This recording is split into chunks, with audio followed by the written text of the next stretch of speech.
Oh, Yeah. he ain't did nothing in the welterweight today. You When he have get did a belt, nothing. when he You get a have belt, did nothing. you want to You have go did over there.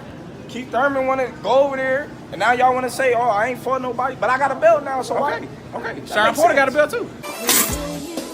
So now Sean this, Porter got a belt now too. Sean Porter. So why am I go to easy road and you not Sean Porter out? So why am I go to easy road and you not Sean Porter out? So why I go to easy road and not Sean Porter? So why I go to easy road and not Sean Porter? Who mans is this?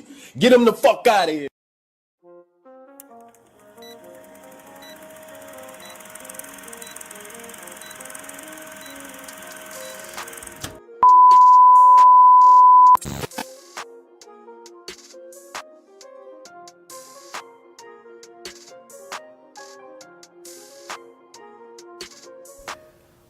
So what I do, YouTube? It's your boy King David in this thing, and I'm back at y'all again with another video. Okay, so before we get going on a video, man, y'all know what to do. Go ahead, hit the like button, and if you're new here, be sure to subscribe one time for your boy, so we can continue to grow like we need to grow on this channel. You know what I mean? Alright, so with all that out the window, man, y'all see what the title of the video is. Why can't Errol Spence spin the block? You know what I mean? Why can't the man spin the block? You know, when you mention this to an Errol Spence fan, I mean, these dudes come up with all kinds of excuses. I mean, the excuse now is, oh, if Bud would have signed a contract, he would have never had to spin the block in the first place, right? Which is a deflection at the end of the day. And also isn't true because, I mean, we ain't got to go over it, but let's just talk about the fact that Bud Crawford had to accept a lowball trash ass deal in order to get this fight done. Let's just talk about the fact that these dudes stalled out the fight, sending the first draft in August when they started talking in June and May. Let's just talk about the fact that these dudes changed the date from 2022 on to 2023 after Bud has been out of the ring almost a year, and now would be a year and 6 months now that Errol Spence got into this quote unquote accident where his leg hurt, right? But aside from all that, a lot of Errol Spence fans like to deflect from this very point, but at the end of the day, deflections aside, it still leaves us with the question: why isn't Errol Spence spinning the block? Why isn't he spinning the block, y'all? Why? You know what I mean? First, the man said he would spin the block, right? He said he would, right? So, if Errol Spence is a man of his word, like a lot of you Errol Spence fans say he's a man of his word, which, you know, the real boxing fans know he's not. But if he's a man of his word, like you Errol Spence fans say he's a man of his word, then why isn't he spinning the block like he said he would do? Right? Now all we hearing is all these excuses and all these reasons as to why he can't spin the block, right? Oh, well, I don't like the way Bud did business. He hurt my feelings. He hurt my feelings. He took a fight and he hurt my feelings. Ain't you the same nigga that took the easy route? Ain't you the same nigga that decided to take 4 fights before he got in the ring with a Terence Bud Crawford? Aren't you the same nigga that paid Stanionis step aside money so you can get in the ring with Ugas, but you mad at Bud Crawford for taking a fight after being out of the ring an entire year after waiting on you? But I know what you fanboys are gonna say. You're gonna say, well, Bud got a fight. Why can't Earl get a fight? Why can't he get a tune-up fight? Because the nigga said he don't need no tune-ups. That's why, right? Why take a fight other than the biggest fight in boxing? Other than the fight that everybody wants to see? Other than the fight that would solidify your career as a real motherfucking fighter? But if that ain't enough, why not take a fight that's gonna pay you the most amount of money you've ever seen in your life? I mean, Bud came to the table with $50 million, right? But if that ain't enough, Errol Spence got the opportunity to become the undisputed welterweight champion of the world. Isn't that what he said he wanted to do? Didn't he say, I'm going to collect all my belts on my side of the street, and then I'm going to come over there and I'm going to take his shit because I want to be the undisputed champion of the world? Isn't that what Errol Spence said? Isn't that what the goal is at the end of the day? I mean, according to you Errol Spence fangirls, the reason why he had to collect all his belts on his side of the street before fighting that Terence Bud Crawford was because it was going to make for the biggest fight ever. Right? It makes the fight so much bigger if it's for undisputed. Undisputed is what we want. Undisputed is what we need. But now that Errol Spence got the opportunity to become undisputed, all of a sudden, it's some other shit. Oh, I know you got to fight Keith Thurman, right?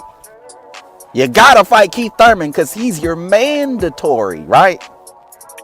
The same Keith Thurman that's only fought one time in 3 years.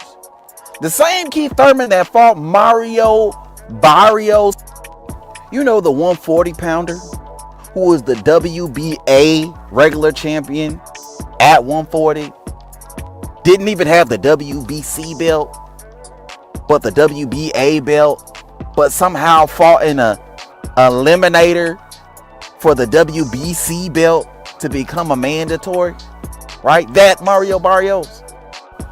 Y'all know the guy who's never had a fight at 147 pounds before he fought Keith Thurman in this quote-unquote eliminator. I mean, that ain't sketchy at all. No, not at all. Sounds perfectly legit, right? Sounds perfectly legit. That ain't sketchy at all. But this is the guy that you gotta fight. This is the guy that Errol Spence gotta fight. The guy who somehow ended up in a mandatory position, who Errol Spence said out of his mouth he would never fight, right?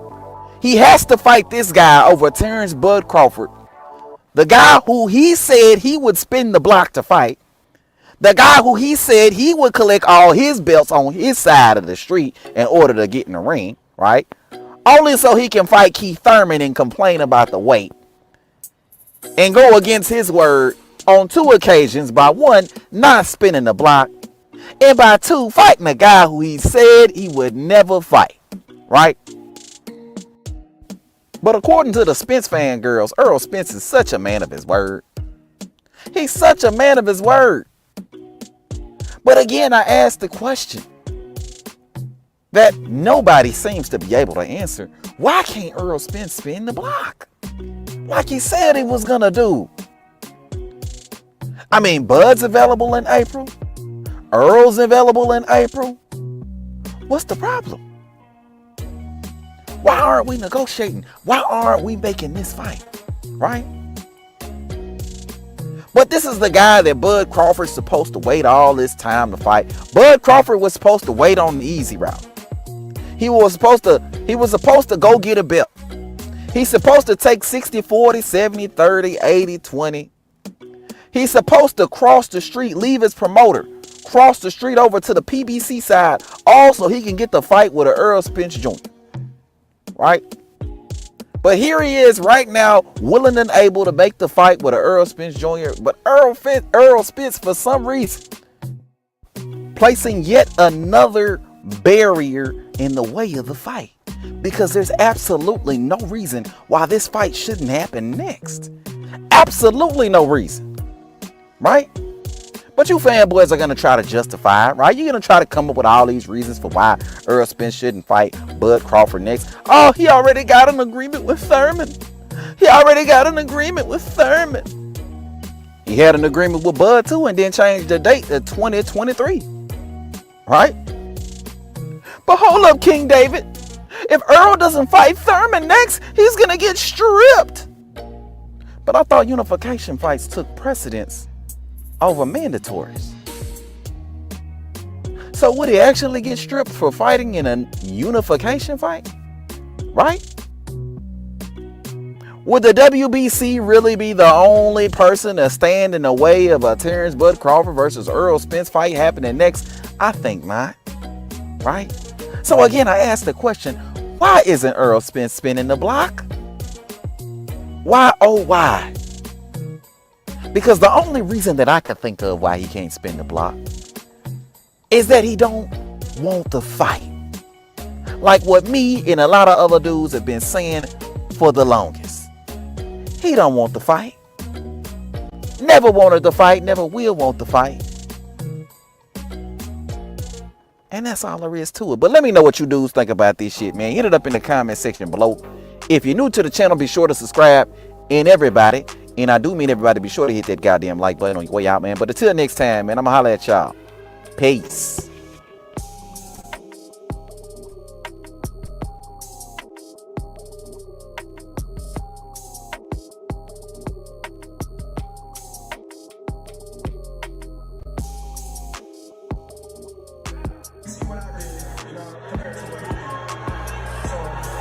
That's what happened. As soon as you stop the check, that's what happened there. Hey, listen. My thing is, who number one in the welterweight division now?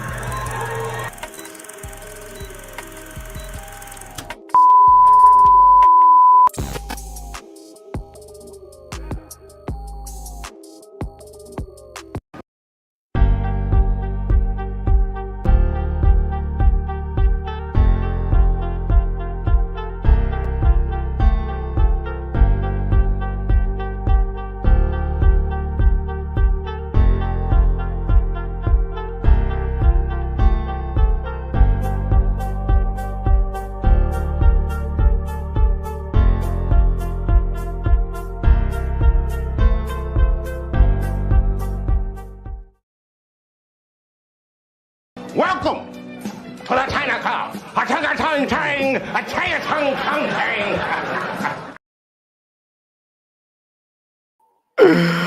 What it do, everybody? What it do? What it do?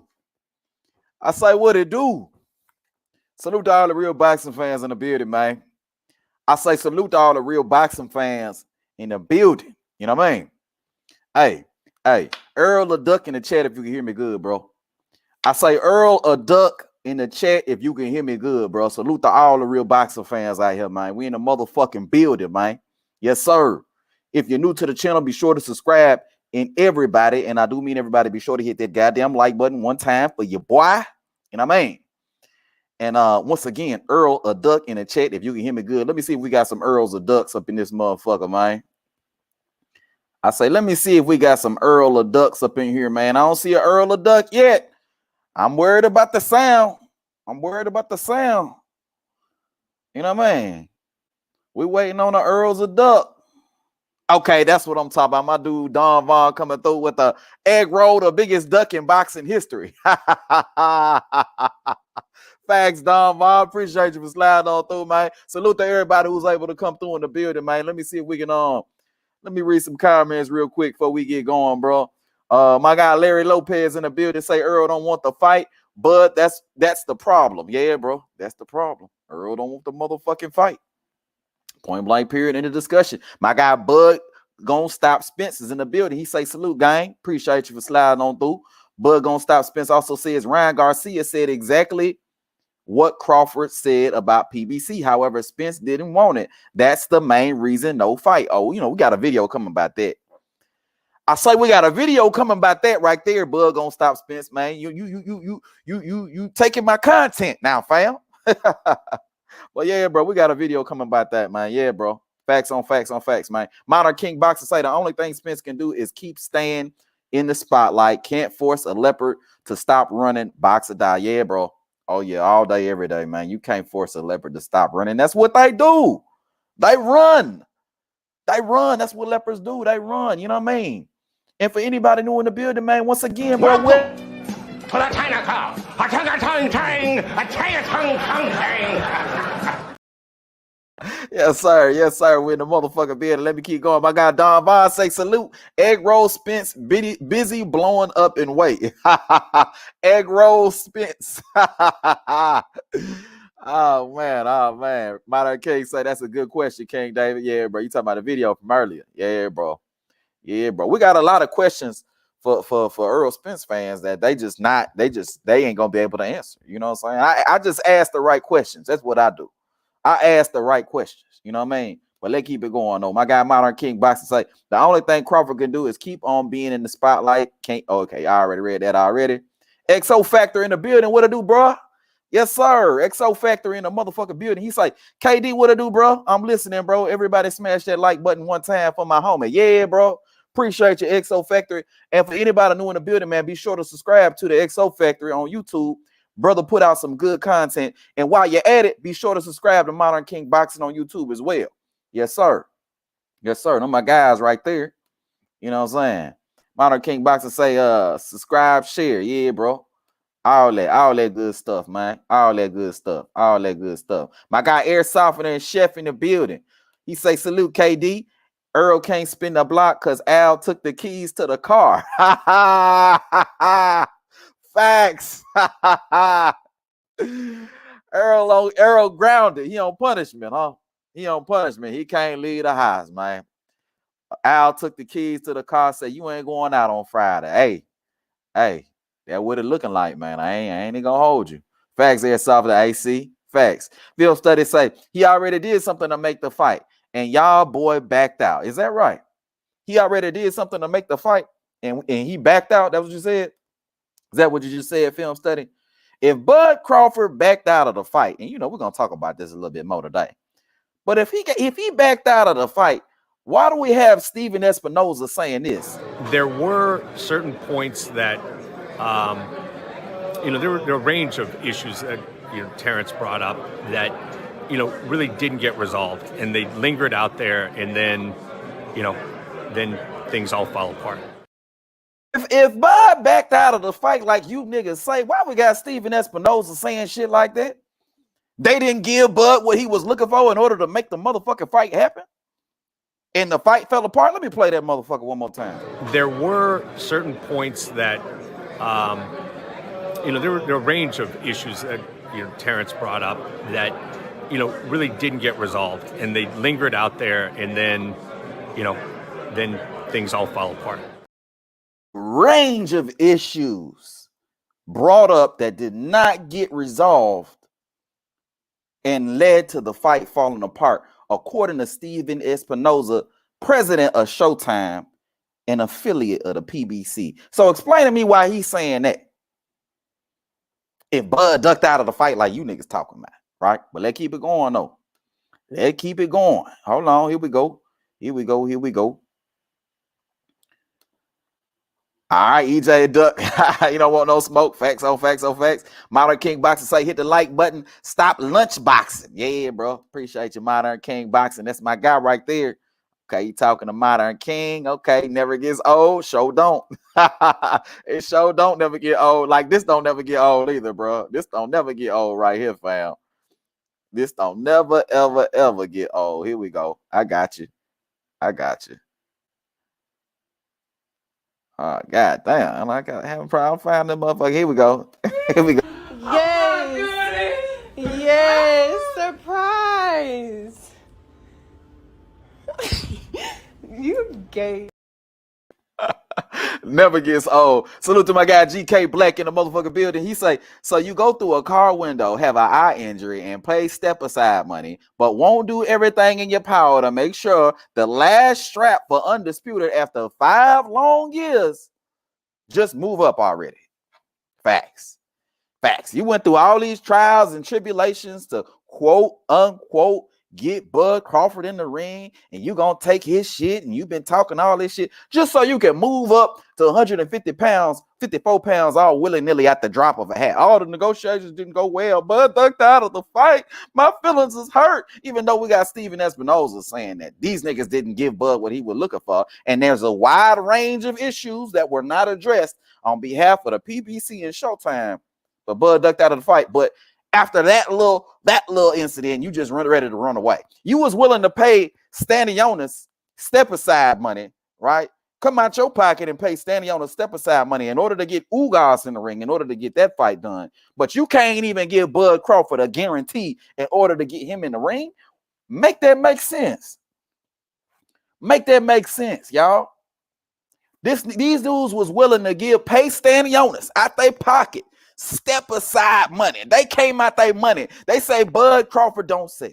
They're going to lose money on Bud Crawford. They got all these excuses for why they can't pay money for pay Bud Crawford a guarantee. They got all these reasons why they can't do it. But they was willing to come out their pocket, cash money, to pay Stanley Jonas step aside money in order to get Ugas in the ring. But Bud Crawford can't get a guarantee? Come on, bro. Y'all got to make this shit make sense. And then on top of that, you don't want to give him a guarantee, but at the same time, you don't want to get this dude approval expenses, because we know that the approval of expenses is really where the shit come down. But I'm doing too much too soon, though. I say I'm doing too much too soon, but let's keep it going, though. Film studies say we left them in the dust. I don't know what you're referring to, film study, but I'm sure it's cap knowing your history. You know what I mean? But let's keep it going, though. Modern King Boston say truth hurts, but this truth gets you all laughed out. Yeah, bro. Facts. Let me see who we got in the building, man. I know I ain't gonna be able to read everybody's comments, man. My guy Carlin Williamson in the motherfucking building. Salute to you. You know what I mean? Appreciate you for sliding through. Arthur Carter in the building. Salute to you, Arthur. My guy Sanctus in the building. What up, Sanctus? Yes, sir. Ruben Allen in the building. Salute to you, Ruben Allen. You know what I'm saying? 704 Joe in the building. He say Earl, welterweight champion of the world, Dallas, Texas. You mean Earl, welterweight champion of this? Bro, what's wrong with this nigga, bro?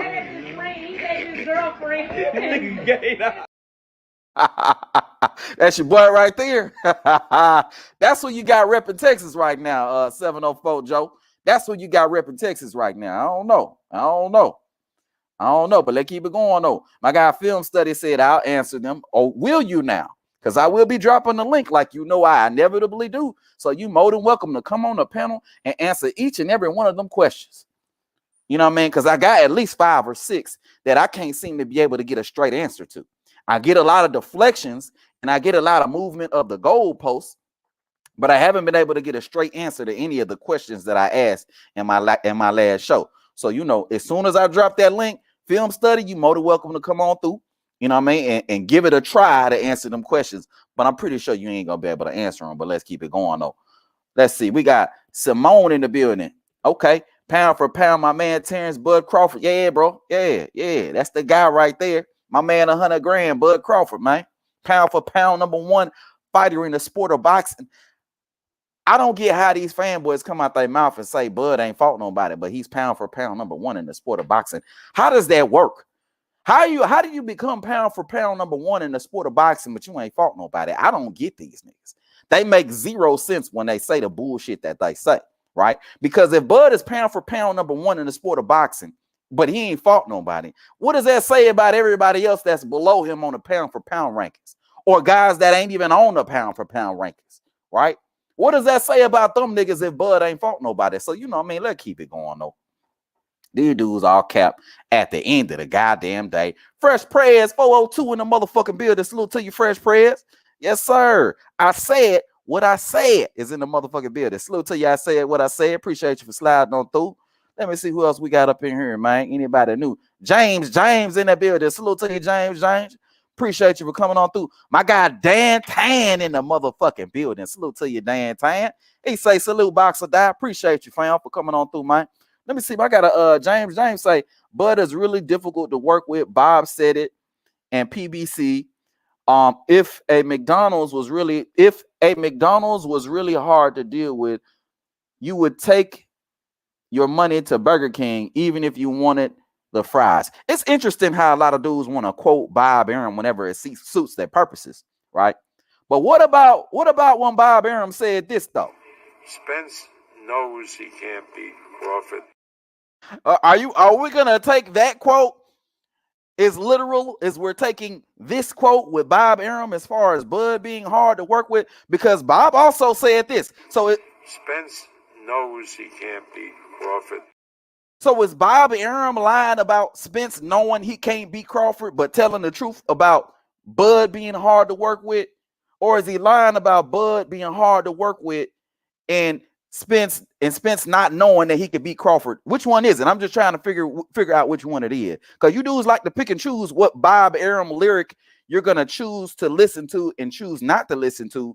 But if we're going to listen to Bob Arum, if we're going to take Bob Arum quotes, then we might as well listen to Bob Arum when he says Spence knows he can't beat Crawford. That's all I'm trying to say. You feel what I'm saying, though? But I appreciate you for sliding on through with the comment. We got a $4.99 super chat from my guy D Luckett in the motherfucking building. Salute to you, D Luckett. Appreciate that super chat you dropping on your boy, man. Yes, sir. He say, hold on. Oh, we got two. Okay, my guy D Luckett say, salute King David. We're gonna see what's next after the Thurman fight. I can almost guarantee that Bud is showing up. Facts on facts on facts. I'm pretty sure Bud will pull up, or he might not. Honestly, I don't care one way or another. Bud already pulled up on Errol Spence several times. He's already pulled up on Errol Spence several times at his fights. Every time Bud Crawford pull up at an Errol fight, Errol get his security team. He got a security team looking out for Bud. He got dudes blocking. He got all these dudes in Texas threatening to fight him. I don't blame Bud for not wanting to go out there and fuck around with Errol Spence Jr., bro. At the end of the day, it ain't really worth his time, because him going out there ain't gonna make Errol Spence get in the ring with him at the end of the day. You know what I'm saying? You got fans in the crowd that got more heart than Errol Spence Jr., you know what I mean? So he done pulled up on him several times. We already did that experiment. So I ain't really, you know what I'm saying? I don't really care too much one way or another whether or not Bud pull up at the Thurman versus Spence fight. But I appreciate you, D Luckett, for coming through with the $4.99 super chat, man. One time for your boy. It's a celebration in this bitch, bro. Yes, sir. The celebration! Bitches! Correct. The celebration, bitches! Show television tennis! Rick James. I appreciate you, D Luckett, for coming through with the super chat, man. One time for your boy, man. And we got another super chat from my brother Don Vaughn coming through with the $5 super chat. What it do, Don Vaughn, man? Appreciate you, fam, for blessing your boy with that super chat, man. One time, man. Don Vaughn says, Bud may be difficult to work with, but all the greats are difficult. That's what makes them great. There's a lot of truth in what you say, Don Vaughn. There's a lot of truth in what you say, but I appreciate you for dropping that super chat on your boy. You got your boy King David feeling like he don't want a lotto in this bitch like this, yeah. 15, you know? 30, 37, 38, 45, 47, 15, 30, 37, 38, 45, 47.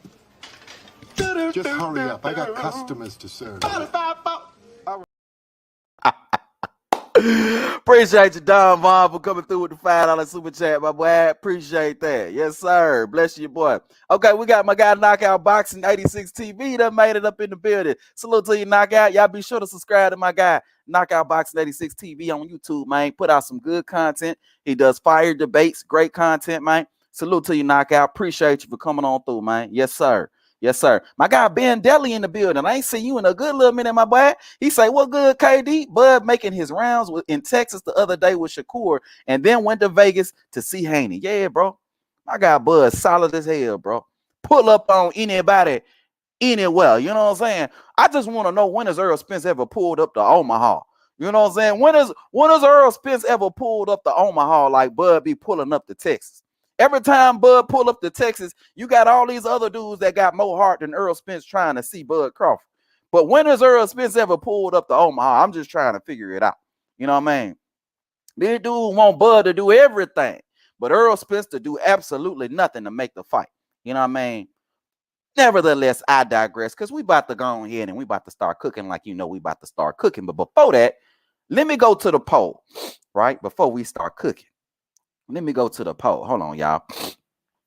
So I got a poll going, and this poll is a very special poll, y'all. Pause. This poll is a very special poll right here, because the question that I asked is, should Errol Spence do something to make the fight with a Terence Bud Crawford? Right? As of right now, so before I read the results of the poll, I want to explain to y'all the significance of the poll, right? Because the question is should Errol Spence do something to make the fight with Terence Crawford, right? My thing is, everybody should agree that Errol Spence should do something to make the fight. I mean, in order for you to have a result, in order for you to produce anything, there should be some effort put forth on your part in order to make it happen. I mean, common sense should tell anybody that type of shit, right? Which is why I asked this question, because everybody should agree that Errol should do something in order to make the fight with a Terence Bud Crawford, right? But I'm looking at this poll right now, and it's telling me a completely different story, y'all. I got 83% of everybody that tells me that Errol should do something in order to make the fight happen, which is what everybody should think and everybody should believe. But I got 18% of everybody that says that Errol Spence should not have to do anything in order to make the fight happen with a Terence Bud Crawford. And I'm just curious as to how you niggas come up with the conclusion that you come up with, right? How is it that you dudes can say that Errol ain't gotta do nothing in order to make the fight with a Terence Bud Crawford? Errol ain't gotta do nothing? So wait a minute, y'all. And this leads me right into the topic of the conversation. Errol ain't gotta do nothing in order to make the fight happen with a Terence Bud Crawford. But Terence Bud Crawford gotta cross the street. Terence Bud Crawford got to make all these sacrifices in order to get the fight with Errol Spence Jr. Terence Bud Crawford got to cross the street. He got to get a belt. He got to take 60, 40, 70, 30, 80, 20. He got to wait on the easy road. He got to take a 2-year layoff. He got to fight with no transparency, right? He gotta just close his eyes and sign whatever deal that Errol Spence want to put in front of him. He just got to sign whatever. But Errol ain't got to do nothing in order to make the fight. 18% of everybody in this poll, and I got 68 people that done voted on this poll. 18% of everybody on this poll say Errol Spence ain't got to do nothing in order to make the fight with a Terence Bud Crawford. But Bud Crawford got to do this, got to do that, got to do the left, right, and center in order to make the fight with Errol Spence Jr. But Errol ain't got to do nothing. Errol ain't got to do nothing. See, that poll was a trick question. Y'all fell for the okie doke. The 18 and now 19% of everybody on here, y'all fell for the okie doke. Y'all just admitted that Errol ain't got to do nothing in order to make the fight with a Terence Bud Crawford. But my question to you is, how can you expect a result like a fight with a Terence Bud Crawford without putting forth any effort in order to get the fight done, y'all? I see Lacidian coming in with he the B-side, bro.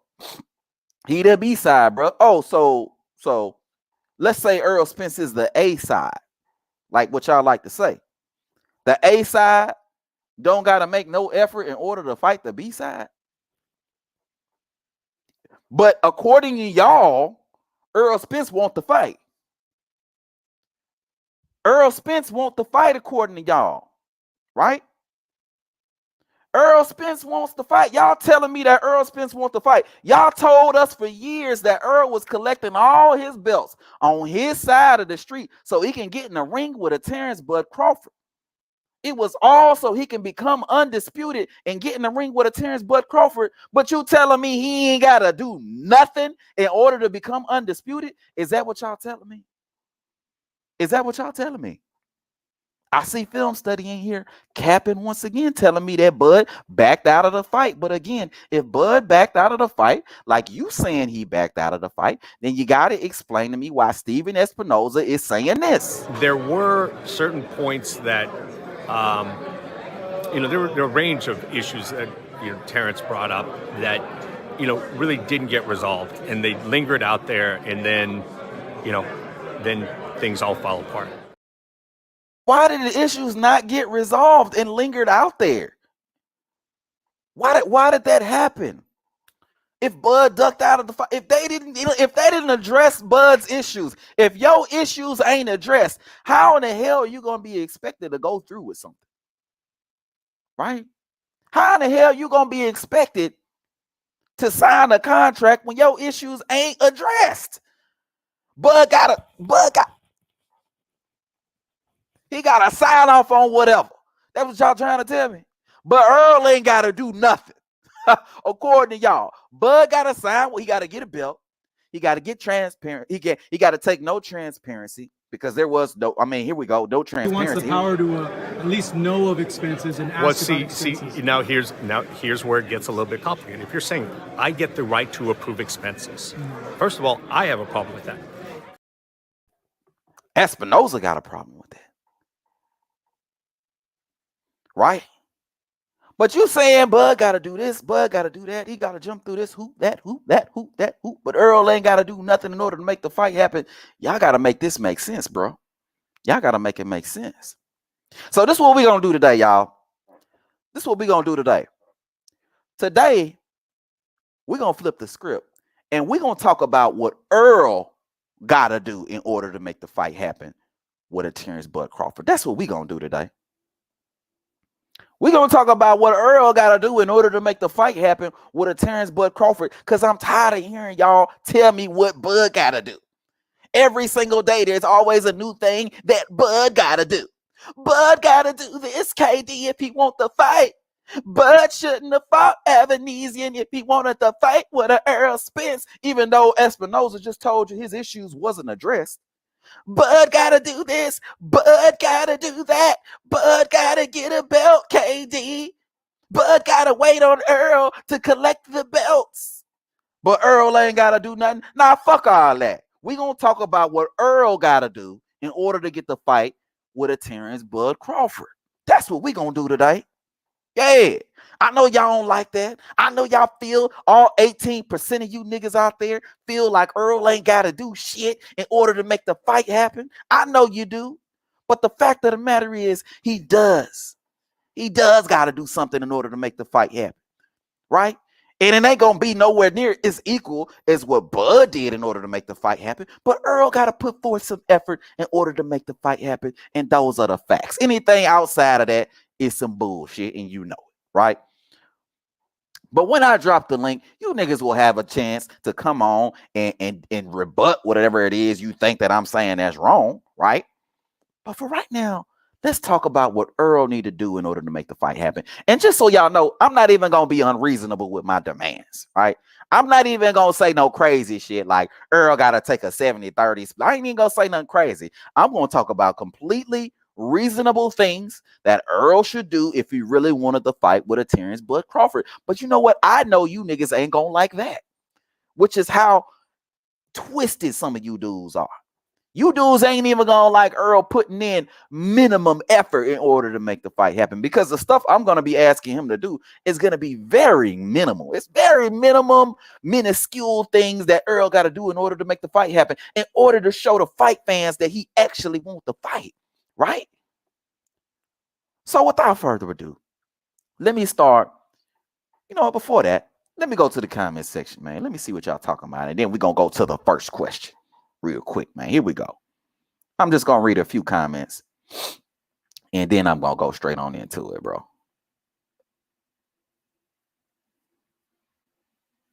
Here we go. Here we go. Hold on. Where was I at? Here we go. I already read that film study. DeMarco Hayes say, it should not be that hard to make a fight. Absolutely. It shouldn't be that hard to make a fight. It really shouldn't be. Some way, somehow, DeMarco Hayes, Errol Spence was able to get a fight done with Keith Thurman in a matter of 2 weeks. He was able to get a fight completed with Keith Thurman in a matter of 2 weeks, and then request special permission from the WBC in order to be able to fight a mandatory at 154 pounds. But it took him 3 months to send Bud Crawford the first draft, right? It took them 3 months to send Bud Crawford the first draft, but they were able to get a fight done with Keith Thurman in a matter of 2 weeks. So I know what the response is going to be to that too, right? Oh, well, this all in-house. It's easy to make a fight with Keith Thurman, KD. It's easy to make a fight with Keith Thurman. It's in-house. Oh, well, if that's true, then why the fuck it took him so long to get the fight done with Keith Thurman in the first place? Huh? Yeah, I know y'all gonna pretend like y'all don't know what I'm talking about. But y'all know Keith Thurman, y'all know Errol Spence has been trying to get the fight with Keith Thurman for about 2-3 years, right? I mean, a lot of you niggas went on a campaign saying that Keith Thurman was ducking Errol Spence Jr., right? That's what a lot of y'all narrative was for a while, right? So my question to you is, if it took Keith Thurman, if it took Errol Spence this long to get Keith Thurman in the ring, because he's been chasing him so long. I mean, he stopped chasing him at a certain point, but he chased him certainly at least a good 2 to 3 years, right? If that was so hard to get, if this fight was that easy to make, why wasn't it made 4 years ago?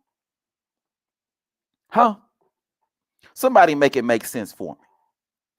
If Keith Thurman and Errol Spence was that easy to make, why wasn't it made 4 years ago?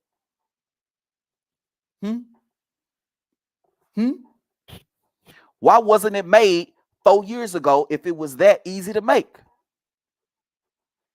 Somebody make it make sense for me.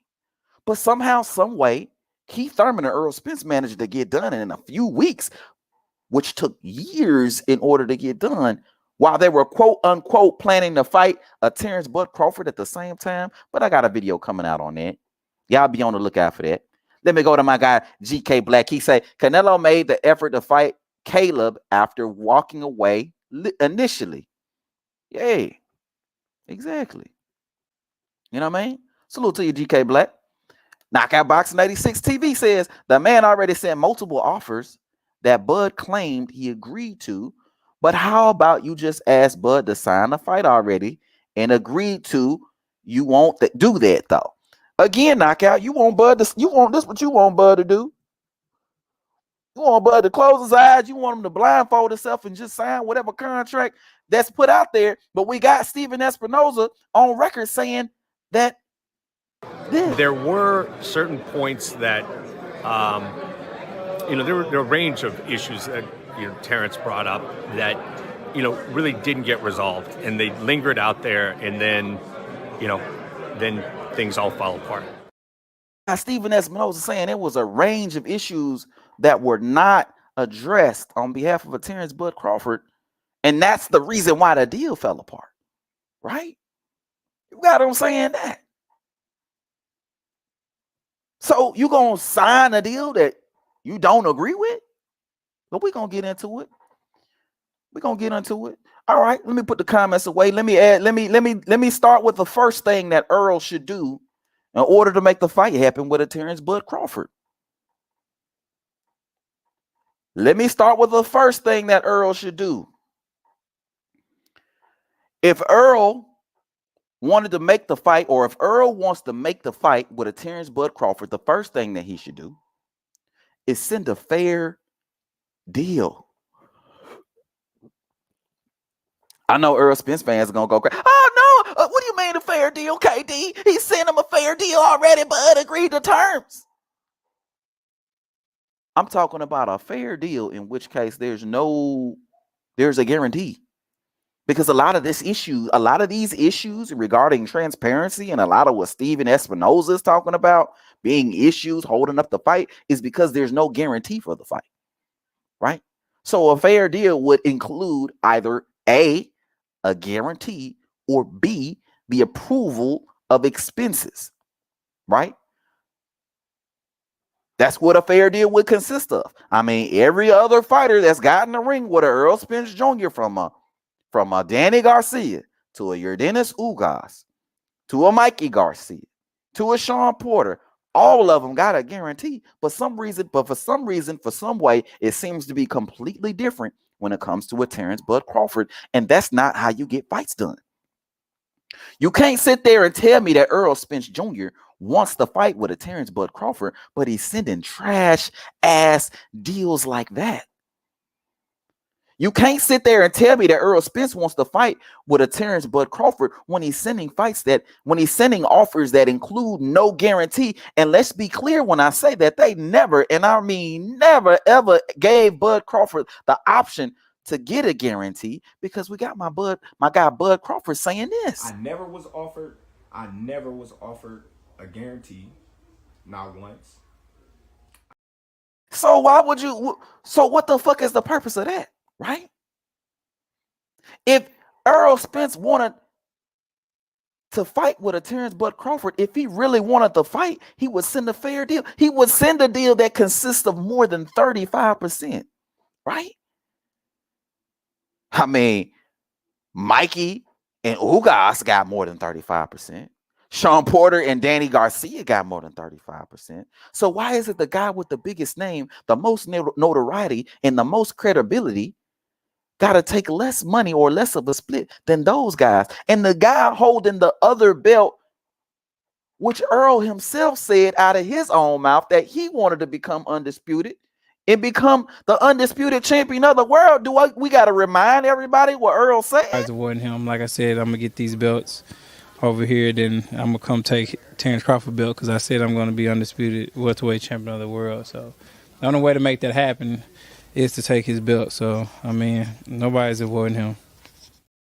You're going to be undisputed champion of the world, but you offering Terence Bud Crawford a fight with no transparency, no guarantee, and 35%. Y'all got to make it make sense, right? I say y'all got to make it make sense, right? So that's the first thing that Errol Spence got to do if he wanted to make a deal, if he really wants to fight with a Terence Bud Crawford. That's the first thing he got to do. The second thing that he got to do, if he really wanted to fight with a Terence Bud Crawford, if you're going to send Bud the trash ass deal that you sent him with no guarantee and no transparent, no guarantee and 35%, if you're going to send Bud a trash ass deal like that, if you going to do that, at very least, you got to give him transparency. That's the second thing that Errol Spence got to do if he really wanted to fight a Terence Bud Crawford. Give the man the transparency and the approval options that he should get being an owner or being an investor in this fight by not getting a guarantee. It's only right, it's only fair as an investor for you to have approval over expenses. And we know that that is the holdup for the fight, right? We know that. Fight this year, and that was my thing. I wanted to fight this year. So we going back and forth, numbers, boom, boom, boom, boom, boom. So the transparency part, you know, that was the dragger. Where was Errol Spence at? Where was Errol Spence at? No transparency. He wants the power to at least know of expenses and ask about expenses. See, now here's where it gets a little bit complicated. If you're saying I get the right to approve expenses, first of all, I have a problem with that. I have a problem with that. Bud got to take no guarantee, 35%, and you don't want to give this man the right to be able to approve expenses, but he ain't taking a guarantee and he getting paid on net proceeds. Let me make sure y'all understand correctly what it is I'm saying, why I'm saying the way that I'm saying. 35% is trash as 35% is. It's trash as 35% is of a split. It's even more trash when the guy you in business with got an opportunity to BMF with your money. He can just blow money fast with the money, right? With your purse. He can blow money fast with your purse. 35% ain't 35% when you got a nigga that can BMF with your purse. Right? This dude got the ability to gamble away and spend money on whatever he want to spend money on. With my purse now, nigga, I need the ability to be able to approve what the hell you going to be spending money on. Otherwise, you ain't spending my goddamn money. Or you need to guarantee me money that I'm going to be getting to begin with. But when my money ain't guaranteed, ain't no way in hell I'm going to give you the ability to give you the ability to spend money as you see fit, as you please with the money that I'm supposed to get paid. That don't make no goddamn sense. So if Errol Spence wanted to fight, he would give Bud Crawford the ability to approve expenses like he's been asking for. He would give Bud Crawford the ability to make the 35%, which is the deal that you niggas say he agreed to, because 35%, no guarantee. He can agree to that, but 35% ain't 35%. When you get no transparency, when you get no approval of expenses, it ain't really 35%. It's more like 20%. It's more like 15%. When a nigga got the ability to blow money fast on my dime, fuck no. Right? Fuck no.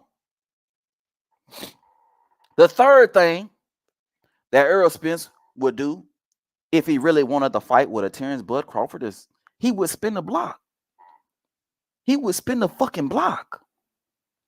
Right? He wouldn't go up to 154 and fight Thurman. He would spin the block right now and make the fight with a Terence Bud Crawford. There's absolutely no reason for why the fight can't happen. And those are facts. Bud is available right now. Said he was waiting on Errol Spence to spin the block. Bud got the last belt. Earl said he wanted to be undisputed. He said he wanted to be undisputed. Him, like I said, I'm gonna get these belts over here. Then I'm gonna come take Terence Crawford belt because I said I'm gonna be undisputed welterweight champion of the world. So the only way to make that happen is to take his belt. So I mean, nobody's avoiding him. What more incentive do you need for Errol Spence to spin the block than for Bud to have the last belt? Earl don't do tune-ups. So what we waiting on? Unifications trump mandatories, even if there was an issue with the belts and him having to fight mandatories and all this old shit that y'all want to talk about, right? The fact of the matter is, Bud Crawford came to the table with lots of money in order to make the fight happen between him and Errol Spence Jr., while Errol Spence, in comparison, has done nothing. Right? But let me go to the comment section real quick, man. Let me take a quick pause. We got a few more questions, but let me go to a quick pause, man. I'm gonna start at the bottom of the chat real quick, bro. And I'm gonna go up. Here we go. Mountain King Boxer say, you see all them freebie tickets Espinoza gave Gary entire family at Tank Fight? Yeah, bro. Yeah, bro. Drico Bay in the building. Salute to you, Drico. He say, Monarch King, who getting paid under the PBC? There's only one fight time a year. Yeah, bro. That's another thing about him fighting Keith Thurman, because we know if he fight Keith Thurman in 2023, he probably ain't fighting again until 2025. Those are just the facts, Drico.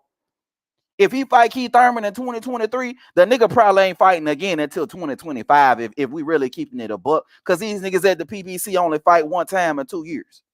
That's how they get down. You know what I mean? Now I got Boxing 86 TV say, and Earl is spinning the block after the Thurman fight. Hell, he only fighting Thurman because Bud ducked him. But again, you saying Bud ducked him, but we got Steven Espinoza. We got Steven Espinoza saying this. There were certain points that, there were a range of issues that, Terence brought up that, really didn't get resolved. And they lingered out there, and then, then things all fell apart.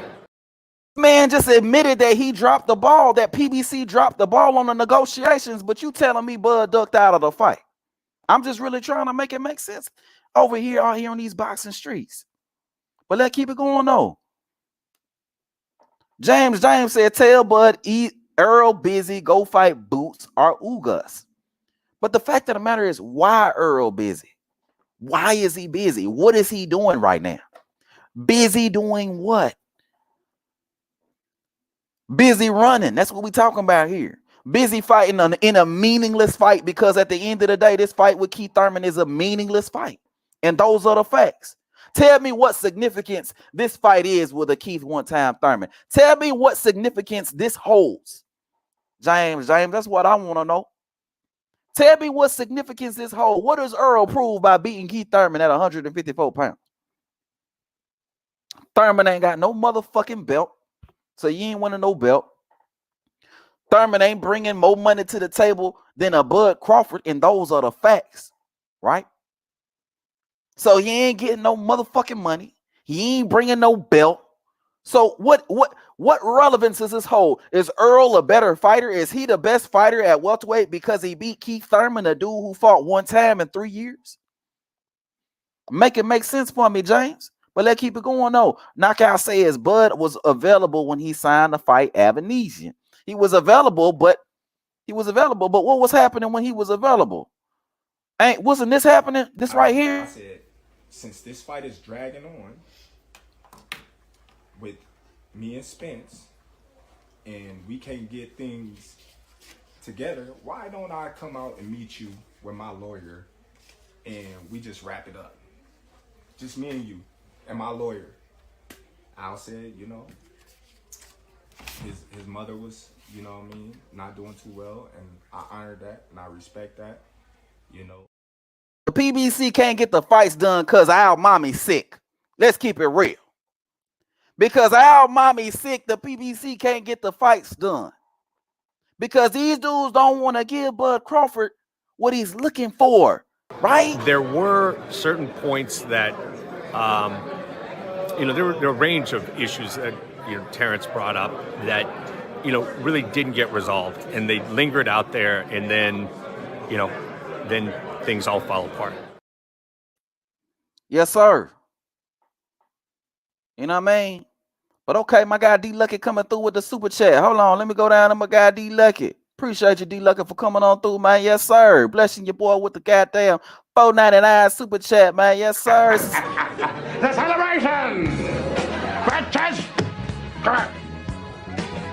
The celebration, bitches! Show television tennis! Rick James. D Luggett say Espinoza said a range of issues and a range of things. That's him saying out of his mouth that he sees the problems too. Yeah, bro. This man just admitted that the PBC dropped the ball, bro.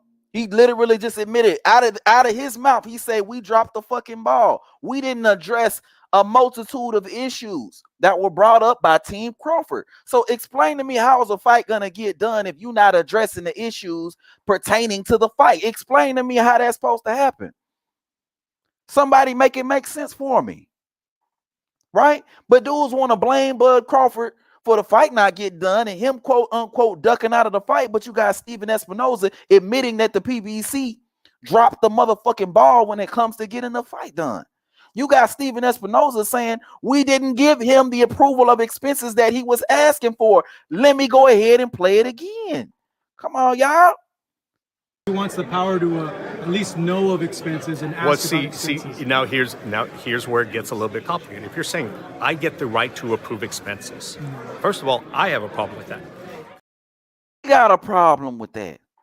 And if you want to say Steven Espinoza's lying, you can go ahead and say that he's lying, but he works for Showtime in the PBC. So what incentive does he get for lying on behalf of Bud Crawford? Make it make sense for me. This dude is the president of Showtime. These dudes are in bed with the PBC. What is his incentive for lying on behalf of the PBC? Make it make sense for me. But let's get back to the poll. Let me see if anything changed with this poll. Let me see if anybody thinks any differently. I got a question on here. The question is, should Errol Spence do something in order to make the fight with a Terence Bud Crawford? I got 83% of everybody right now that says yes, and I got 17% of everybody that says no. Absolutely baffling, y'all. Absolutely baffling that we got 17% of everybody that's saying that Errol ain't got to do nothing in order to make the fight with a Terence Bud Crawford. So Errol ain't got to do nothing. Bud got to cross the street. Bud got to wait on the easy route. Bud got to take a 60-40, 70-30, 80-20 split. Bud got to sign a contract like this. He got to close his eyes and sign this kind of contract. But Errol Spence ain't got to do nothing? Is that what y'all telling me? Come on, y'all. Y'all got to make it make sense, bro. Let's go ahead and move on to the fourth question, or the fourth thing that Errol need to do in order to make the fight with a Terence Bud Crawford. If Errol wanted to fight with a Terence Bud Crawford, he would take the best deal on the table. Facts. Let me say that shit again. If Errol wanted to fight with a Terence Bud Crawford, he would take the best deal on the table. The fact of the matter is, Bud Crawford came to the table with a $50 million. He came to the table with a $50 million. Tell him, Bud, $50 million. Big chunk of lump sum of money to fight Terence Crawford, which he didn't call me back, so I proposed it to Al. I hit up Al. I'm like, Al, listen, you know, man, I got this big hedge fund company out here. You know, they claim they know you. Not one, but two. Not one, but two. You know what I mean? Two companies willing to put 20+ million in both of our pocket, guarantee. Al tell me straight up, I'm not letting nobody touch this fight. Like, all right, cool. But I'm like, why?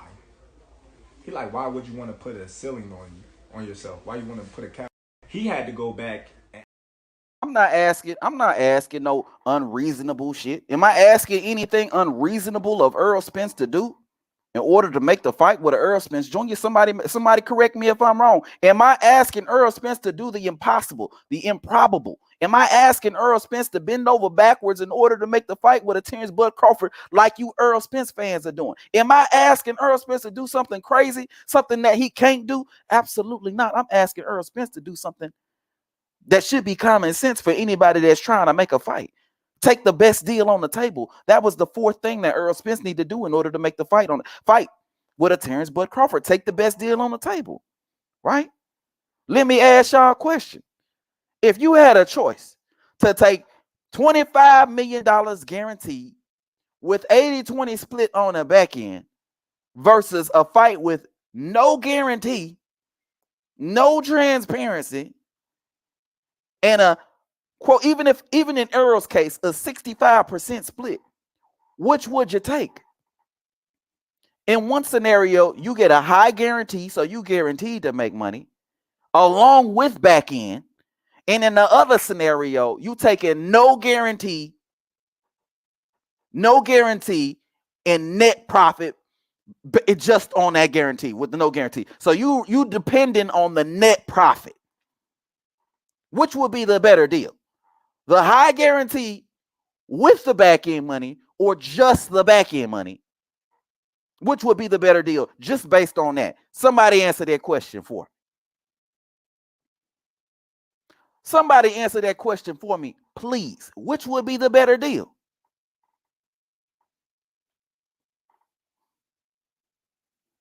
Again, am I asking Errol Spence to do anything unreasonable, anything that he can't do? Absolutely not. Take the best deal on the table, right? And I know what the Errol Spence fans going to say. Oh, we don't know where the money is coming from. Al said out of his own mouth that he don't want nobody touching the fight. So do it matter where the money is coming from if the whole idea and the entire concept is shut down, point blank, period? Al don't even want to take the money. He don't even want to entertain the money in the first place. Right? He don't even want to entertain the money in the first place. Al is proposing that his client, Errol Spence, take a worse deal than one that's on the table. But all I'm asking is for Errol Spence to take the best deal on the table. All I'm asking is for Errol Spence to take $25 million up front, if that's the best deal on the table, along with some back end money. But Errol Spence fans want Bud to sign a contract that he can't look at. No transparency, no guarantee, 35%. Get a belt first. Cross the street, wait on the easy route, take 60-40, 70-30, 80-20.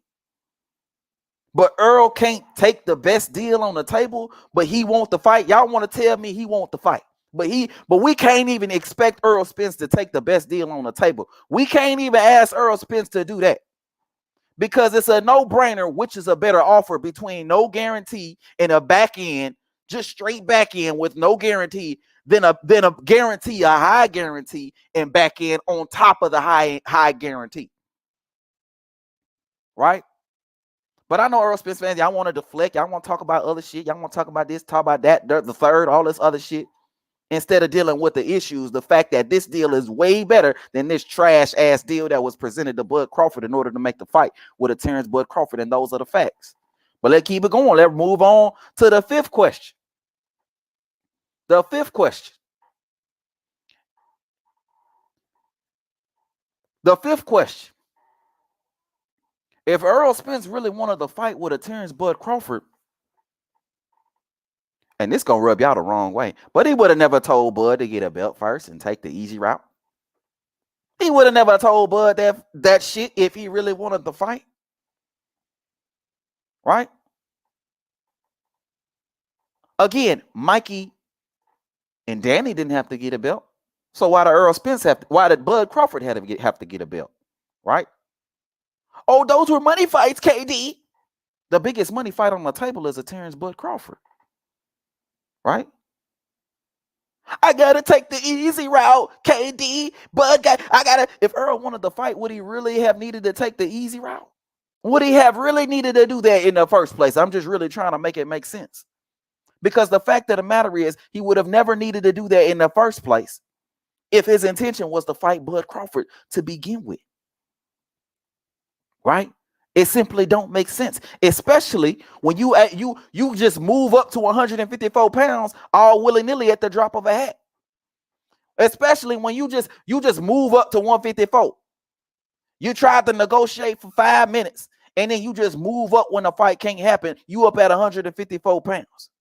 When you said fighting a guy you said you would never fight and not spinning the block like you said you would spin the block. Right? But y'all don't want to talk about that. Y'all don't want to talk about the fact that Errol Spence would have never asked. He would have never needed Bud to get a belt first, like he didn't need Mikey or Danny to get a belt first. He would have never asked Bud to do that bullshit. That shows a lack of interest. That shows a lack of interest. Because clearly you don't need a belt in order to get a fight with a Errol Spence Jr. And those are the facts. Keith Thurman ain't got no belt, but he got a fight with a Errol Spence Jr. Right?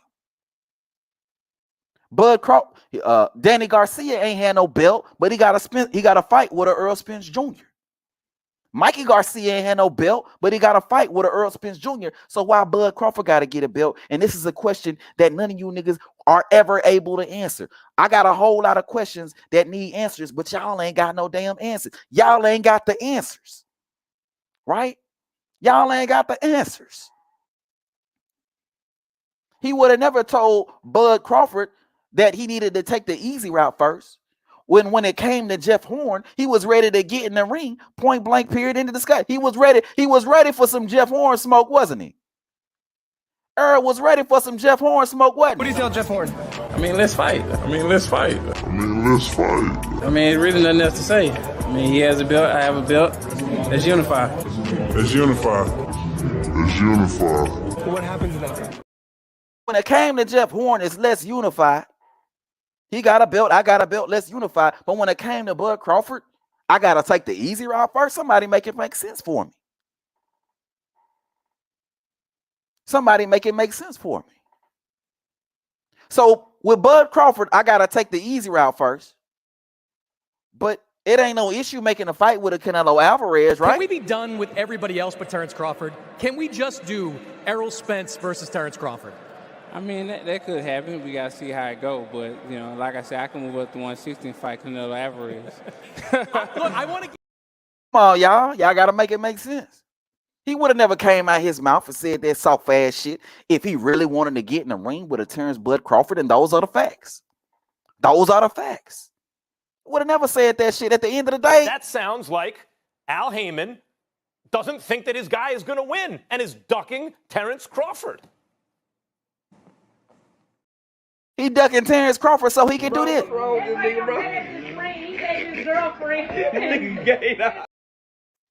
know what I mean? At the end of the day.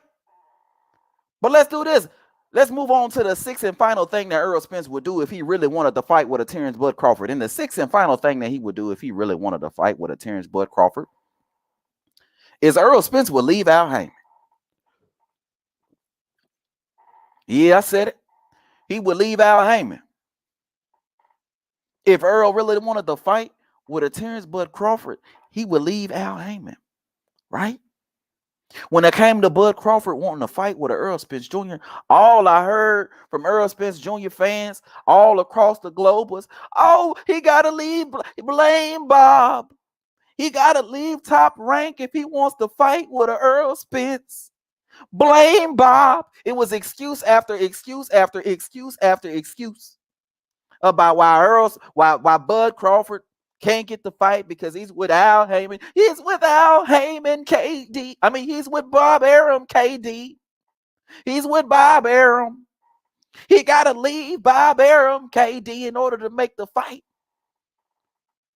Even though we got Deontay Al Wilder don't saying, hold back his fighters on things. He may give his suggestion on this and that or whatever, but what pretty much who we want, we gonna get. and we got Tom Brown saying, it's the fighters. It's always the fighters. When they ask for something and it's a fight that can be made, we're going to go do it. We've worked with Top Rank, many times in the past, and it seems like the relationship's just been getting better and better. And I'm looking forward to tonight. It's been a great event, great promotion, and obviously November 20th, we're going right back into it again. So it's worked very well. Top Rank many a times, and the relationship just keeps getting better and better, better and better. But it was blame Bob. Arum. That's why the fight can't happen. Bud Crawford need to leave Bob Arum in order to make the fight with Errol Spence Jr. Well, guess what? Now that we having all these issues for why the fight can't get done, now that we got Al, mommy sick. Al, I said, since this fight is dragging on with me and Spence, and we can't get things together, why don't I come out and meet you with my lawyer and we just wrap it up? Just me and you and my lawyer. Al said, his mother was, not doing too well, and I honor that and I respect that. Sick. We got these niggas not being able to offer a guarantee at all. I never was offered a guarantee, not once. We got these dudes not able to offer a guarantee. Well, guess what? The PBC seems to have the inability. They seem to not be able to get these fights done. They seem not to be able to put things together in order to get the fight done, right? So I'm saying this for all Errol Spence fans out there. If Errol Spence wants to fight with a Terence Bud Crawford, he need to leave Al Haymon. He need to leave Al Haymon. He need to leave the PBC. Yeah, he need to leave the PBC in order to get the fight done with a Terence Bud Crawford, right? Bud Crawford had to leave Top Rank in order to get the fight done with Errol Spence Jr. Now that Bud left Top Rank, now we know Top Rank's not the problem because the fight still ain't get done. But we do know that Errol Spence is still signed to the PBC. He's still affiliated with Al Haymon. So I'm saying that if Errol Spence want to make the fight with a Terence Bud Crawford, then he needs to leave Al Haymon in the PBC in order to get the fight done, right? That shouldn't be unreasonable. It wasn't unreasonable when y'all was asking Bud Crawford to leave Top Rank and leave Al Haymon. It wasn't unreasonable then. So why is it unreasonable now? Somebody make it make sense. It wasn't unreasonable when y'all was asking Bud Crawford to leave Top Rank and Bob Arum. So why is it unreasonable for me to ask y'all to ask Errol Spence to leave Al Haymon in the PBC if he want to get the fight done with a Terence Bud Crawford? Huh? Somebody make it make sense for me. You know what I mean? But let me go to the comment section real quick, man. Let me see what y'all talking about. Hold on, y'all. Okay, my guy D Lucky coming through with the goddamn super chat. Appreciate you, D Lucky. Appreciate you, fam, bound for all that, man. Got the boy feeling like he done won the lotto 15, in there. 30, 37, 38, 45, 47, 15, 30, 37, 38, 45, 47. Just hurry up. I got customers to serve. Hey, man, if y'all new to the channel, be sure to hit that like button. Subscribe to the channel if you're new, man. You know what I mean? Appreciate you, D Luck, for dropping that $1.99 super chat on your boy, man. Yes, sir. We in the motherfucking building, man. Yes, sir. But let me go back to the poll real quick. I'm going to read some comments, and then I'm going to drop the link, man. You know what I mean? Let me go back to the poll. Let me see what the poll talking about. Okay, so the poll done went down, rightfully so. The poll done went down, rightfully so. Should Errol Spence do something in order to make the fight with a Terence Bud Crawford? I got 84% of everybody that says yes. I got 16% of everybody that says no. The 16% of y'all that says no, bro, y'all got to make it make sense for me. I need one of you 16% that said no. I need one of you dudes to hop on a panel, bro. I need one of y'all to hop on a panel and explain to your boy why Errol don't gotta do nothing in order to make the fight with a Terence Bud Crawford. Why Bud Crawford gotta make all these sacrifices in order to get the fight with Errol Spence, but Errol ain't gotta do nothing but sit on his hands and knees, right? And create excuses as to why the fight can't happen.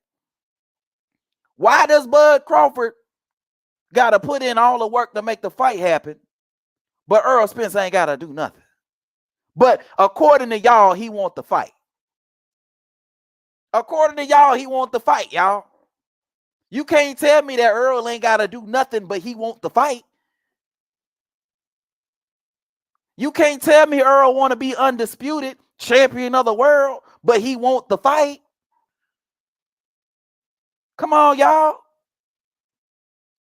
But I know the Errol Spence fans, y'all gonna be out there capping. Y'all gonna be talking about David Avenese. David Avenese, David Avenese, like that got anything to do with what the fuck we talking about right here and right now. Bud ducked out of the fight, even though we got Stephen Espinoza saying something completely different. The fact that these niggas ain't get a man what he want.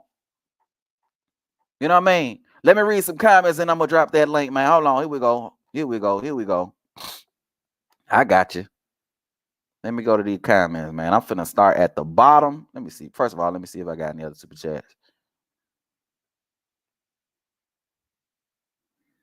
Okay, I see we got some fanboys. Chase Benjamin in here. Sounding like a fanboy. He's sounding like a straight fan. This the shit that Chase Benjamin support. I already know. This was Chase Benjamin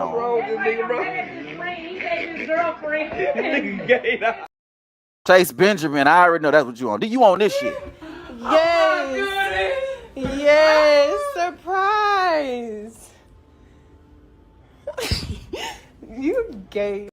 The fact of the matter is, everybody knows that Spence know he can't beat Crawford, right? Right, Bob Aaron? Spence knows he can't beat Crawford. And all the legends pick Terence Bud Crawford to beat the shit out of an Errol Spence Jr. Mike, Spence and Crawford are fighting. Who wins? Who's the king of the welterweights? I think after seeing their fight, Porter and Crawford, I think you've got to lean towards Crawford now. Sugar Ray with Spence and Crawford. Thank you. Yeah. Everybody know who won that fight. He like Errol Spence. Okay. Errol Spence, he'll be looking, he'll get knocked out more than 6 rounds. Get knocked out of more than 6 rounds. Appreciate my guy Third Eye Explosion coming through with the $4.99 super chat, dropping that on your boy, man. Appreciate your Third Eye Explosion. This is a celebration in this biatch. You know what I mean? Here we go. The celebration! Bitches! Correct. The celebration, bitches! Show television tennis! Rick James. Yeah, Chase Benjamin still in the chat, capping like a motherfucker. I'm a fanboy, but you the nigga that support this shit. I'm a fanboy though, right? You support this shit. Bro, what's wrong with this nigga, bro? His girlfriend. I'm a fanboy, but that's your man's. Come on, man. You nigga gotta make it make sense, bro. Come on, bro. Y'all nigga gotta make it make sense out here, man. Oh, Chase Benjamin, you hopping up on a panel? Okay, you say send the link. Okay, that's what I want to hear. That's what I want to hear. Okay, but to wrap up the conversation real quick. Errol Spence, at the end of the day, if he really wants to fight with a Terence Bud Crawford, he would do something to make the fight and wouldn't continue to make excuses like the duck that we know he is. You know what I mean? But that's pretty much all there is to it. But I'm going to drop the link. Here go right here, bro. Here go right here, y'all. Let me see if any Errol Spence fan want to come on here and get cooked. Here we go. There go the link, y'all. Boom. Okay, we got some people up in here. Dante Smith in the building. What to do, Dante? Larry Lopez in the building. What up, Larry Lopez? Warren Loans in the building. Film Study. Mad Dog H in the building. Salute to you, fam. Yes, sir. Dalton Boss in the building. Salute to you, Dalton Boss. He say, Aerosexuals are delusional like abused women in a domestic relationship with a man. Fact. Warren Lowe's in the building. Salute to you, Warren Lowe's. You know what I'm saying? Who else we got up in here? Let me see who else we got up in here. C's in the building. What it do, C's? Baby Juju in the building. Yes, sir. What it do, Baby Juju? First ballot 7 in the building. David Wilson in the building. Salute to you, fam. Yes, sir. Yes, sir. Appreciate all y'all for sliding on through, man. We in the motherfucking building today. Yes, sir. Okay. All right. I'm going to bring y'all on one at a time. I see we got Chase in here. Chase was the one that was capping in the comment section. So let's see what he's talking about. What's cap, bro? First off, I ain't no fanboy. What's cap? You not no fanboy? Yeah, I'm not no fanboy, bro. But you calling me a fanboy though. But go ahead. I'm gonna let you cook though. Don't disrespect me. I ain't disrespecting you as a man. Don't disrespect me as a man.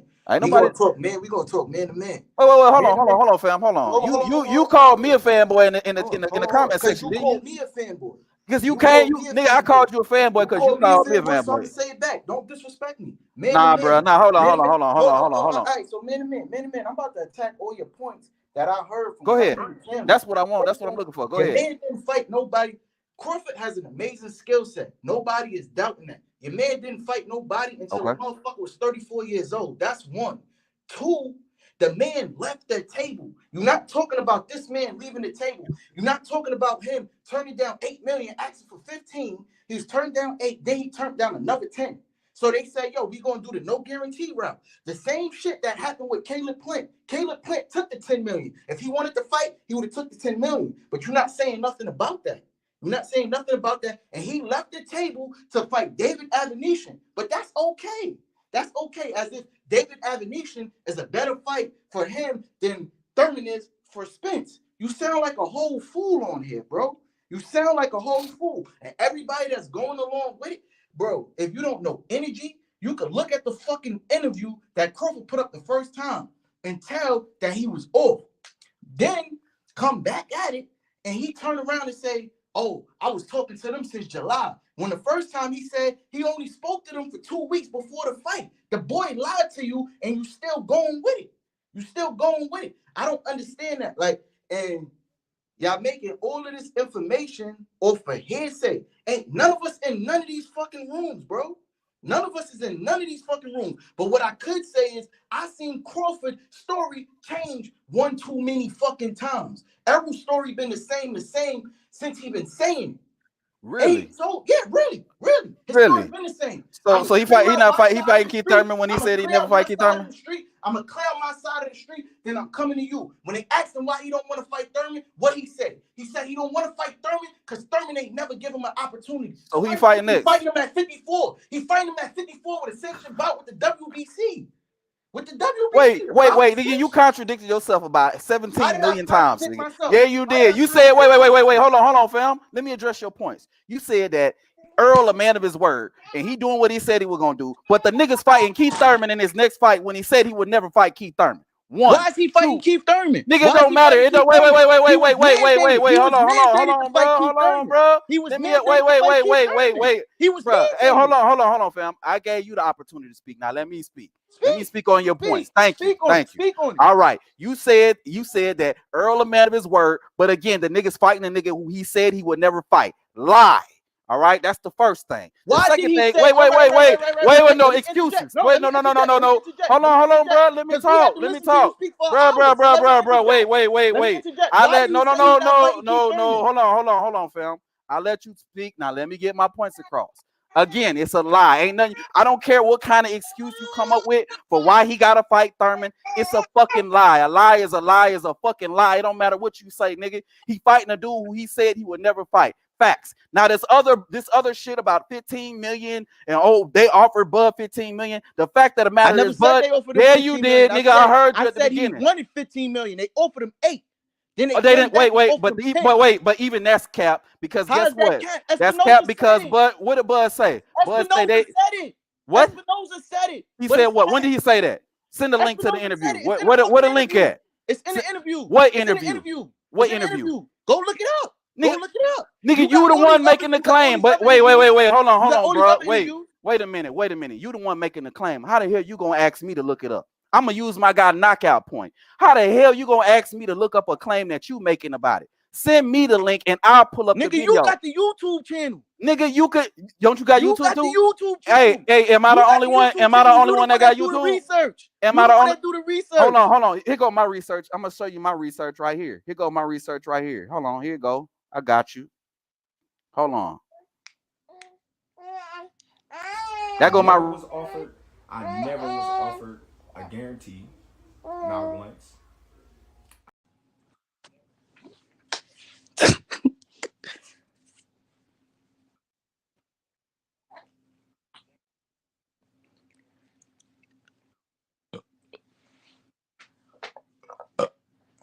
There go my receipts. Where your receipts at? And that shit where he lying, bro. Oh, so he lying now? He lying? All this access. I'm not on the computer. I'm on my phone right now. I'm not on the computer. I don't have the computer right here. That sound real convenient. That sound like you're going the easy route. It sound like hold on. This shit you talking about. This what you sound like right now. To hear you. Wait till you get a belt. And not fighting. He ain't did nothing in the welterweight today. When he get a belt, you want to go over there. Cool. We going to eat. Thurman want to go over there. Now y'all want to say, oh, I ain't fought nobody, but I got a belt now, so why? Okay. Sean Porter got a belt too.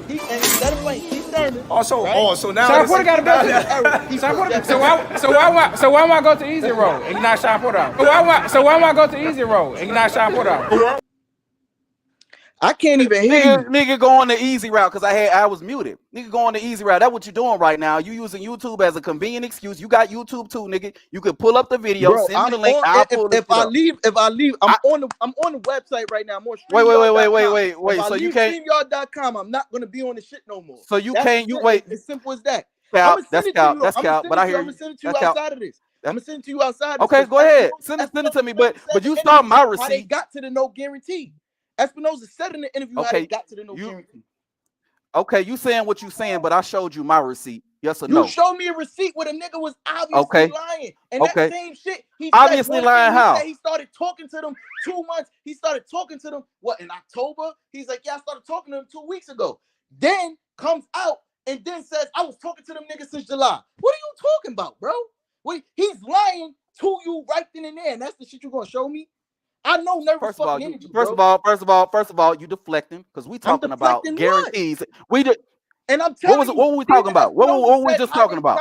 What were we just talking about? We were just talking about guarantees and how he was never offered a guarantee. Got to the no guarantee, and then what? Wait. Am I wait? Hold on, fam. Wait a minute. Yo, hold on. Am I misinterpreting what never means? Hold on. Let me play this shit again for you, fam. He said I was never offered a guarantee. I was never offered a guarantee. Look. I'm gonna back out. I'm gonna go get the interview. I'm gonna back out. Go get the interview. I'm gonna post the fucking link in your chat, right? In your chat, and then come back. You feel me? You got you got my word. I'll play it. Go ahead. What you say, niggas is and all this, that, and the third about fanboy this, fanboy. We not even going that route. Well, if you look. If you think Crawford beat Spence, I wouldn't say you wrong in thinking that. You feel me? But I wouldn't say somebody wrong in thinking Spence beat Crawford. It's a 50-50 fight. It's literally a 50-50 fight. But you're not talking about what Crawford did that we didn't get this fucking fight. Nobody's talking about what Crawford did. What he do? What he do? Get this fight. Tell me what he do. What do you mean what he did? He was negotiating with 2 companies at once. So he's leveraging the fact that he can fight Errol Spence with another company. What are you talking about? That's easy to see. Wait.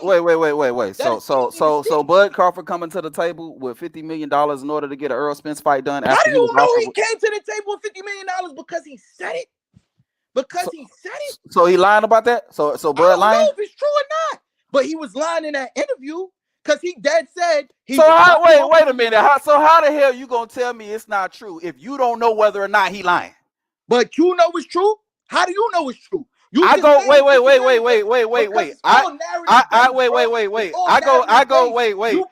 Hold on, fam. Wait a second, bro. Wait a second, fam. Wait a second. Spence and Crawford. Hold on, bro. Wait a minute. Calm down. I go by what I have as a receipt. Bud Crawford is a much credible source than niggas on YouTube. Bud Crawford. Wait. Hold on, bro. Wait. Bro, wait a minute. Wait a The minute, Errol bro. Spence Hold that Terence on. Crawford supposed to draft. Bro, And Errol Spence asked calm him down. where the Calm 50 down, million bro. coming from, and he couldn't tell him. Hey, hold on, bro. Bud Crawford is a much credible source than niggas on YouTube. 1, 2, right? Bud Crawford Bud is actually more credible than Errol. wait. 2, Earl actually confirmed that Bud came to him with the money, right? He didn't come to him with the money. He said that he came to him with a $50 million offer from a hedge fund. He said, where is the money coming from? And he didn't have no answer for that. What are you talking about? Wait a minute. What did Al say? Hold on, here we go. A lump sum of money to fight Terence Crawford, which he didn't call me back, so I proposed it to Al. I hit up Al. I'm like, Al, listen, you know, man, I got this big hedge fund company out here. You know, they claim they know you. Not one, but two. Not one, but two. You know what I mean? 2 companies willing to put 20+ million in both of our pocket, guarantee. Al tell me straight up, I'm not letting nobody touch this fight. Let me ask you a question. If Al ain't letting nobody touch this fight, then what he got to prove as far as where the money coming from and all this shit? First off, where's the money coming from? What are you talking about? Wait. Did you not hear the interview? You didn't hear what I just played? I heard exactly what he said. Okay. I heard so exactly Al said he don't want nobody touching the fight. All right. So you the YouTuber, you do the research and all that, right? You Okay. got all the files. Do you got when they was going back and forth on Twitter? Yeah, I got when they were going back and so forth. pull What it does up, that mean? pull it up, What am I pulling up though? Pulling up Pull what? it up. You're gonna pull up a tweet where you see Errol say exactly this. I heard what Earl He said, the but look, 50 million, I asked him where it's coming from. He said a hedge fund. He couldn't hold tell me where the money on, was bro. coming from. I heard what Earl. Wait, I heard Put what it on Earl. the screen. The Bro, same way hold on. put First of all, wait a minute, bro. Wait a minute, bro. You moving the goalposts? I'm not moving the Yeah, goalposts. you are. You moving the fuck talking out the about the goalposts. same shit. Bro, you pushing the goalpost so far away, bro. You kicking the shit out of that goalpost. That shit is far as hell. Hell yeah, it is. Do that with me, bro. You moving the goalpost. Look, bro. At the end of the day, first of all, you question whether or not the 25 million was real. You said, is the 25 million real? Is it real? I got you. Al and Earl confirmed that he came to the table with 25 million. Now you talking about, wait a minute, bro. Wait a minute, bro. Hold on. Wait a minute, bro. Wait a minute. He asked where it was coming from. Hold on, bro. Where it was coming from. Wait. Al, I told you. You said if he came to the table with 25 million, I proved to you that he came to the table with 25 million because Al and Earl confirmed it. And then also at the same time, Al said he don't want nobody touching the fight, right? So it don't matter whether the 25 million was real or not real. It don't matter whether he saw the money or not. Al said he don't want nobody touching the fight. It don't matter if he lying or not, because Al said he don't want nobody touching the fight. You missing the point? It sounds like you moving the goalpost. You missing the point. I ain't moved shit. I didn't miss your point. I understand your point. Yeah, no, you missing the point. Bro, it don't, you missing the point. Pull up the tweets. Hold on, bro. Again, you missing the point. How am I missing the point? Because I'm going right. Wait a second. Because it don't matter. Al told you. So pull up the tweets. Al told you. Pull up the tweets. The tweets don't matter. I already know what's on the tweet. So what tweet am I pulling up? What tweet am I pulling up? That's what you're telling me. Pull the tweets up. Bro, this is what I'm about to do. I'll pull them up, but I ain't finna hold up the show pulling up no damn tweets. You ain't gotta hold and I don't know what the hell I'm pulling up. Anyway, you just want me to randomly scroll down tweets. All you gonna do is prove my point, nigga. But hold on, let me go to the next person, bro. He couldn't tell Let me go. Hey, hold on, bro. Hold on. Time out. For anybody new to the channel, man, be sure to subscribe, man. Hit that goddamn like button. We giving you some fire content right here, man. I'm finna bring too. Yeah, appreciate you, fam. Appreciate you. An Errol Spence guy. I was gonna send you a super chat until you called me a fanboy. I ain't going front. I was gonna send you a super chat. You called me a fanboy. I stopped right then and there. I ain't gonna lie. That was retaliation. I appreciate all this shit because we all want the same thing. We want to see a great fight, but what we not gonna do is just believe one person and not the other. I refuse to do that. All right. Well, look, this one I'm gonna do. I'm gonna go to the next person, man. My guy AC been waiting in the background for a little while. AC, what it do, fam? What it do, player? What's going on? I'm just sitting here. Your man Chase is on some weird shit. So I know he want to talk about the tweets. I'm gonna step off my intro just to address that tweet thing for you, so he can have clarity. Right. I'm pulling it up right now. Chase. Errol Spence tweeted in that same tweet war you talking about. Errol Spence tweeted the $25 million was for your benefit. He tweeted that. He said, not mine. So that's confirmation that the 25 million was real. Also, he also asked Al, what about the 25 million? Meaning he was thinking about that 25 million after it was said, because he's like, yo, Bud don't come with no bullshit. Al's response was, why would you put a cap on yourself? Two direct ways of confirming that the $25 million was real. Al turning it down, saying, I'm not going to let nobody touch the fight, is also confirmation. So there's 3 confirmations right there for you. So we can leave also confirmation. That's not 3. We can leave it alone, homie. That's not we can leave that alone. For me. We can leave. So it's not confirmation for you because that's not maybe you don't want to deal in common sense. Where the money was coming from? Where is it coming from? So let me explain this to you. Now let me explain this to you. Hold on. When you talk about where the money's coming from, you got 2 routes of going. Number 1, the most common sense thing to do is to show proof of funds, just like Eddie Hearn asked Al Heyman and Deontay. Let me finish, homie. Let me finish. I'm giving you example. I'm giving you what's called precedent. So this way you have clear examples. Eddie Hearn demanded that Al Heyman and Deontay Wilder show proof of funds of the $50 million. They had to go through a lawyer, which then the lawyer put it in an escrow account. The escrow account goes to a bank. So if you ask for proof of funds, there you go. But if you shut it down before you get to proof of funds, you can't tell a person they lying. And second of all, where the money would come from, it would come from a fucking bank, because the check, if Errol accepted it, would have had a bank's name on the check. That's actual fact. Or the transaction would have had some sort of electronic. It came from a bank, but he's saying it's coming from a hedge fund.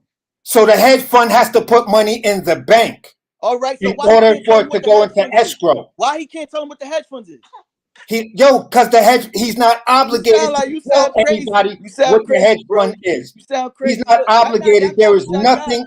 There is nothing. I see what's going on. There is nothing. I'm telling you as a businessman, my dude, let me finish though. You asking questions and I'm asking you why you interrupting me. There is nothing that stipulates I have to disclose where the money's coming from. In politics, it's called dark money. The U.S. Supreme Court just said money is speech. So therefore, you do not have to disclose in 2022, based on the Supreme Court ruling of dark money, where any money comes from. When you're talking about a big deal, all you got to know is, do I have proof of funds? That proof of funds is in a legitimate bank, not some offshore account like Deutsche Bank or some weird ass shit like that. If it's in an American bank represented by American lawyers, it's all good. It's gravy. To question it after that means you don't want it. You scared. And that's period. So let me move on now. I don't want to be in a debate with you over this because it's already settled. Why you can't answer the question? Why you can't answer the question? The question was answered. You just not listening. It just doesn't satisfy your narrative. I'm listening to you. I understand your. But it doesn't satisfy your narrative. If you understand, then you overstand. No, you're going into a situation that did not happen. No money was put in no escrow account, no nothing. How the fuck do you know if he told him he has it? If he has it, that means if he has it, the money. Listen, let me explain to you how it goes in real life. Since you're saying I'm making up shit. If I make the claim, bro, let me finish. You quick to talk, but short to listen. You quick to talk, but short to listen, which then has a smart person saying, I don't know really what's good with this guy. So let me finish, please. Do us the respect. You came on demanding respect, so show everybody respect. So here's what I'm saying to you. Here's how it go in real life. If I make a claim, right? I'm making a claim. I got 25 million. I got 50 million, and I got people that's willing to put up $50 million. You being a businessman and Al being a businessman ask me, do I have proof of funds? If I say yes, then that means that confirms why Al said I ain't letting nobody touch this fight. because he knew Bud Crawford had proof of funds. A plus B must equal C. In any court of law, certain inferences lead to causality. So what I'm trying to say to you, hopefully I'm not speaking over your head, is Bud Crawford had the $50 million. It was in an account somewhere, but it never got there because they all turned it down. So you can't ask what this after the fact of already turning it down. It's irrelevant. Anything after no is irrelevant. Okay, I respect that. Are you done? Am I allowed to interject now? I just gave you respect. Am I allowed to interject? Hold on, real quick, man. Before y'all continue, man, my guy D Luckett then pulled up on the panel. Salute to you, D Luckett. What going on? What you found? All is well, man. All is well, man. I'm hearing a lot of nonsense, man. I mean, everything you said, AC, was a fact, bro. I get what you're saying. After God speaks, after the negotiations, whatever is turned down, the arguments after that don't even matter. We shouldn't even try to go any further at that point. But that's what I was trying to tell him. Yeah, right, but I can see he's trying. He just want to respond and say something. Am I allowed to interject, D Luckett? Because he was talking to me. I respect. Hold on, let D Luckett finish. At least finish. I just want to get this point across. I want to get this point across real quick, and you can say everything. It's the reason why they was asking where the funds was coming from. It's the same reason why he said, "I don't know this guy. This guy ain't my lawyer." We all know what's going on. I ain't even got to say much. We all know what's going on. So if y'all don't want to speak on that, then I don't know what to say. Wait a minute, hold on. So what you implying? What you trying to say? Like you trying to say he got drug money or something? He freeway Ricky Ross? What you trying to say, bro? I ain't saying nothing about no freeway Ricky Ross, but we know who he was connected to when he left Bob Arum. Same reason why his lawsuit just magically disappeared. We know who he was connected to after Bob Arum. So what's your proof of this connection?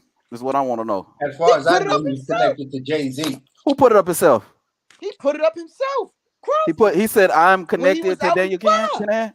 When he was out in Dubai. When he was what? When he was out in Dubai in the ocean. In Dubai. So that post proves that he's working with Daniel Kinahan. That's what that is. Listen, we know what's up. Nah, we don't know what's up because we think we know what's up. We don't know what's up. Bob Arum said it. Bob Arum said what? Said it. What did he say? Why you think his lawsuit got pulled out? Wait. So Bob Arum said it. So we believe in Bob Arum now because Bob Arum also said this. Spence knows he can't beat Crawford.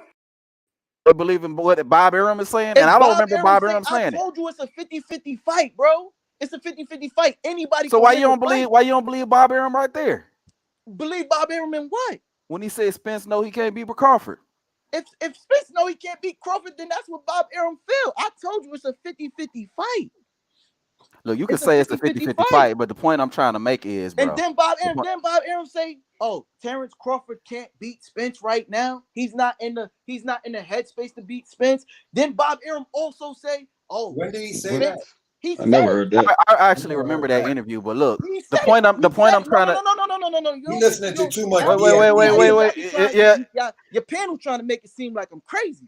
Yeah, you are. A lot of shit. You are crazy. You are sounding kind of crazy, bro. I ain't crazy. Your panel trying to make it seem like I'm crazy. No, you doing a great job. You doing a great job by yourself, homie. Dead ass. I'm gonna keep it right. You got to say too much. Great job by yourself. Nobody got to prove it.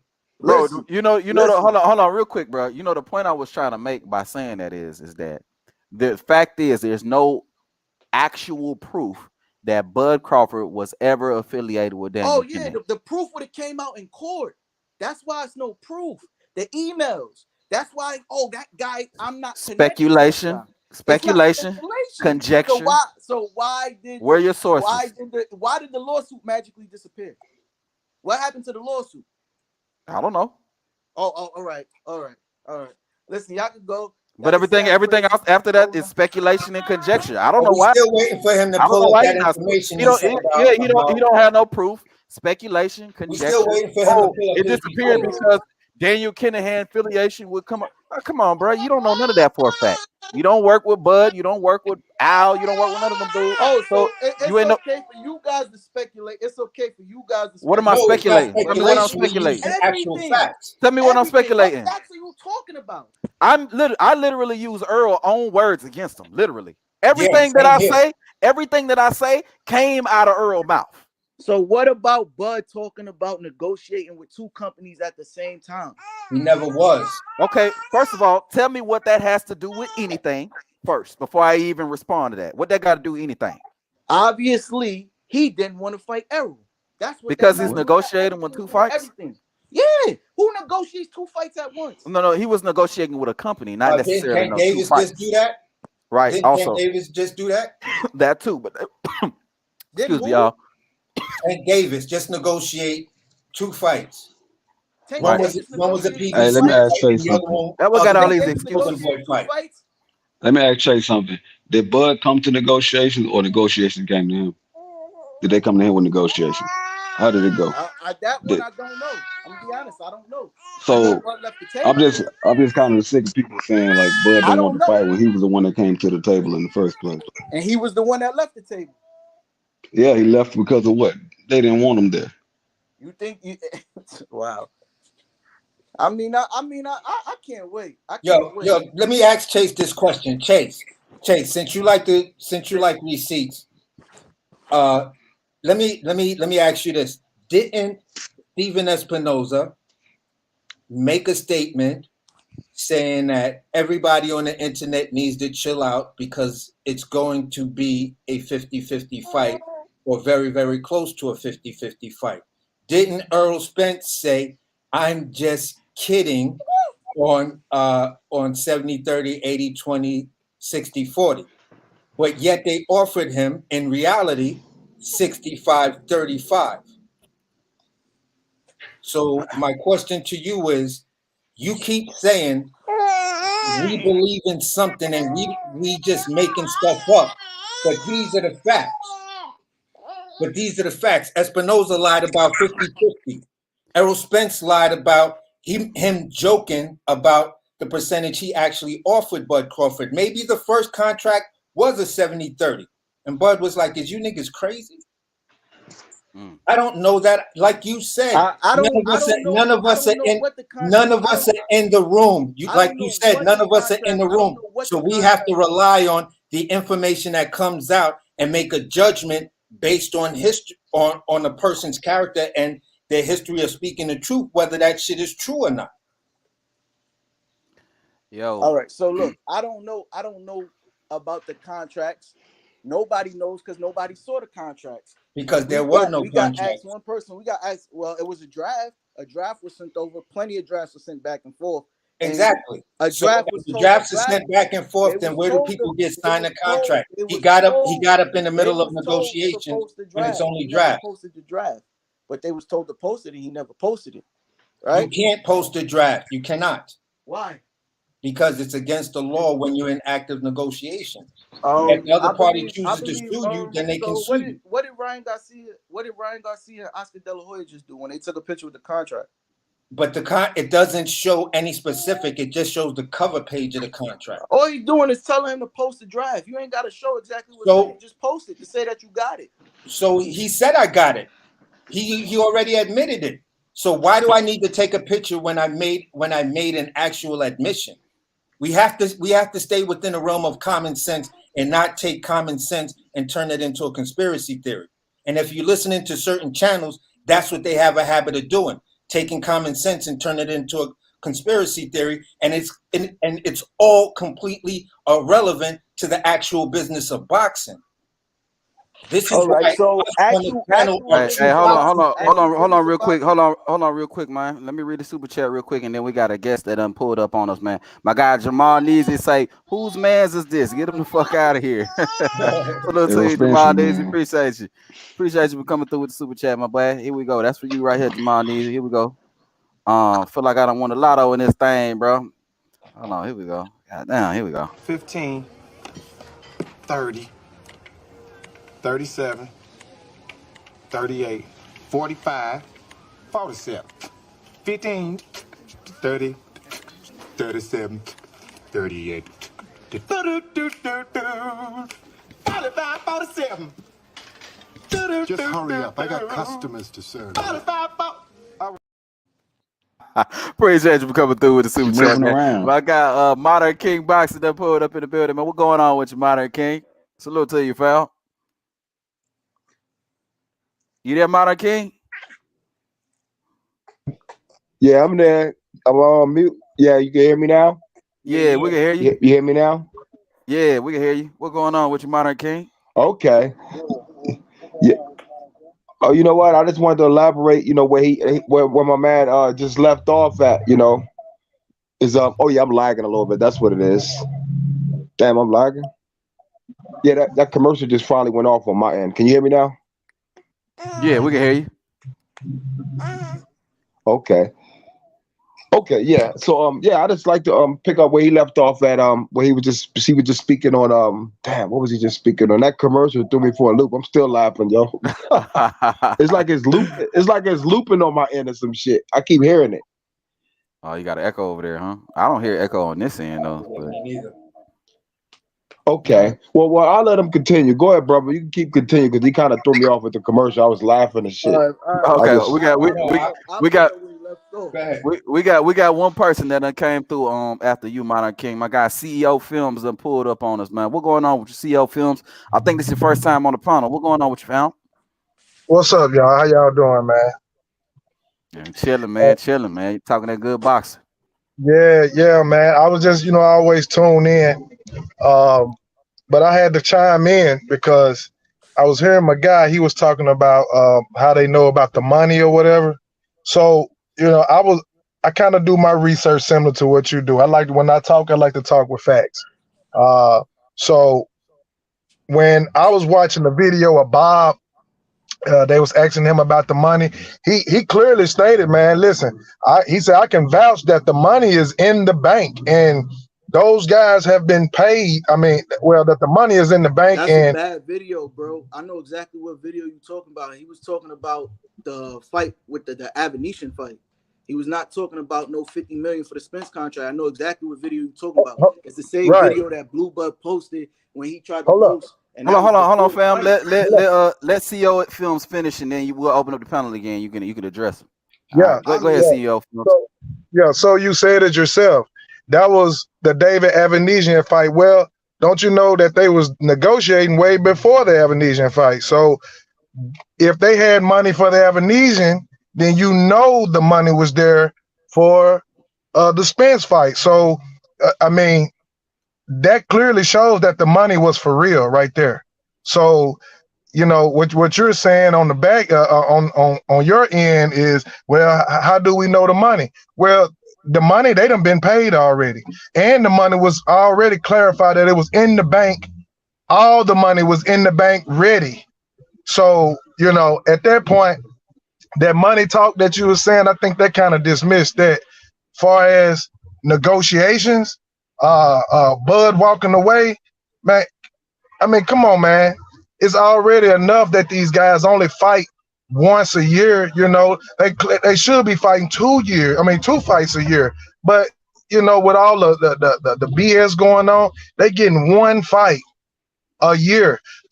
He got people that's on his payroll, man. Like if you ever have somebody on your payroll, or you have to pay somebody, you got to pay these folks. And money coming in and money coming out, you got to keep that money flowing. So, of course, I can see where, okay, he told him, listen, we got to get the fight. I want to fight for the end of 22 because, hell, he got people he got to pay, man. And if they didn't want to make the fight before then oh well. And then you got them talking about the 147 deal. Talking about he was too heavy. He can't make 147. Well, what's a few more months, man, that you've been in the 147 your whole career? What's a few more months to hold off until we make this fight? And so, I just look at the totality of everything. And like my guy was saying, you got some of these channels, they just overdo everything, overthink everything instead of just looking at the common sense of everything, man. So, I just had to chime in on that part, because it just seemed like my guy. I think he's emotionally tied to it, and it's kind of, it's kind of one of them deals where you can tell him, but he gonna have his own mind at the end of the day, regardless of the facts you lay out. But can I bring up a point where we talking about weight? Errol Spence talking about weight. Well, hold on, real quick. Hold on, real quick. AC. Hey, quick announcement. Joe Cool, your device is not connected. I see you back there, but your device ain't connected. You may have to come out and come back in. But also at the same time, the panel's full at the moment. I can only have 6 on at a time. So the panel's full at the moment. I see you back there as well, film study. So if anybody drop off, if y'all can wait back there. If anybody drop off, y'all can come on. But right now we're full at the moment. I'm about just let me get out this point real quick. Could I get 1 point? And I'm gonna shake. Could I get 1 point? Oh yeah. Go ahead. All right. So you were saying 50-50. This is where he left off at. This is probably what you forgot. What's his name? CCOE or whatever. But yeah, I actually believe the fight is 50-50. I'm talking about business wise. Business wise, hell, it could be 50-50. I mean, but of course, Spence, he the big dog in this division. So if he fighting in this division, then okay, we can give him a 55-45 or something like that. But talking about a 65-35, come on, man. Come on, man. We talk about when you do the numbers, when you do the math, bro. When you hold do up. the math, Hey, hold on, real quick. Hold on, real quick. Hey, Chase, don't go nowhere, fam. You got something to do? I'm watching my baby the whole time. I'm watching my baby. But let me ask you a question. When you do the math, and you add up all the numbers that they bring in for their events, is it worth 55-45? Yeah, because at the end of the day, one has skill. One actually has skill. You facing the toughest opponent. You facing the #1 pound for pound boxer. Thank you. Why does that not matter? Hold on, real quick, y'all. Before we continue this, because this is gonna lead to a whole nother big ass conversation. I'm gonna get to the weight thing as soon as you get back. Yeah, no problem. So hold on, fam, real quick. So let me do some shout outs real quick, man. A film study again. I see you back there, bro. But we're full at the moment. I don't know who's gonna leave, but as soon as somebody I'm gonna let film study come on, because film study on my side. You know, your side. Now y'all gonna need to team up because y'all gonna need help. I'm telling you right now, y'all gonna need help. No, y'all gonna need help after this fact. Y'all gonna need a Justice League after this. They're gonna need help after this fact. I'm gonna drop on them. The Justice League, obviously. No, you do. Trust me. You might not think you do. We need Batman on their side. You need you need an Avenger. You need something, bro. I'm telling you right now. I'm going against the Avengers right now. I'm looking like Ultron. Oh hell no. Ultron died. It's Ultron by Scarlet Witch killed him. Ultron so did die, bro. Oh man, but hold on, man. I was scared of Ultron at first. Nah, wasn't nobody worried about Ultron. But let me do some shout outs, man. Hey, shout out to my guy. I said what I said out there. Shout out to Sony Chiba in the building. Salute to you, fam. Shout out to Jahir Good in the building. Salute to you, fam. QT, what up? Teach, what up? You know what I mean? Kareem Boxing News, my guy Kareem Boxing News, man. What it do, man? Y'all make sure y'all subscribe to Kareem Boxing News on YouTube, man. Got a good channel, man. I think he just made it past 1,000 subs, man. Capping on there, but you know, salute to my guy Kareem Boxing News. Jamal Neezy, what up? You know what I'm saying? Who else? Addison Pires, what up? Appreciate you, fam, for coming on through, man. Who else we got? Tone Loke in the building. What up? Who else? Tri-State Bully in the building. What it do? Ruben Allen in the building. What it do? Arthur Carter in the building. What it do? All right, cool, man. Look like somebody done dropped off. I don't know who dropped off. What was that? I don't know who it was, but it looked like AC. You can still hear me? You can still hear me, King David? Yeah, we can hear you. I can hear you. So let me just drop this point real fast. Oh, cool. At the end of the Ugas fight, when he was talking to Errol Spence, he was talking about his weight cut. He said he had hired a nutritionist. The weight came off easy. It came off scientific. So he ready to go. And that's when he said he's looking for that Terence Crawford fight. So if at the end of the Ugas fight, you're talking about how well your training camp and your weight cut went because the weight came off without having to wear the bag, without having to go in the sauna. It came off scientifically. Why can't you put that scientific weight cut into fighting Bud Crawford, and why now weight is such an issue? Right. Hey, real quick, man. Salute everyone. Yep. The biggest fight of his career. Hold on real quick. Hey, man, salute, man, to Chase Benjamin. He was just on the panel coming through with the $1.99 super chat. He said, enjoy the sparring. Oh, yeah, bro. It's free smoke over here all day, every day, man. But appreciate you for coming through with the super chat, man. We're going to drop this one time for you, man. It's for you right here, Chase. Here we go. Celebration. Yeah. The celebration. Bitches. Correct. The celebration, bitches. Show television tennis. Rick James. That's his classic. Yeah, man. He done ran up out of here though, but we got somebody new that done pulled up, man. My guy, film study, man. Now you be in my comment section a lot, so I'm actually very interested to hear what you got to say because I already know. Y'all hear me? I already know you're gonna come with it. What going on, film study? Shit, can y'all hear me though? Yeah, we can hear you. I just want to say salute to everybody. Ain't no personal, just boxing, man. It's just boxing. Oh yeah, all day. Yeah, we have fun up here, man. What it do, bro? But I just wanted to ask y'all a few questions, like if y'all can decipher anything, like anything that Bud been saying, like before they got into negotiations. Like, hold on, we're gonna have some response questions that you're gonna have to answer. But go ahead. All right. So like, does Bud need Spence? Does he need him? No, he don't. Hold on. Wait. For clarification, like need him for what? Like for money? What are you talking about? Nah, like legacy. Y'all don't like. Nah. Like no. Okay, does he need him to be a Hall of Famer? He's an active Hall of Fame fighter, so why would he need that when he already made history? He's the only fighter in the history. All right, wait. On the Brian Custer, not Brian Custer, it was some other white dude that he does interviews for Top Rank before they finna fight. Some white dude. The Sean Porter and Bud Crawford like press conference, the white dude said that Bud publicly said that he needed Sean Porter. So does he need Sean Porter? Like, why would Bud say that he needs Sean Porter, but he don't need Spence? I ain't never seen that. Yeah, I never seen it either. But if I wanted to make sense out of that conspiracy, I would say he needed Does Bud need Sean Porter? Asking the Sean Porter fight. Tell me why he needs Sean Porter. As a Black Murderers Row type of thing, you need to fight this guy. If you go back to Black Murderers Row was always you fight this guy in order to get this fight. So they tried to Black Murderers Row fucking Terence Crawford by throwing in Sean Porter, although Sean Porter was also asking for the fight.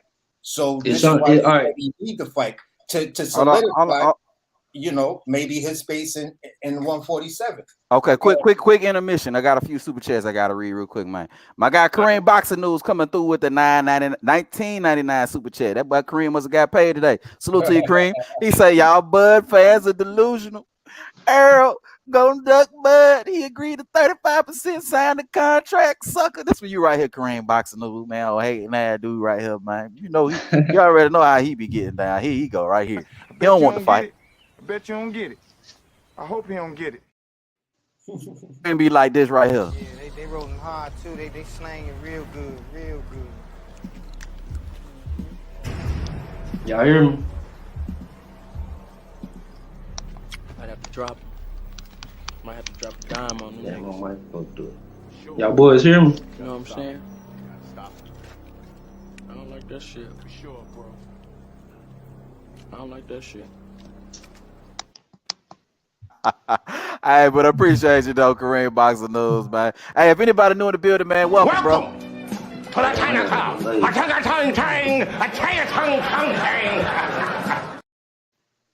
Appreciate you, Kareem, man. I appreciate you coming through with that super chat, man. We got my guy RJ the Legend coming through with the $4.99 super chat, man. Appreciate you for dropping it on your boy, man. That goes a long way, man, to help support the channel. I really appreciate that, man. Here you go right here, RJ. The celebration! Bitches! Correct. It's a celebration, bitches. Show tell them every tennis. Rick James. All right. And then we got my guy Chase, who was on here earlier, man. He came through with another $4.99 super chat. Appreciate you, fam. He said, I'm still here running my baby, turning up. Respect to my guys. It was very fun for me. I enjoyed the verbal back and forth. Yeah, bro. It's all fun at the end of the day, bro. Film study can cook. Okay, so film study. My guy Chase Benjamin, he passing the mantle to you. So you going, you know, you got some big shoes to fill right here, man. But appreciate you though for that, Chase Benjamin, for coming through, man. Feel like I don't won a lotto on this pay. 15, 30, 37, 38, 45, 47, 15, 30, 37, 38, 45, 47. Just hurry up. I got customers to serve. All right, man. That's y'all work, bro. I'm done with the intermissions. Go ahead, y'all. What y'all talk about? What's film study cook? Oh yeah, film study. My bad. It was on you. I'm not even cooking. I'm just asking questions. I ain't even coming to cook. I just want to ask questions so y'all can decipher. So y'all can do y'all Batman shit. Okay. So explain to me why he said he needs Porter. Just explain to me why he needs Porter, but he'll say that he don't need Spence. Like I said, the fans was asking for that, so it might have been. I'm just speculating. I can't say this for sure. As a fan of boxing, not a fan of Terence Crawford or a fan of Errol Spence or a fan of Sean Porter. I'm just speculating, looking at the internet noise at the time. It was heavy on the side that Bud Crawford needs to prove himself with this Sean Porter fight because Sean Porter is one of the toughest guys in the division, even after he made Amir Khan quit. So this was the talkage on the internet. So he was like, okay. And then Sean Porter got wind of it. And then Sean Porter said, yeah, I'll take that fight. I think, yeah, we could get that going. So you got two guys. And then he said, yeah, I need this fight because this fight is important to get in me where I want to get. And I'm willing to take this step to fight Sean Porter in order to sue the internet so I can get that Errol Spence fight. But he don't need Spence. When did he say he doesn't need Spence? I'll send you the link. I remember him saying he doesn't need the Spence fight. No, he said, I don't need. And just like he also said, now let me retract. Let me put one up on you. Did you watch The Porter Way? Do you watch The Porter Way? On The Porter Way, he had Terence Bud Crawford on that interview. He said it's not the fight that I want, it's the fight that the fans want. Terence Crawford said on that interview, he doesn't need Errol Spence. And he said, to a certain degree, Errol Spence don't need him. But we can't escape each other. So you're agreeing with me. So you're in agreement. If I post online, just me and my kids, I got plenty of fans asking me about the Errol Spence fight. Errol Spence post on Twitter, his fan, whatever, him out with his girl, he getting the same thing. You better believe, and I'm quoting him. He said, you better believe Errol Spence wants this fight just as much as I do. So I'm my good sir. My good sir. Can you tell me a time Spence said that he doesn't need Crawford? Can you tell me a time where Spence said, I don't need Terence Crawford? Can I tell you a time that he said he doesn't need it? No. That he doesn't need him? No. So why is Bud coming out saying this randomly? He like, bro, like. But what's when they met up? Wait. When they met up, did he say that he don't need him? No, they got $1 million bet out there. Do they? Or is this hearsay? No, I saw them shake hands. I saw them put that $1 million bet out there. It's on film. Go to ES News. ES News got the video. Man, I just want to know why would he say that he don't need Spence? But he just now like, bro, he just not coming out saying this like this was the Porter fight. Hold on. Let me clarify something. It's an irrelevant question when looking at how many years we are right now. And Errol Spence said, I'm going to spin the block. Errol Spence made money off of dropping a T-shirt that had an impression of Terence Bud Crawford. So this is why I gotta say, if he don't go back down to 147, he is done. Also asked him about spinning the block, which that tweet has never been answered till in my Deontay Wilder voice till this day. You feel what I'm saying? So I do. When you let me hear that one more time, AC. Huh? Let me hear that one more time. What? Till this day. Okay, go ahead. You feel what I'm saying? So my point is this, bro. When we talk about the here and now, what does Errol Spence have to do to make this fight? How about number one, answering that tweet? At least it'll settle his fans. It'll settle a guy like you. Is that gonna make the fight? Him answering a tweet? Yeah, it would give the impression that they're going back to negotiations. You think Either so? yes or no. Either nah, I ain't spinning a block or yeah. Bet. Can I after do this Thurman fight, we can put in a strong educated guess that after this Keith Thurman fight at 154, he's gonna put forth that scientific, weight cut with all of that stuff he said for the Ugas fight. He's gonna put that into play, rehire those guys back so he can have a brilliant weight cut in order to face Terence Crawford. Man. Hey, hold on real quick, man. My guy, the XO Factory, done pulled up now. Now it's problems now. What going on with your XO Factory? What's on your mind, fam? KD, what's up with you, bro? What it do, man? Hey, y'all be sure to subscribe to the XO Factory on YouTube, man. All right, go ahead. Appreciate it, fam. Appreciate it, man. Listen to y'all, man. Listen to y'all. Cook KD, hey, man, you came on with some great ass points when you started this live stream, man. What did I say when I came on your last one, bro? I was like, they don't have the same energy for Earl that they had for Bud, telling him to lead top rank. They don't have that same energy because he's not gonna. This fight ain't gonna happen with Earl on PBC, bro. If he really want that fight, he'll get out of he'll get lead PBC, get out under Al Heyman and make this fight happen, bro. You know what I'm saying? You said that shit. Hold on. Listen, what I'm saying is, only thing I'm saying is, if Earl really want to make this fight happen, Al not trying to do this fight, man. We see that shit, bro. Come on, bro. Bro, listen. As long as he on PBC, bro, this fight is not gonna happen, bro. And if you want your man, but y'all had all this energy for Bud to lead top rank, saying that he got to get away from top rank to make this fight happen. Bud don't did all that shit. Y'all don't have that same energy for Earl, telling him that he need to get the fuck away from Al to make this fight happen, bro. Like, this the fight that we want, right? As fight fans, right? So y'all Earl Spence fans need to get that same energy to Earl that y'all gave to Bud to lead top rank, so these two can get together and make this fucking fight happen. Why y'all don't have that same energy for that?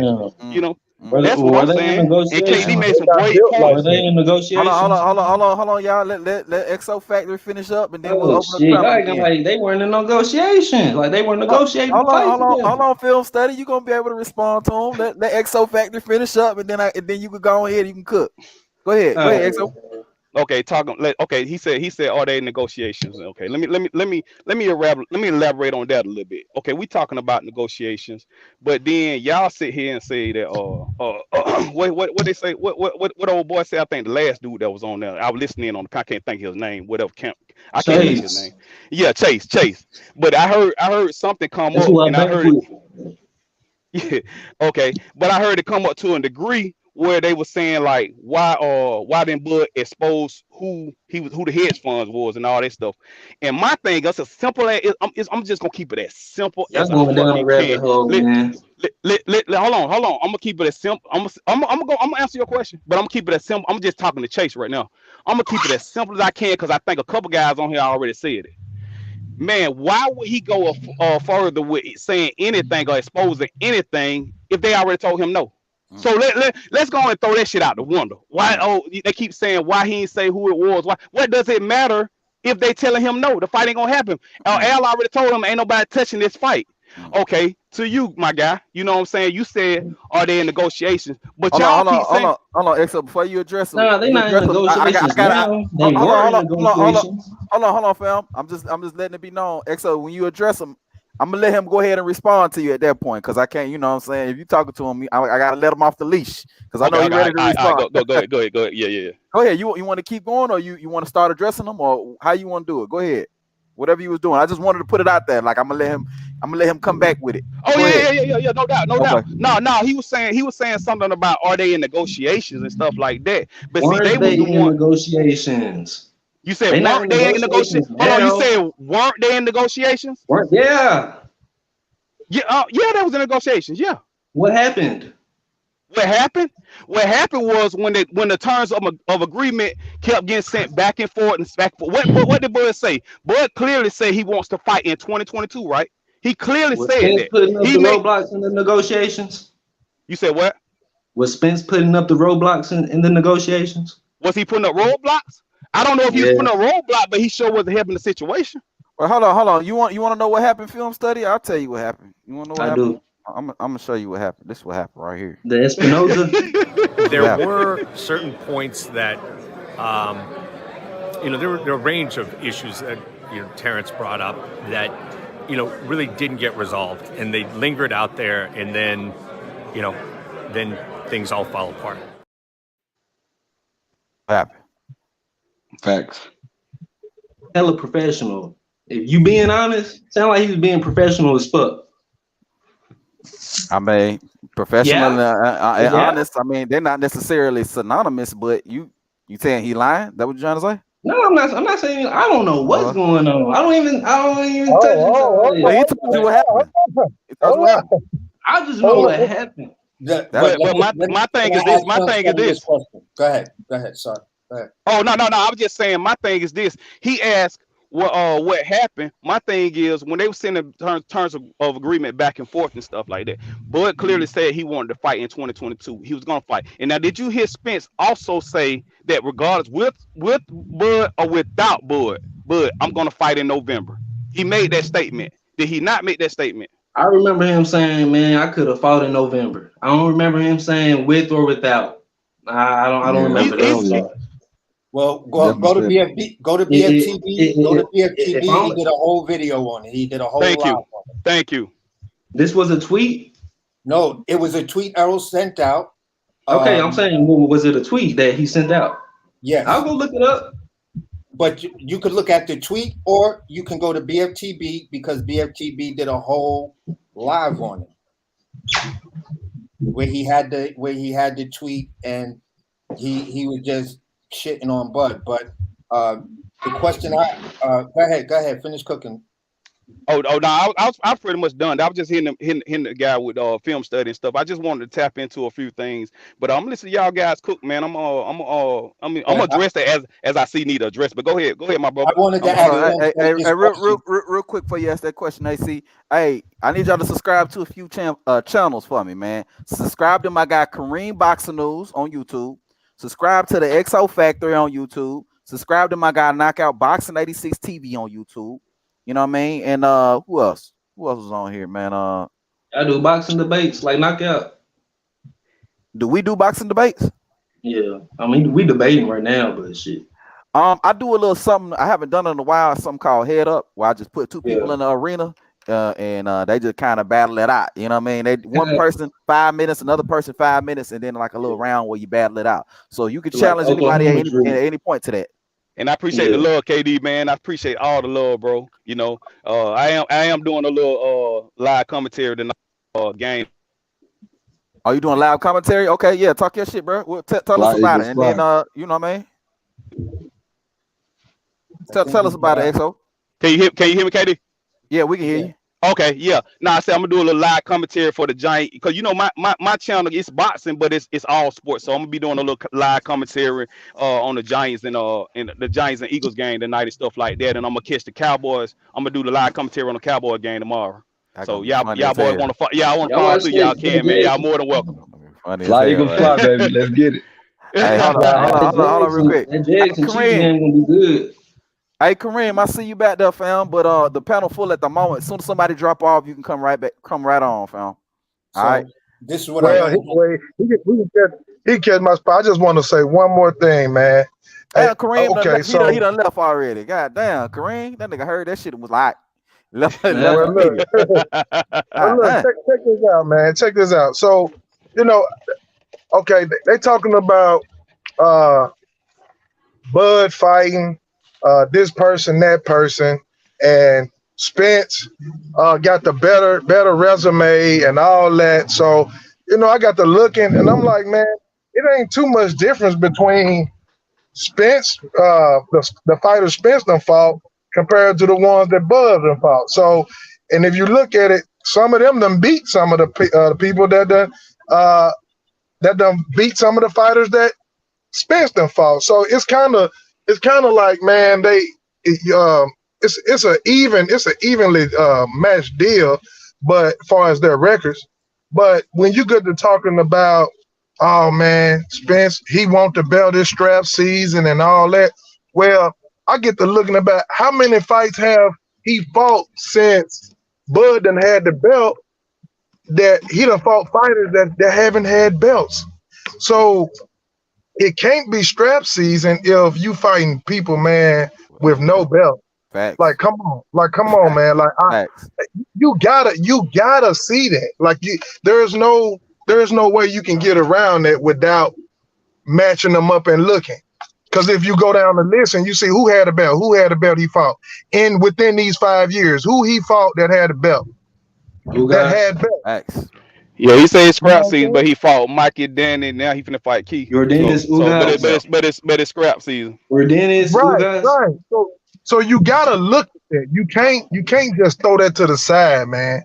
Like, if you're a real boxing fan and just get away from all the because all the Ugas is irrelevant.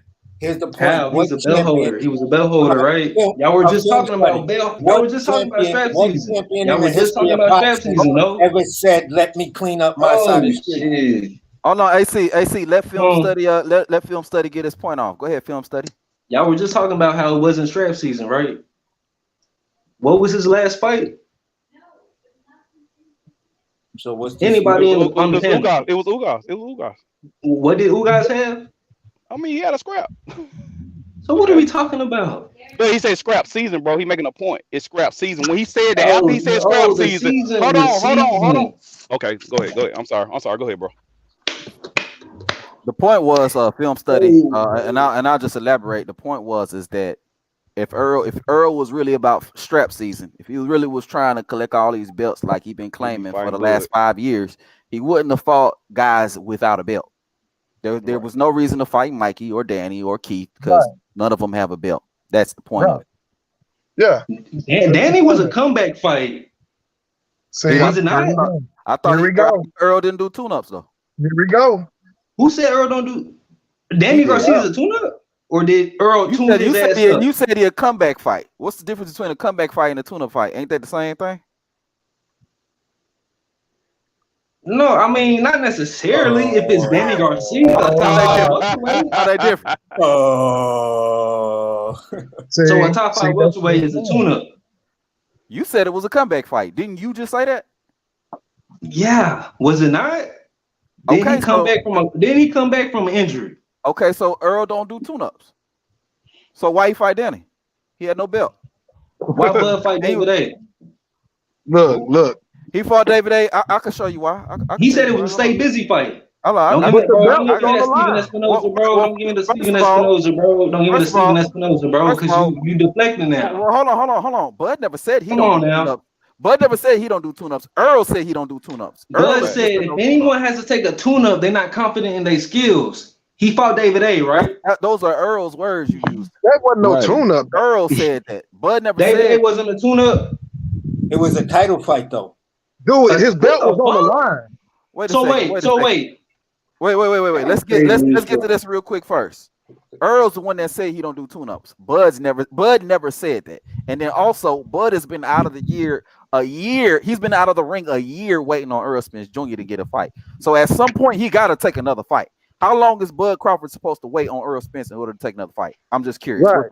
What's your He opinion don't on need that? Spence. He don't need Spence though. Okay, so then you should be okay with him fighting David Avanesyan then. Thank you. So who his next opponent is my main point. I mean, we're still Who's working his on it. next opponent? We hope Hell, it it's needs to Errol. be Earl. Bud It need to be Crawford. Earl. I mean, if Errol hurry up and drop the belts, maybe. But y'all we can see a saying he Bud versus running. Bud. He is running. He up to at 54. But it's strap season, bro. It's strap season. Up at 54 for no I'ma titles. spin You the know, block. you fight your mandatory at 54, no titles. Come on, bro. Like, You Hey, spin guess the what block. I put in the comment You section went up to earlier? 154. Al You Haymon went up to took Errol Spence 154 for key. no belt. You went up to 154 for no belts. Yeah, I want to hear your Like- opinion on that film study. What's the reason for that? Did the WBC mandate it? Oh my God. There we go. No question. He mandated There we it at go. I feel 154. study. That nigga went with the political answer. Okay, So I y'all ain't mad cool at with it. wait. They mandated Y'all cool with Bud fighting David A? Are y'all cool with Bud fighting David A? I mean, he got to fight somebody. Who we gonna I fight? was. So I'm gonna say this, But bro. wait, hold up. Who is he gonna fight? Film study? So Bud, he can blindside Spence with a David A fight, leave him on the shelf, and then Spence got to go back into negotiations with him. How did he blind? Hey. How did he blindside him, bro? Let me. So you knew he was gonna fight David A? My thing is this. My thing. Bro, Listen, bro, if you you answer my hold on, question. hold on, Do you know he was gonna fight David A? No, Did I it know he doesn't was gonna matter. fight It David A? doesn't matter. No, is that not a hold on, blindside? Errol said he fighting somebody else. Errol said on November We 20, talking about on November Bud. 22nd, We talking about Bud here. I'm fighting somebody else, and so He is Bud. announced that he was gonna fight David A. Bro, if the fight wasn't going, if Earl and Look Bud at what wasn't gonna y'all fight, doing, what does it? bro. If Earl and Bud I'm wasn't gonna gonna do fight, double standards. I'm gonna do double standards real quick. If Bud was at 147 with 3 belts, Hey, hold on. Hey, hold on, real quick. Hey, wait. That's important. Wait a minute. Earl just moved up. Hold on, They fam. both in negotiations. Wait. And Earl backs out. Bro. Is Earl Hold on. done? Yo. Chill. I'm killing Hey, y'all, bro. wait, hold on, film study. Hey, whoever got that music in the background, man, mute that, bro. I ain't trying to get pulled off. Goddamn, they'll flag my shit in a hurry. Right. Yeah, whoever that is. All right, go ahead, film study. I just want to do double standards, and I'm gonna hop off. Nah, you gonna run off. You gonna gonna at 146. Hold up, because I gotta be you going to somewhere. 54? You gonna run off? Go ahead, I'm the man. Go ahead. No. I'll spin the block whenever you come on live. Oh, that means you ain't coming back. SPN. Oh, you gonna make a point and run? Take it off, man. Spin the block mean you ain't coming back to me. I'll spin the block whenever you come back on live. I gotta do something. I'm gonna ask. Don't say you gonna spin the block, cause spin the block to me mean you ain't coming back. Cause that's Yeah, Earl's been saying that what Earl did. Just make sure no 14-year-olds run into you. Hey, y'all cut that music. I'm gonna ask a quick question. We finna do double standards. I want to see if y'all boxing fans. If had 3 belts at 147 and Earl just moved up with 1 belt, and they go into negotiations and Earl backs out, what is he? Is he a duck? That's a little. Is Earl Spence a duck for backing out of a fight? That's not what actually happened. So you asking a point based on again. We're talking about backing out of fights, but we got Steven, backed out on fight. Wait, hold on. We got Steven Espinosa. There were certain points. You giving me outliers, bro? Come on. You know, there were a range of issues that Terence brought up that really didn't get resolved, and they lingered out there, and then then things all fell apart. Backed out of a fight. Did he back out of a fight, or did they not, or were they incompetent when it came to getting the deal done? Which one was it? Because it seemed to me like they're lingering, like it's more towards the latter. Like these dudes couldn't get the fight done. Because ain't no fight gonna get done if I got several issues that ain't addressed. Does anybody on this panel know what Bud was asking for besides transparency that was already given to him? Already given to him, was it? Yes. The Ali Act grants transparency. He wants the power to at least know of expenses and ask about expenses. Now here's where it gets a little bit complicated. If you're saying I get the right to approve expenses, first of all, I have a problem with that. A problem with that. So did they give him what he was looking for? According to Spence, they granted him transparency, bro. What about what Steven Espinoza just said? Play that clip again, please, KD. I don't think he's. Did Espinoza say they didn't grant him transparency? Did he say at that? least know of expenses and ask about expenses? See, now here's where it gets a little bit complicated. If you're saying I get the right to approve expenses, first of all, I have a problem with that. That sounds like He has somebody a problem with it. He has a problem with it. That doesn't mean he didn't grant him transparency. He has a problem with it. You really trying to say that? You really want to go down that path? Bro, he said he has a problem with it. He didn't say they didn't grant him transparency. Did he say that they didn't grant Bud Crawford transparency? He says it later on in the interview. You lucky I don't have that. I could pull up the interview and play it for you. Film study. If I say I have a problem with it in a context like that, that means I'm not having that bullshit. I'm not going. Is that an assumption? Is that not an assumption? That's not an assumption. Not an assumption, bro. That's the definition. Hey, film study. You're assuming that he didn't show them transparency because he said they got a problem. Yeah. Wait, film study. If I say, hold on. If film study, if I say hop on the panel, and you say I have a problem with that, does that mean you coming on the panel? No, I mean shit, bro. Yes, bro. Me, if you dealing with me, Bill said, God damn. So wait, all right, hold on. So what y'all saying? Earl lied about him saying that they showed him transparency. And if he lied, if he lied, why Bud ain't call that shit out? Why he ain't say y'all ain't show me no damn transparency?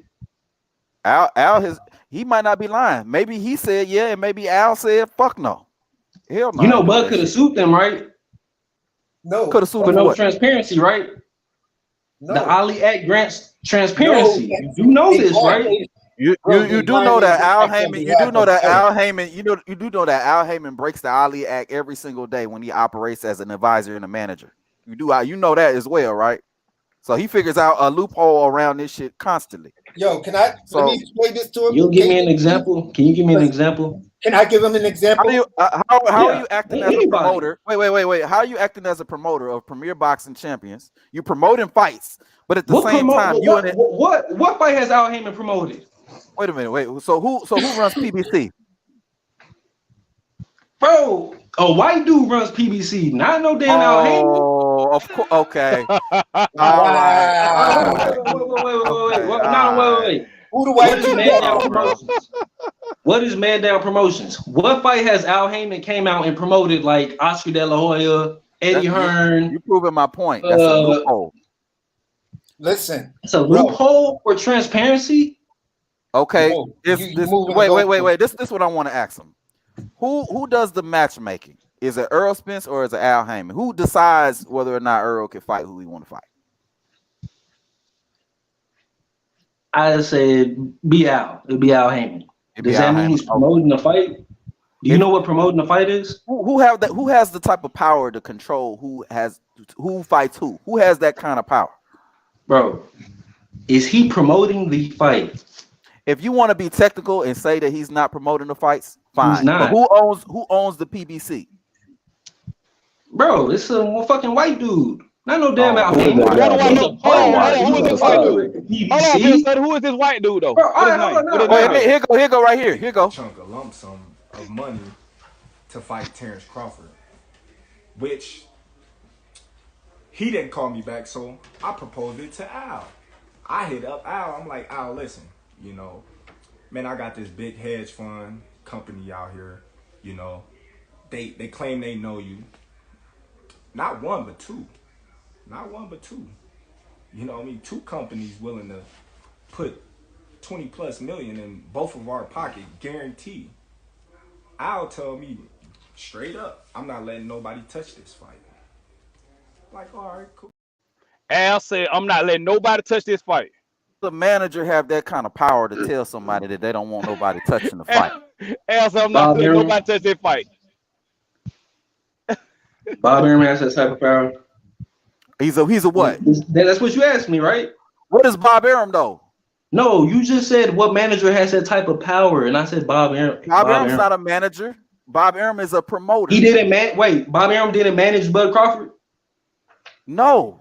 Bo was his manager. Bomac was his man. Yeah, you're right. Bomac. Yeah, you're right. Yeah, it was Bomac. Yeah, it was Bomac. My bad. Hey, so film study. Let me ask you a question. Who is this fucking white guy? You know, you're gonna have me looking for this white guy like Errol Spence got me looking for this damn kid in this car. You know, hey, you know what? You know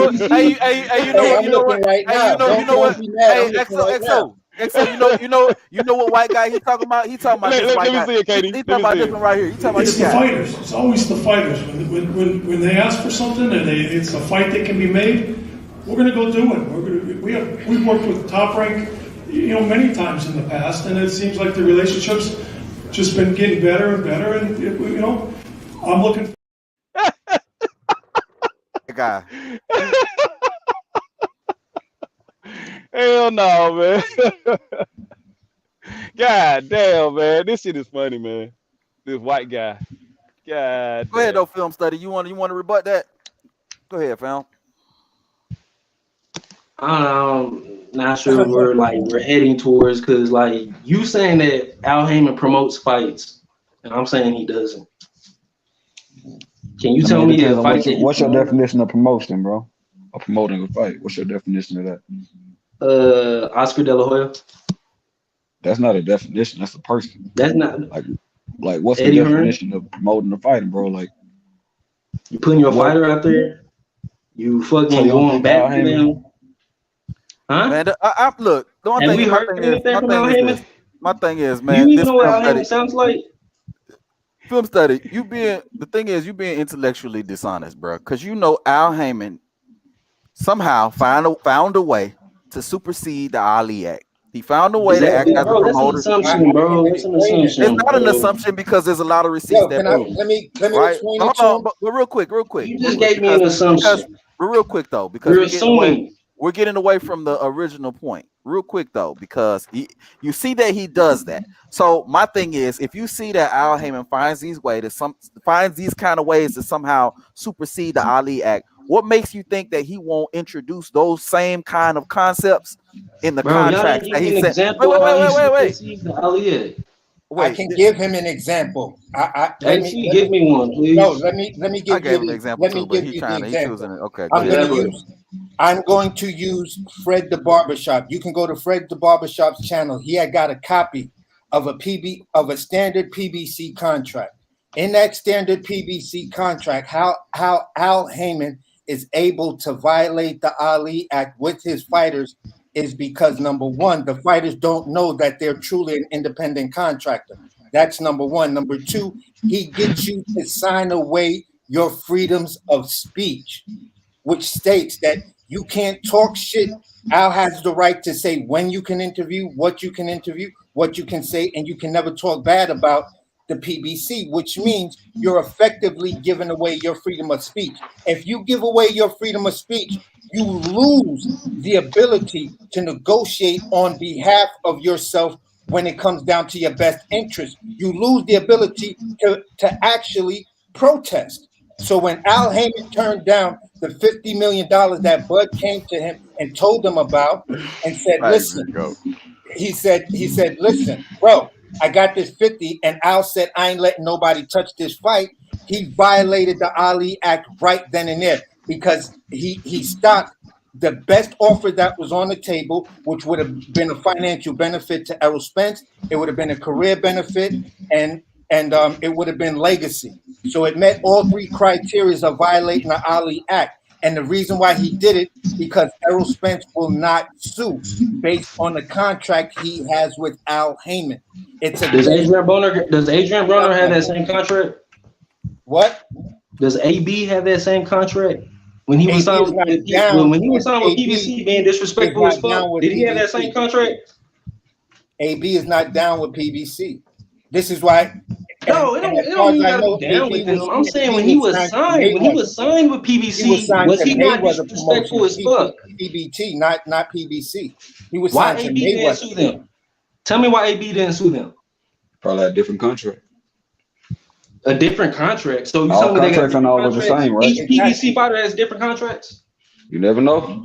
Who knows? But hey, he Wilder's spoke his been mind. telling you Is that the is same that an fighters told assumption? the same Are you fighters assuming the that? same fighters No, told it's not him an assumption. Crawford Bro, it didn't is Either an do way. that assumption. before, You right? It gotta is. read what It the is. assumption means. It is an assumption, but you never know. You just said But it you wasn't don't an know what. assumption. But he But was you You said saying it assume that wasn't. when now they do. after You Is some it assume an they of have the the same assumption or contract. not?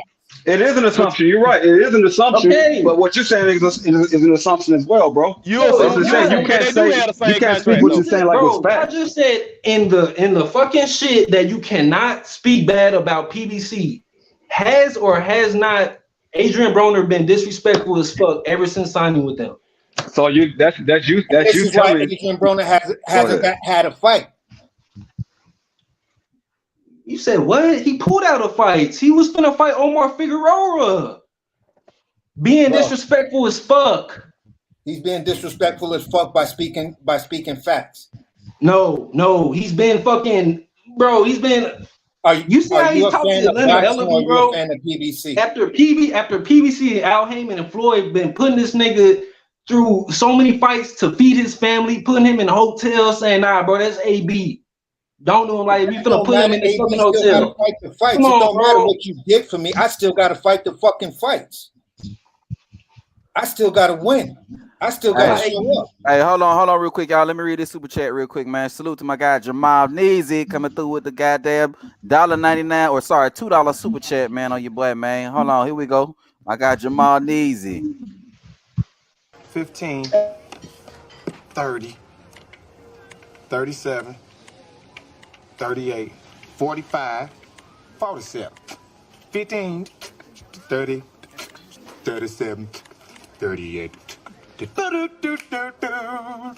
45, 47. Just hurry up. I got customers to serve. 45, So, Jamal needs to say Bud was blindsided by EJ fighting Thurman. Bullshit. That's bullshit.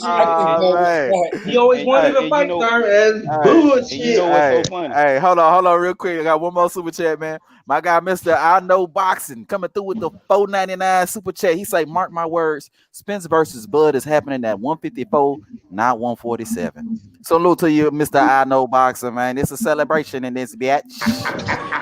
The celebration! Bitches! Correct. The celebration, bitches! Show television tennis! Rick James. Appreciate you, pal. All right, y'all go ahead.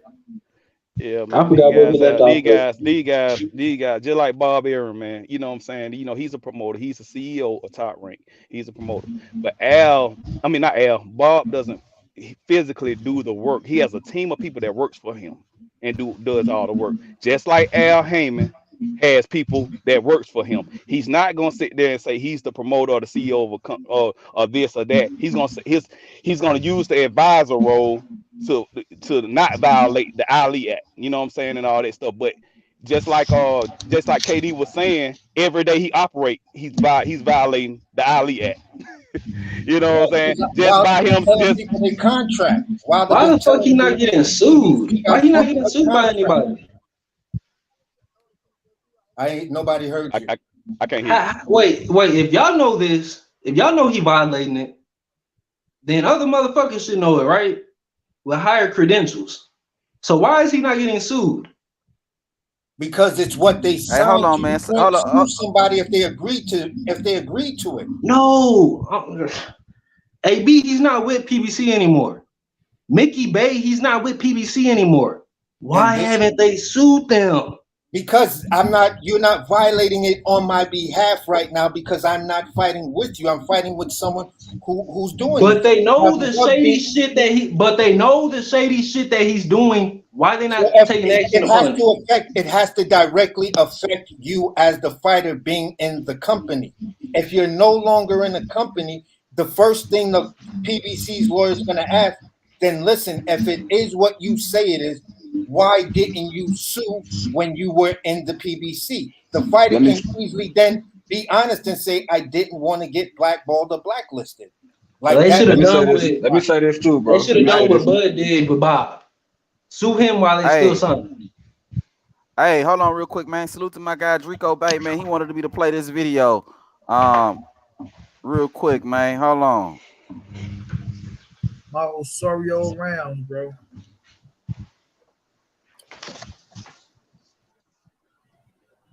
Yo, y'all hear me? Yeah, we hear you. We hear you. We got a video playing. Hold on, real quick. Oh, my bad. How long is this? Is this 20 minutes? Oh no, this. Oh wait, no, hell no. Hold on a second. Yeah, cut that bitch down. This way too goddamn long. Hold on a second, y'all. Wait a minute. I'll watch it when God I get damn. out the live. Smoke me a blunt. Abort mission. Hold on a second. Wait a second. I think he sent another one. Hold I on. give you respect on that, bro. I got my shit in my ashtray right now. Been slow toting it. But film study, just like my man was saying though, I don't think it's worth them trying to fuck with it if it doesn't directly affect, you know what I'm saying, you doing business with, you know what I'm saying? Yeah. So I wouldn't I let get what these you're other young saying. fighters get screwed over though. Hey, my thing is this, bro. All lawsuits ain't public, bro.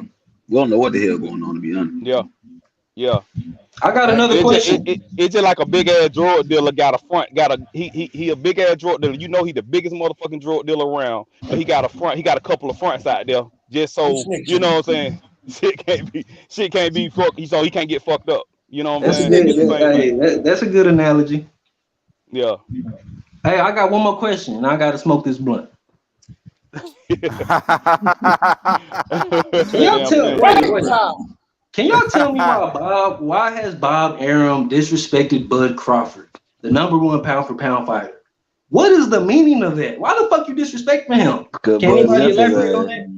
He lost him as a fighter.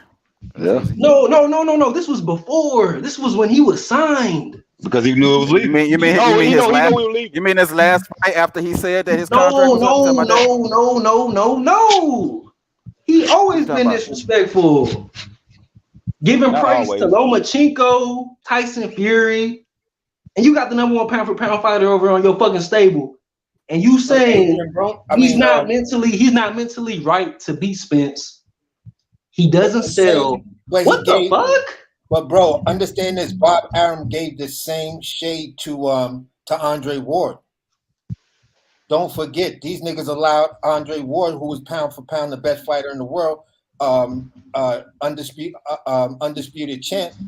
They gave these bum ass niggas #1 spot over him. Then they allowed Teddy Atlas on ESPN on that bullshit to tell Terence Crawford and fucking Andre Ward that Lomachenko was a better fighter than both of them. Did Ward resign with Bob Arum? Neither did Bud Crawford. No, he did. No, he was signed with him, but you got to think about it, though, film study. Understand this. You at a situation where you're getting your money. You're the highest paid welterweight. Your guaranteed money is there. Your money is there, so he can talk all the shit that he want to about him building houses and shit like that. It don't matter. It don't affect Bud. How does that affect Bud? You can talk all the shit you want as long as you pay me my motherfucking money. I don't have a problem. You know what I'm saying? I just want the meaning behind why. Yeah, what's going on? Hold on, Exo. Let me piggyback off that. Yeah. I forgot the dude's name, but he's a guy that's been into boxing a long time anyway. But he was also talking about the fact that damn, I just forgot my point. My bad, man. Nah, bro, you good. Take your time. No, I saw the video thing and I read a headline and you feel me? It just popped that shit right out of my head. Go ahead, Exo. Whatever your point was, if you say it again, I'll probably remember it. No. I'm just saying, like, I don't give a fuck. Like, he's the highest paid welterweight and he's getting guaranteed money up front. Why in the fuck, you know what I'm saying? And if you know what I'm saying? And at that point of time is it made no sense for him to leave Top Rank when all his shit was guaranteed and like when he left, it was the right time for him to leave. He didn't leave when everybody else wanted him to leave and saying, "Oh, you need to leave to go fight Spence and all that." Dog, he said, "I'm gonna leave on my time," regardless of the shit that Bob Arum was talking about. Motherfucker, you can talk all the shit that you want to, but guess what? You gonna pay me my money. You know what I'm saying? And if you losing, that's on you, not on me. That's on you. It ain't got nothing to do with me. I got more. I'm gonna get my money. This is what I was saying. Homeboy broke back to Bob. Go ahead. Let me piggyback. Dude was saying that all the time he was working with Top Rank, he said Top Rank's business model is smaller venues. spots that are not like the big stadiums, 25, 50,000, 50,000. They like the little 10,000, little 15,000 stadiums. So this way they can charge more money per seat, so you get a better view of the entire event. So when you look at some of these fighters and you look at their gates versus a Terence Bud Crawford gate, Terence Bud Crawford gate crushes these dudes. And he said this is the thing that a lot of these guys that want to talk about pay-per-view views and sales, half of what you claim in his pay-per-view sales is what Terence Bud Crawford is making at the gate. This is why they can afford to pay him the $6 million, the $6.5 million, the $5 million straight up and down up front, because they know Terence Bud Crawford is going to put those asses in the seats and they can charge premium prices for it. And I was like, oh shit, that just shits on that whole pay-per-view argument. Oh yeah, wow. So then the little numbers that he's doing with pay-per-view, that's like, you know, icing on the cake. That's like adding grappa to your motherfucking blunt. Yeah. I was gonna go icing on the cake, but my boy took it a whole nother direction. I like that. Hold on real quick, y'all. Drico done sent me a video, man. Salute to my guy Drico Bay. I think he got a YouTube channel, man. Hey, y'all subscribe to Drico Bay on YouTube, man. But Drico funny hell. Yeah, bro. He sent me this video. Here we go, right here, man. Drico, let me ask you this. Drico, let me ask you this. Is he a manager or a provider? Is he a manager or is he an advisor? Advisor is a manager. So advisor is a manager. Okay, we can move on. Cool. You can do the same shit. So if somebody advises you, they managing you. If Drico advising me, Drico is managing me, bro. You can't be a fucking promoter and a fucking manager at the same time, bro. So technically he's a manager. He's a manager. So he's a manager, right? Yeah, but he's also advising. So money, is he an advisor or a manager? Money? He's both. He's both, bro. So he's both. He's both. Okay. Hold on, Drico. Drico, let me ask you this, bro. So that sounds about right. So he's both. Yeah, he's both. Yeah, he's both. And film study, you know he's both. You know I wouldn't deny that. I denied that he was a promoter. He's a promoter and a manager. He's a promoter, a manager, an advisor. He's an advisor. Hey, Al Heyman is a promoter. He's a promoter, manager. Hey, and to Errol Spence, he's the promoter, manager. He's Jesus. He's the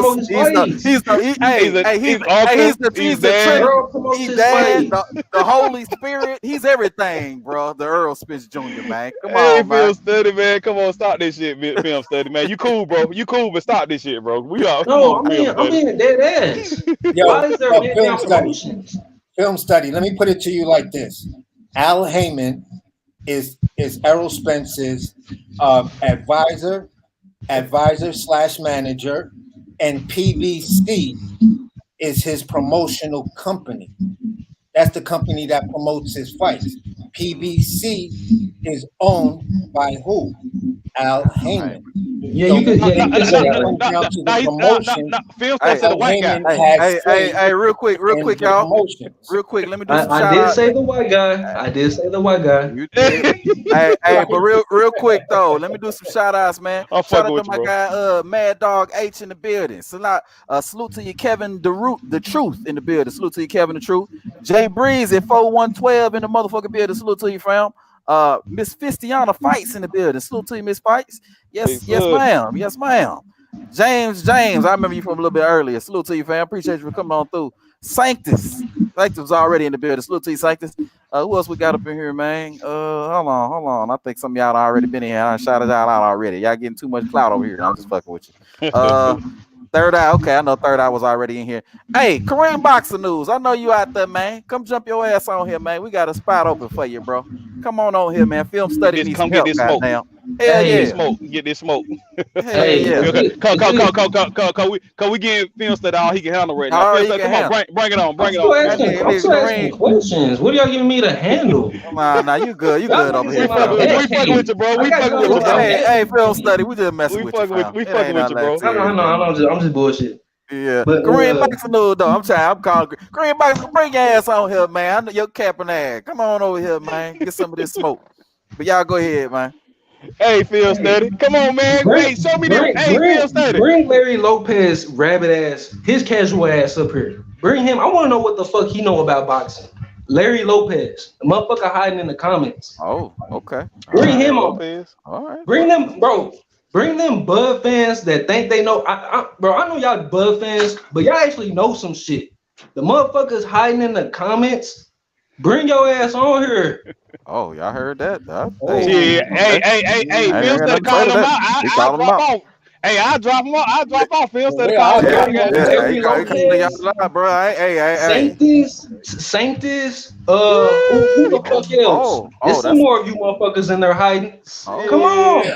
Hey, let me know if you need me to drop off. I'll drop off. Listen in, goddamn. Clutch Pearls. Okay, yeah. Hey, if somebody, I got one spot right now, but we say XO say he volunteering. So if anybody, Bill said he calling people out. I still got more questions.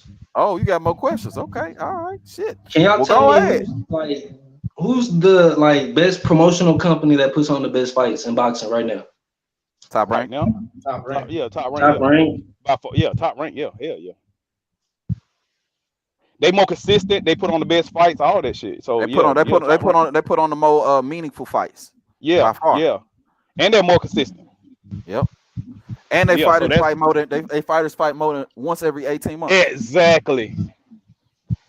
Yeah. So Top Rank, bro. Yeah, y'all gave up some good points.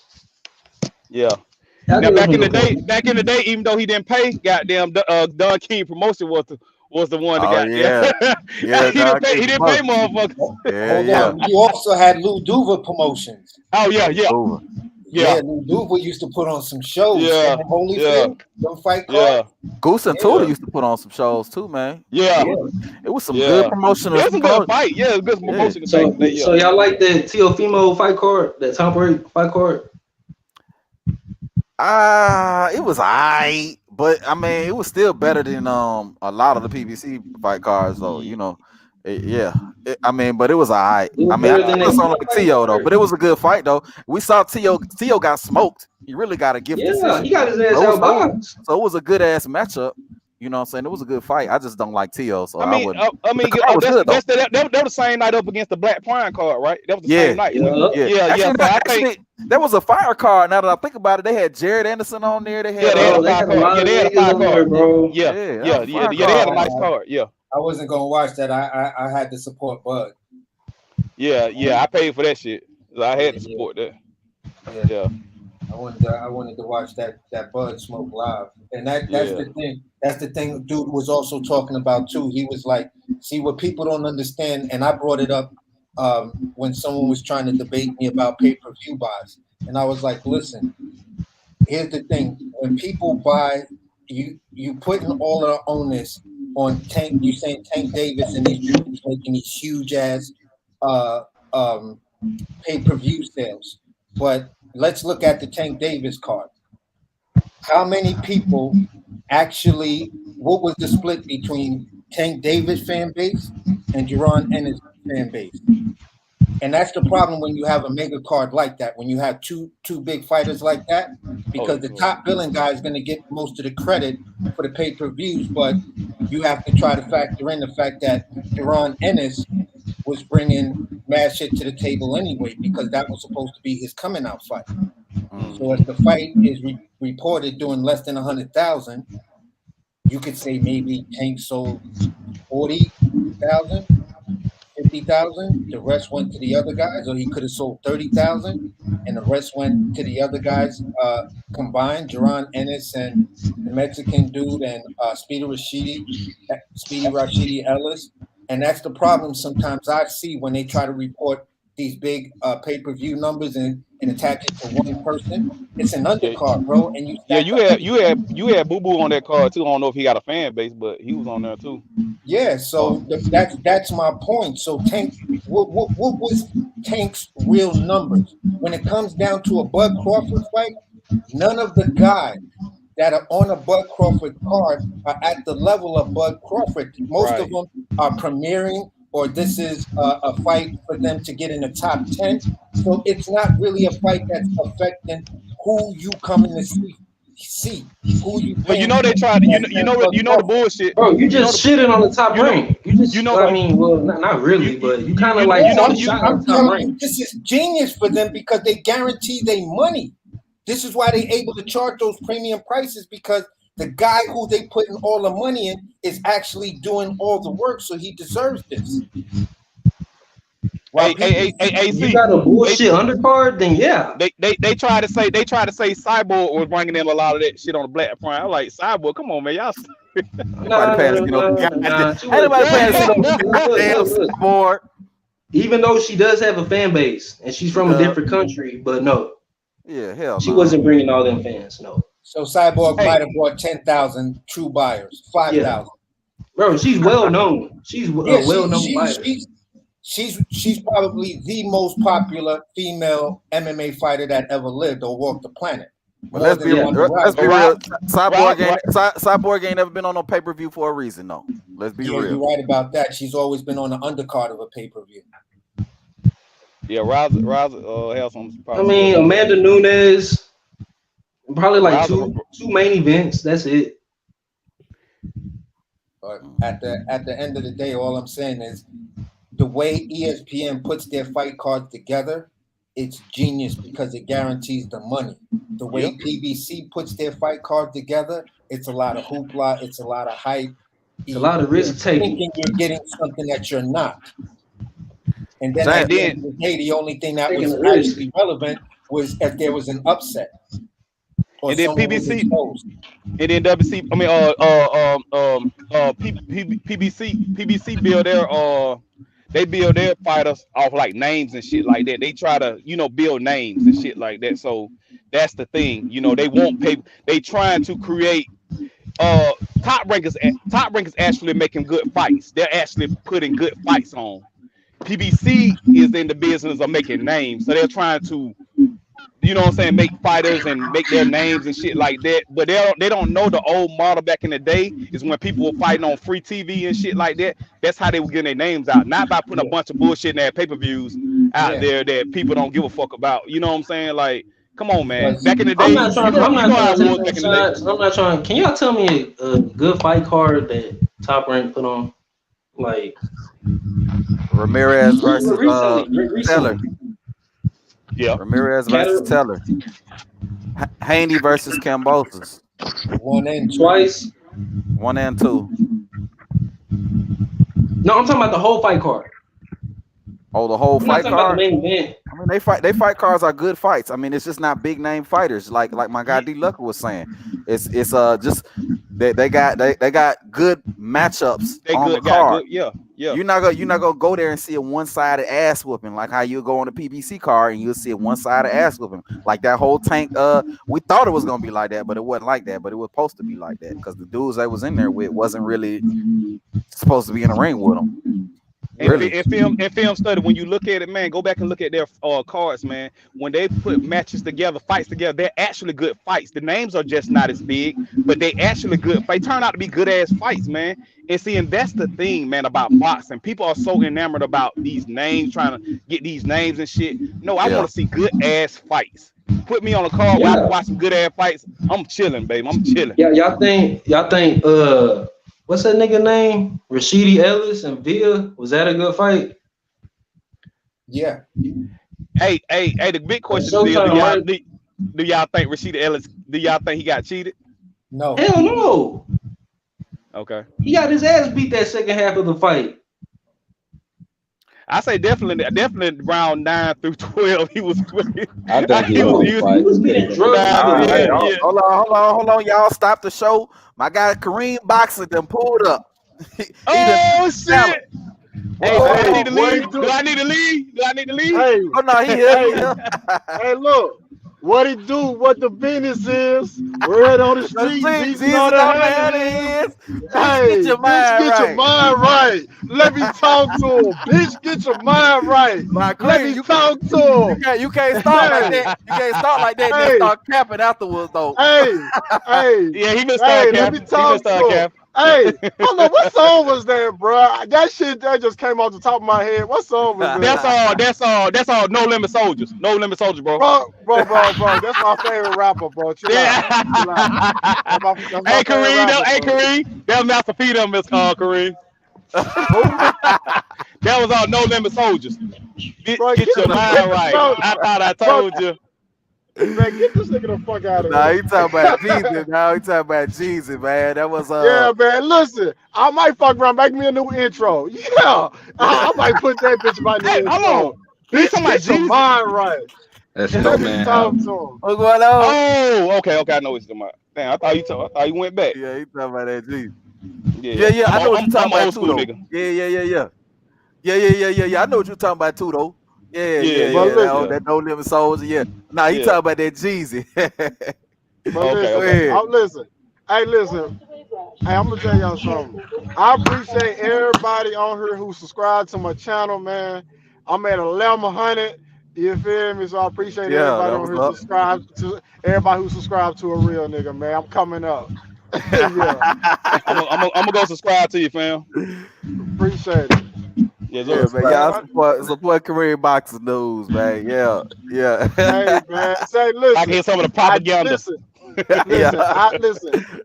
I just did a video. That nigga Kenny Porter said, if you would have called me, I would have told you not to put your money on my son. Kenny Porter been hating on Bud, man. Oh, this nigga here. He been hating on Bud lately. I ain't see that video yet, but Yeah, Kenny he Porter said been that hating, about his bro. son.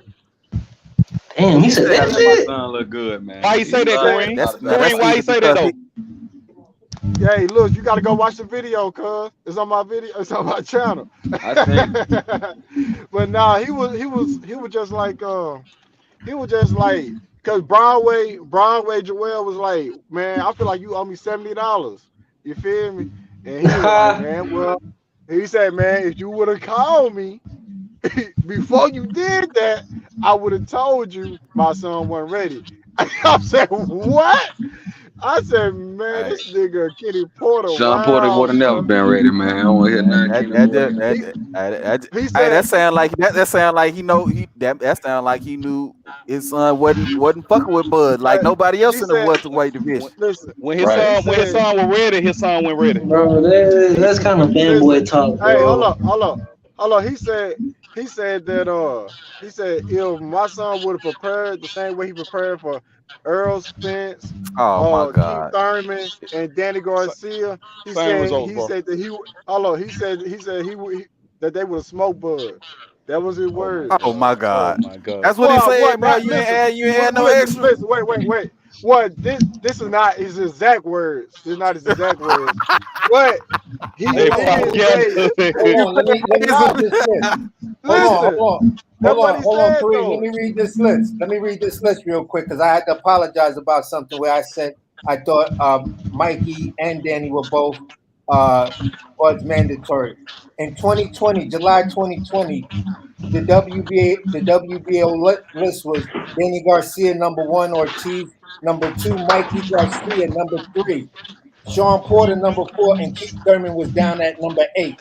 Look at those names that was there. None of them niggas was quacking anything to fight Bud Crawford. That's a fucking shame. That's crazy. What you got to say about that? Didn't Bud say he his own boss? What they gotta do? What they gotta do anything? Didn't he not also say the names didn't come up? No, I said this is in 2020, my dude. In July. Oh, 2020. my bad. All of these dudes was on the list, but Danny went to go fight. Errol in a so-called comeback / mandatory. Hey, hold on real quick, y'all. Hey, Don Vaughn, what up? Bud gonna stop Spence, what up, man? Hey, the panel full at the moment, but as soon as somebody, y'all can wait if y'all want, but if somebody drop off, man, I'll bring y'all on, bro. Hey, Danny didn't want that smoke with Bud anyway. He been running from Bud since 140. I mean, he ran from Bud at 140, bro. So he didn't. That nigga he didn't want that Bud. Danny ran from Postal, so you know he ain't fucking with no damn Bud. He ran from Postal and then got beat up by Mauricio Herrera. So Ortiz was at #2. Ortiz was at number 2 in 2020 that shit did happen. for the whole year. Notice Mikey Garcia was at number 3. Porter was at number 4. Porter gets jumped 2 months later. Porter's jumped and he's moved to the number 1 spot.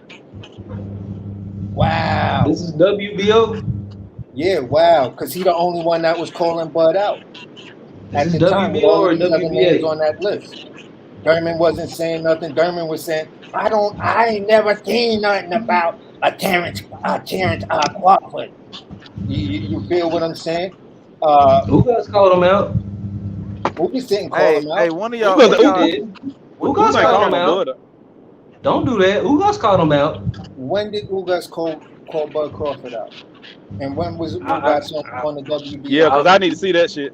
Okay. I do remember Ugas saying that. I do remember Ugas saying that if he beat Earl, he would go after Bud next, or he would try to make that fight. Yeah. I do remember Ugas saying that. After but he never tried to fight Bud. I think he said this shit in 20. I think he said this shit around 2019, 2020.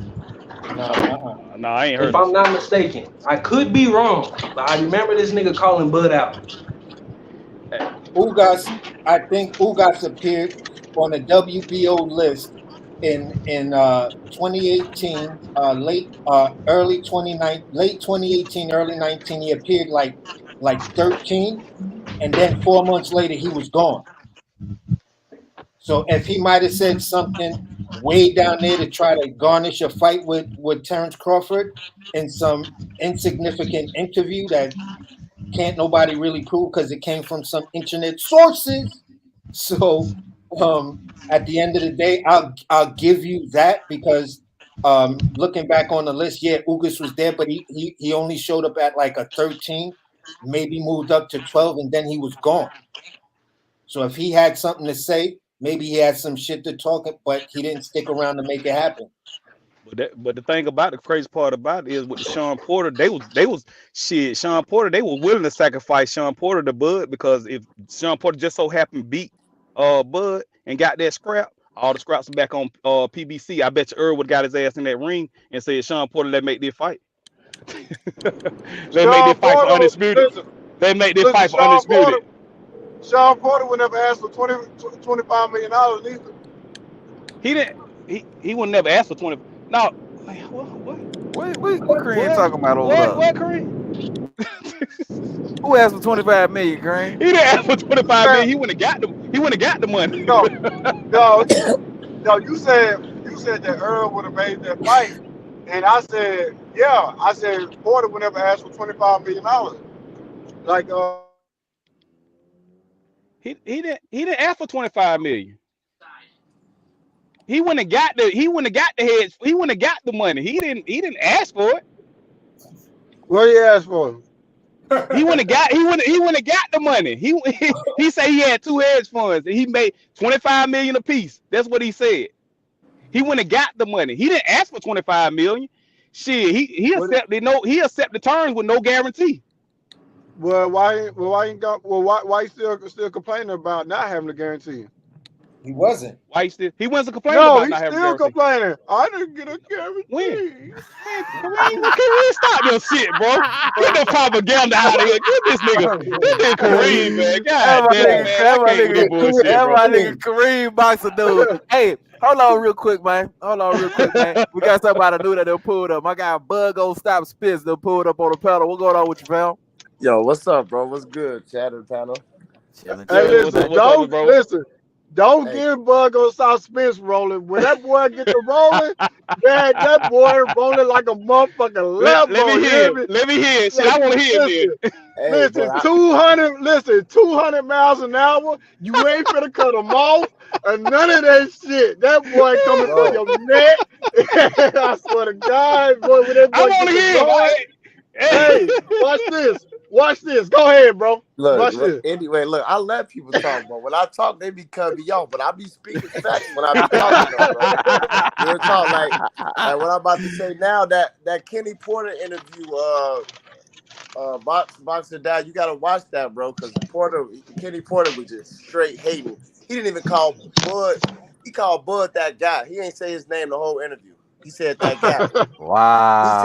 He said we would have smashed that guy. That's Yeah, what he that's was his like exact this words. guy. Smash that guy. Right. I'm trying, and then all these people running all like Blue Blood. I unsubscribe from him. If I see some of his interviews, I'm gonna look because he do get information sometimes. But I'm unsubscribed to him because he's so fake about it.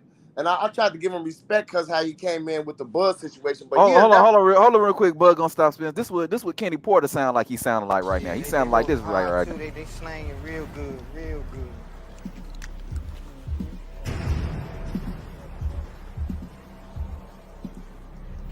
I'd have to drop. Might have to drop a dime on them niggas. Sure. You know what I'm saying? Stop. I don't like that shit. For sure, bro. I don't like that shit. yeah, bro. That shit funny.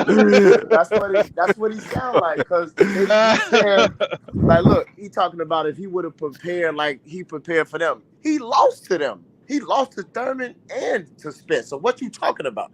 So in other words, like Thurman ducking Spence too. I mean Crawford too. So how you gonna say that version? Any version would have lost. That version didn't get dropped twice by them. So if that was a better version, why did he get dropped twice? Be for real. Come on now. And then on top of that, they all talking about like this is what made me unsubscribe to Blue Blood because he gonna say that Kenny Porter talked about that knockdown, talking about when Blue Blood said when Spence when Crawford knocked Porter down, it was just a flash knockdown. He wasn't hurt. But when Spence knocked him down, he was really hurt. You could tell he was visibly hurt. And it was a thudding. When this broke that nigga neck. I know Kenny Porter ain't talking like that. It's the complete opposite. It was a flash knockdown with Porter. With Spence, he hopped right back up. Spence almost broke that nigga neck. Yeah, Blue Blood talking about he spent his neck around and he hopped straight back up. He was down for like half a second. Right back in the fight. He didn't stop him or knock him down again at all. So how is that a flash knockdown? But Bud got him drooling on his way down. But that's a flash knockdown. Come on now, he was hurt. That's why if he wasn't hurt, why you stop the fight then? If he wasn't hurt, they don't need to stop the fight because he cool. But you didn't stop the fight. That shuts everything down. What you say? That shut everything down. That shut everything down. When Spence hit him, he didn't stop the fight. So I'm not trying to hear that. Another thing is, hold on. This I want to finish saying it. Look, this what. So they running with that narrative now as if that means something. Because before that fight, everybody said he was gonna lose to Porter. He don't want to fight Porter. He ducking Porter. BFTB betted me $500. He lost that bet.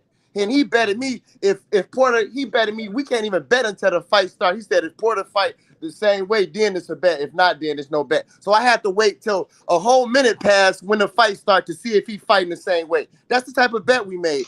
But he said, yeah. So look, he bet that was the bet. I'm a vouch for it. I'm a vouch for it because BF wouldn't bet me 10,000. Yo, I told BF I told him in the live chat. I said, yo, listen.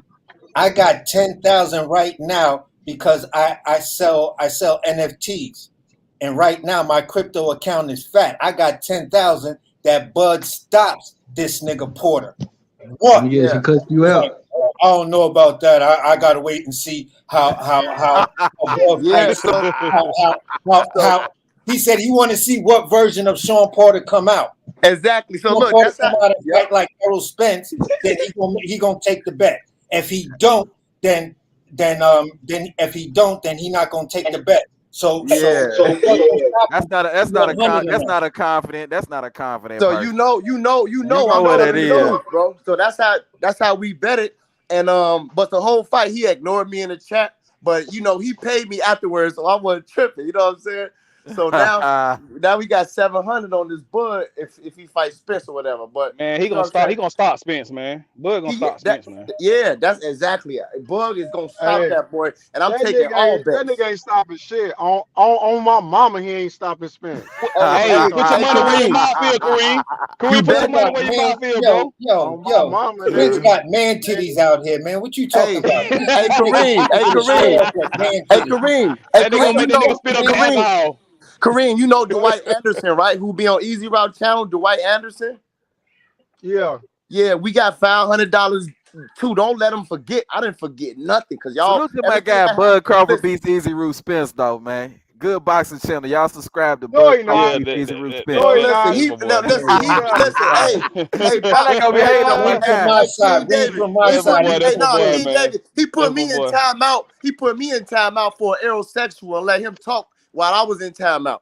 So I don't rock with him no more. That was fake. And I told him that what I said was the truth. I told him to replay the live so he could see the truth. He deleted the live because he knew. Who you talking about? Easy Route beat that Easy Route. That was my homie, but he played me for that for an Errol Sexual and put me in the background, and then he deleted it because I told him the truth is on the video. Rewatch it, but he took it down.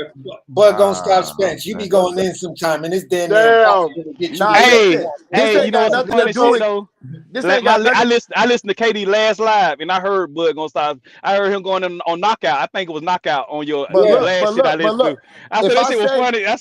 But look, if I told you if something happened in a live, and I tell you, because rewatch it because the proof is there. Because one thing that they said, I told like with the bet I got with Dwight Anderson, I was telling them that when we made that bet, I saved that live. I got that live saved in my video, so I could go back to him after the fight. Now that's what I said. Now, Easy Route didn't really hear what I said, but dude gonna say, "Oh, you recorded me this and that." He made it something that is not. And then I forgot this boxing 101, whatever. He came in talking about what have you recorded what, and then dude like, yeah, this nigga recorded me this and that. And Easy Route. Oh, you talking about boxing nerd? Yeah, then Easy Rock gonna say, yeah, I heard that. But nobody actually know what I just said. I saved the live where we made the bet. So proof that we made the bet. That's all I said. Now they took it somewhere else and he vouched and said he heard that. And then they got me in the background and I can't even defend myself while they said something that's not true. And I don't respect that. And if he would have watched the replay, he would have seen what I said, but he didn't watch it. He didn't even want to see it because he know the truth was there and he took it down. So if somebody want to talk, I can debate any day. We could debate, and I don't even have to curse. But when I say something, if I said watch the replay, you could have easily watched the replay and found the truth, but you deleted it because you know you was wrong. Well, I don't know. I hear what you're saying, but that my guy though, we cool. So I thought we was cool too. Yeah. But he put me in the background for dude. I ain't cool with that. Never put me in the background for no Errol Sexual while he disrespecting me and I can't say nothing. Hell no. Well, I don't know nothing about that too much. I mean, better than what you're saying, but that's between y'all. But we get back to cooking these arrows. Back to this. Bud gonna stop that, man. Bud is gonna stop Spence. Right. And goddamn Spence gonna be throwing up because he's gonna have a lot of liquor in his system. I'll tell you what, your name on point though, cause Bud gonna stop Spence. I mean, shit. Let roll the clip real quick. I mean, cause all the greats know that what's gonna happen. Mike, Spence and Crawford are fighting. Who wins? Who's the king of the welterweights? I think after seeing their fight, Porter and Crawford, I think you've got to lean towards Crawford now. Sugar Ray with Spence and Crawford. Thank you. Everybody know who won that fight. He like Errol Spence. Okay. Fuck them old head, man. He be looking young and not up more than 6 rounds. Boy, game recognized game. Hey, game recognized game. You make it out of 6 rounds. Hey, Kareem. Game every fighter game. Sean Porter and Kell Brook picking Spence, bro. They both said listen. They said he's the better fighter.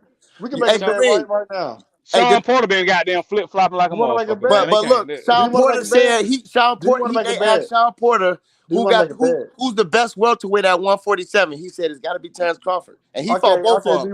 He been flip flopping though, because he said Porter. Because he was Showtime. We know he. Yeah, he confused because he had to get his brains back out the blood. Knock them goddamn brains out of his head. He a company man. He doing his job, but the truth is there. We know what the truth is. Do you want to make a bet? On what? Yeah, definitely. I bet Crawford will not stop Earl. You said what? How much you want to bet, Kareem? Everybody know who you are too, so I'm gonna have to expose you if you don't pay me. That's cool. We can bet on. I'm in on that bet too. Shit. How much you want to bet? We can bet 100. All right, I got a. Listen, I'm on it. Kareem got $100 bet on the fight. Hold up, listen.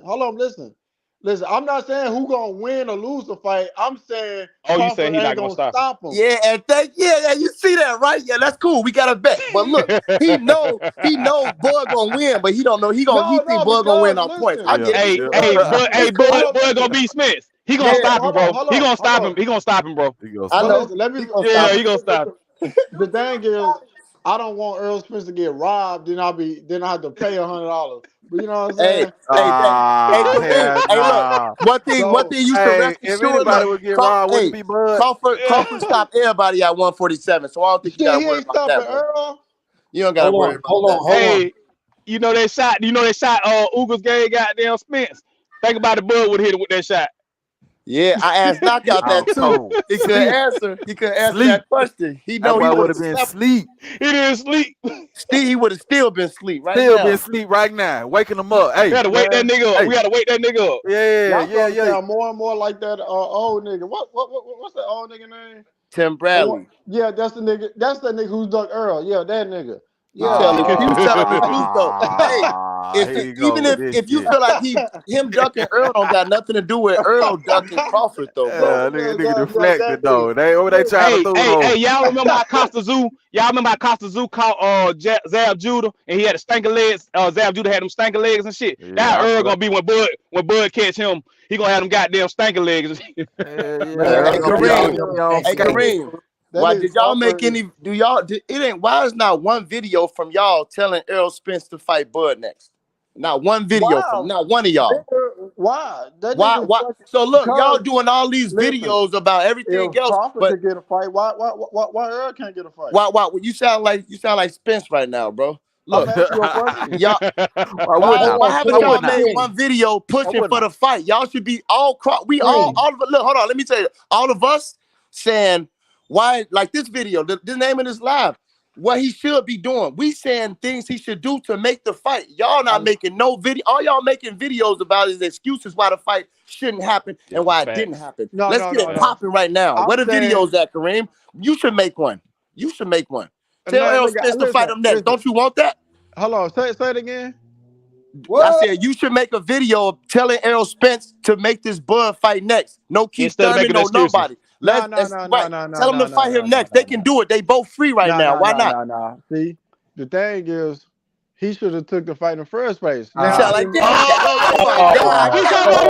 was that funny? We talking about right now. How was that Hold on. Let me finish. How was that funny? Your brain not working again. Before y'all yeah, we can hear you, film study. So listen, now if Bud is the same thing as Gervonta Davis and Ryan Garcia did, I promise you, I wouldn't be mad, and y'all wouldn't be mad. He did. Kareem. Look, he said, "I'm gonna spin the block." Bud said he made the announcement. He said, "Cool, I'm gonna spin the block." He made a T-shirt. He made the T-shirt the night of Avanesian fight of him waiting on Bud, and Bud's supposed to be in the room. He made that shirt at the Ugas fight. Like, I'm waiting on you. Pick up the goddamn phone. He did it too tonight at Avis. He revived. He made another one. He made another shirt. Then Bud said. Then Bud tweets I got back. both the shirts. Then Bud tweets back, "Yo, if you still gonna spin the block, I'm here." Errol ain't respond to that tweet yet. He responded to he responded to Jerron Ennis looking suspect in his fight with the LOL tweet, but he ain't had nothing to say about. How do you know that was to Jerron Ennis? Kareem. How do y'all know that was to Jerron Ennis? Y'all look at this bullshit right here. Look at this shit. Oh, get the fuck out of here. Get the fuck out of here. Yeah. You wasted the hell out your money, bro.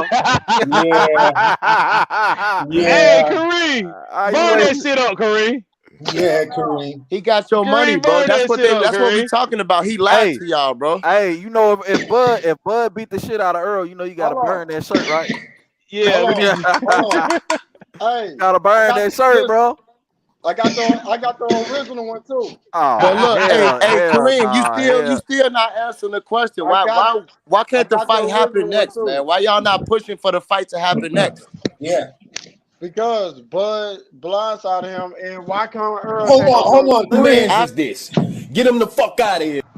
Let me Spin the ask block. you After some. all that, Please let after me ask all some of that, these Listen, Errol Spence, I Spence ain't after gonna all ask you a that, questions. Spence question. said, You "I'ma start spin the talking, block." bro. Hold on. It's besides spin the block. Let me ask him this question. Which more of a blindside? Going to fight a guy for $10 million when you approach the nigga with $25 million and $50 million, $25 million apiece. What's more of getting the rug being pulled up under you? The mere fact that you shut down right off the back, I ain't letting nobody touch this fight, and you got the money right there, as opposed to fighting a dude for 10 million, and you saying he pulled the rug from up under somebody? My man, if I lost $25 million on the strength of a nigga fucking word, that's getting the rug pulled from up under me. Okay, so AC. So what if? Like, yeah, Damn, man. damn. Listen, Hey for real. Kareem, you about to ask him a question as to make him understand why the fight didn't happen. We talking about why can it happen now. We don't need to talk about the past Thank you. Because because Thank listen, you. everything Bud Errol got Spence said was after listen. Bud Crawford fight. Bud got So him a Yeah, money fight. Bud got him a money fight. Now Eric gonna go get him a money fight. What's It's wrong with scrap that? season, bro. He supposed to be spinning. Hold on. He won't spin the Oh, block.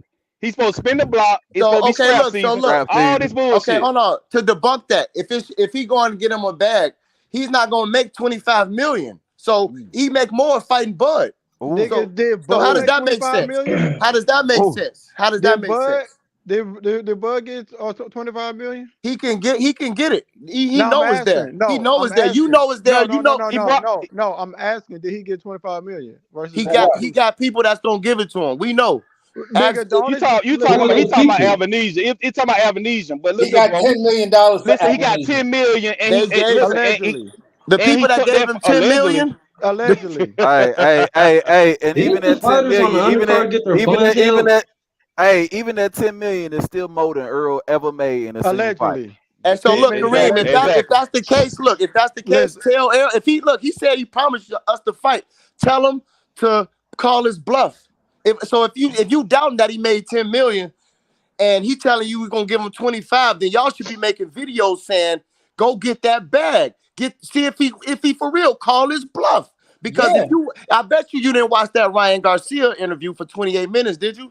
which one? It's his new interview about Tank Davis Hell with the no. MMA dude. Okay, When look. it Okay, so look. hold on, That's who Damian listen. channel? Carter salute. Don't David Hold on, Wilson hold on. salute. Who channel? Who this. channel? It's the Kevin, MMA fighter Kevin the dude. Truth. It's an Yeah, MMA fighter. I mean, yeah. Ariel He's not a Helwani? fighter. He's not a fighter, but he do the shows for the MMA. I think it's called MMA Fighter. You He fight. talking about the Ryan interview? Yeah, the Ryan interview. Yeah, Yeah. that's coming soon. Video coming soon, man. Matter of fact, I'm gonna So load Oh, the it's clip. it's out. It's out. It's you out. gotta Look. send Yeah. it to me. Hey, So look. KD, What up? send it to me. You want the whole interview or just a clip? No, the whole thing, boy. So look though, Kareem. I'm a cook too, So look, the point that I'm Hey making. man, I got him. y'all boy, hey man, y'all boy have AKD. I'm gonna bounce off, man. Y'all boy have a good one, man. I'm still gonna be listening in though. Hey, For sure. appreciate you, XO. You Yes have a sir, good one, yes bro. sir, yes sir. You too, Hey, y'all bro. subscribe to the XO Factory on YouTube, man. I Appreciate think it, I'm bro. already. Appreciate Hey, it. I'm already subscribed to it. XO. Hold on. Appreciate it, So look, Kareem. I'm Kareem. gonna go. Hey, I'm subscribed to you right now, bro. Real nigga activity.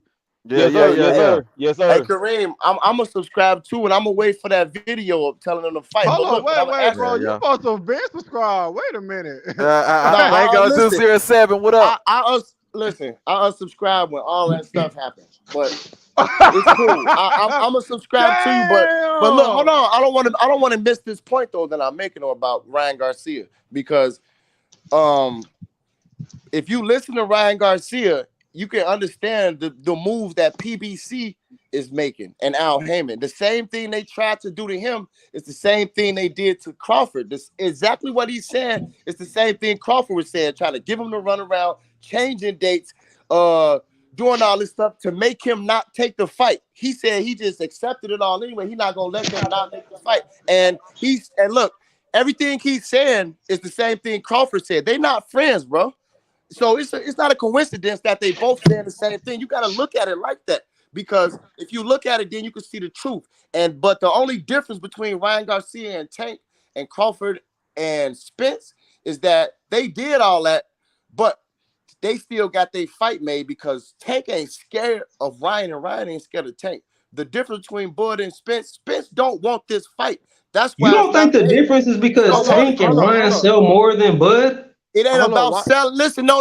They Why you want to unsubscribe from fight. my channel though? They want the fight. They want the fight. Spence don't want the fight. That's the difference. So Hey, they Bro, gave him the Spence didn't have runaround. to come back to boxing after that car wreck. What you say? You know that, right? What you say? Did Spence have? He did not have to come back to boxing after that car wreck. Well, what that got The to do with motherfucker could have anything? retired, right? What they got to do with anything though? What that got to do with anything though? Okay, look. After the car wreck, was he still pushing for undisputed? He said what he said he No. was doing. Look, he said it, but he wasn't doing it. And What? look, he told us He wasn't getting the 3 belts that he told Bud, I'm gonna get these straps, okay, and look, then we can meet up. Now look, he been had the 3 straps. Why haven't they met up? He took the easy so route. Spence and his team, and Spence and Bud's team, they were in the negotiations last year. Yeah. What happened? We know what happened, man. We don't got to go through the whole story. What happened, Kareem? What I'm telling you I'm trying to is figure out why this nigga unsubscribed from my said channel. He said it was strap season, right? He said I'm taking the easy route. Sean Porter got a belt too. He did all that. Why the fight still ain't happened? He did what he said. You took the easy route. What's up? What we waiting on? The last strap is right there. It's been right there. What's up with strap season? Why y'all ain't talking about make the video next? You took the easy route. Yeah, the easy route, all that great. Yeah, whatever y'all want to say was the easy route. Spence didn't have a fight. Wait. Spence didn't have a fight in April, right? Since April, right? Of 2022, right? Yeah. He fought Ugas. Right. It's January 21st. That's a damn year. So wait, so you saying Bud, he was laid off and he can fight David A? Listen. That nobody knows the fucking Kardashians. But when I'm not, bro, I'm not done cooking. I'm not done, bro. I'm not done.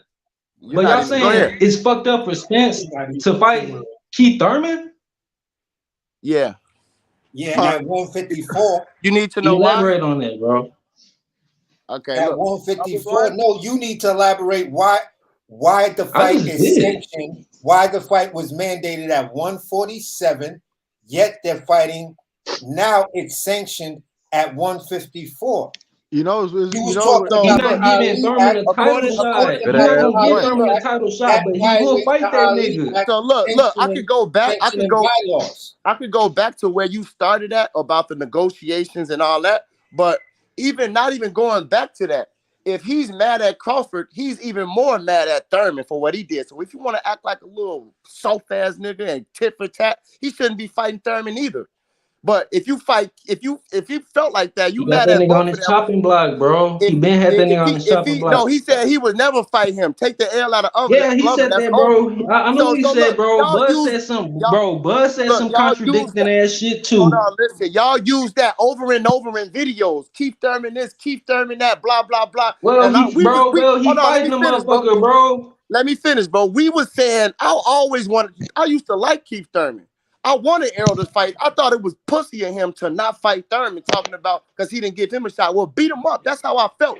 So I was cool with that. But y'all were 100% against that, just like Errol Spence was. But since it's convenient to use him just to duck Crawford, now it's okay to fight Thurman? No. And Thurman shouldn't even be in the position he is. But if he is, cool. You should be fighting him at 147, not 154. That fight is irrelevant, and no other fight is better than undisputed. So wait. So you mad that he fighting Keith Thurman? Let me piggyback that so you have some clarity. Now you had Mauricio Suleiman come out and try to defend that whole mandating and sanctioning the fight, where he wasn't even clear. He said when Ness directly asked him over and over again, so what happens if Errol loses? What happens? You don't know yet.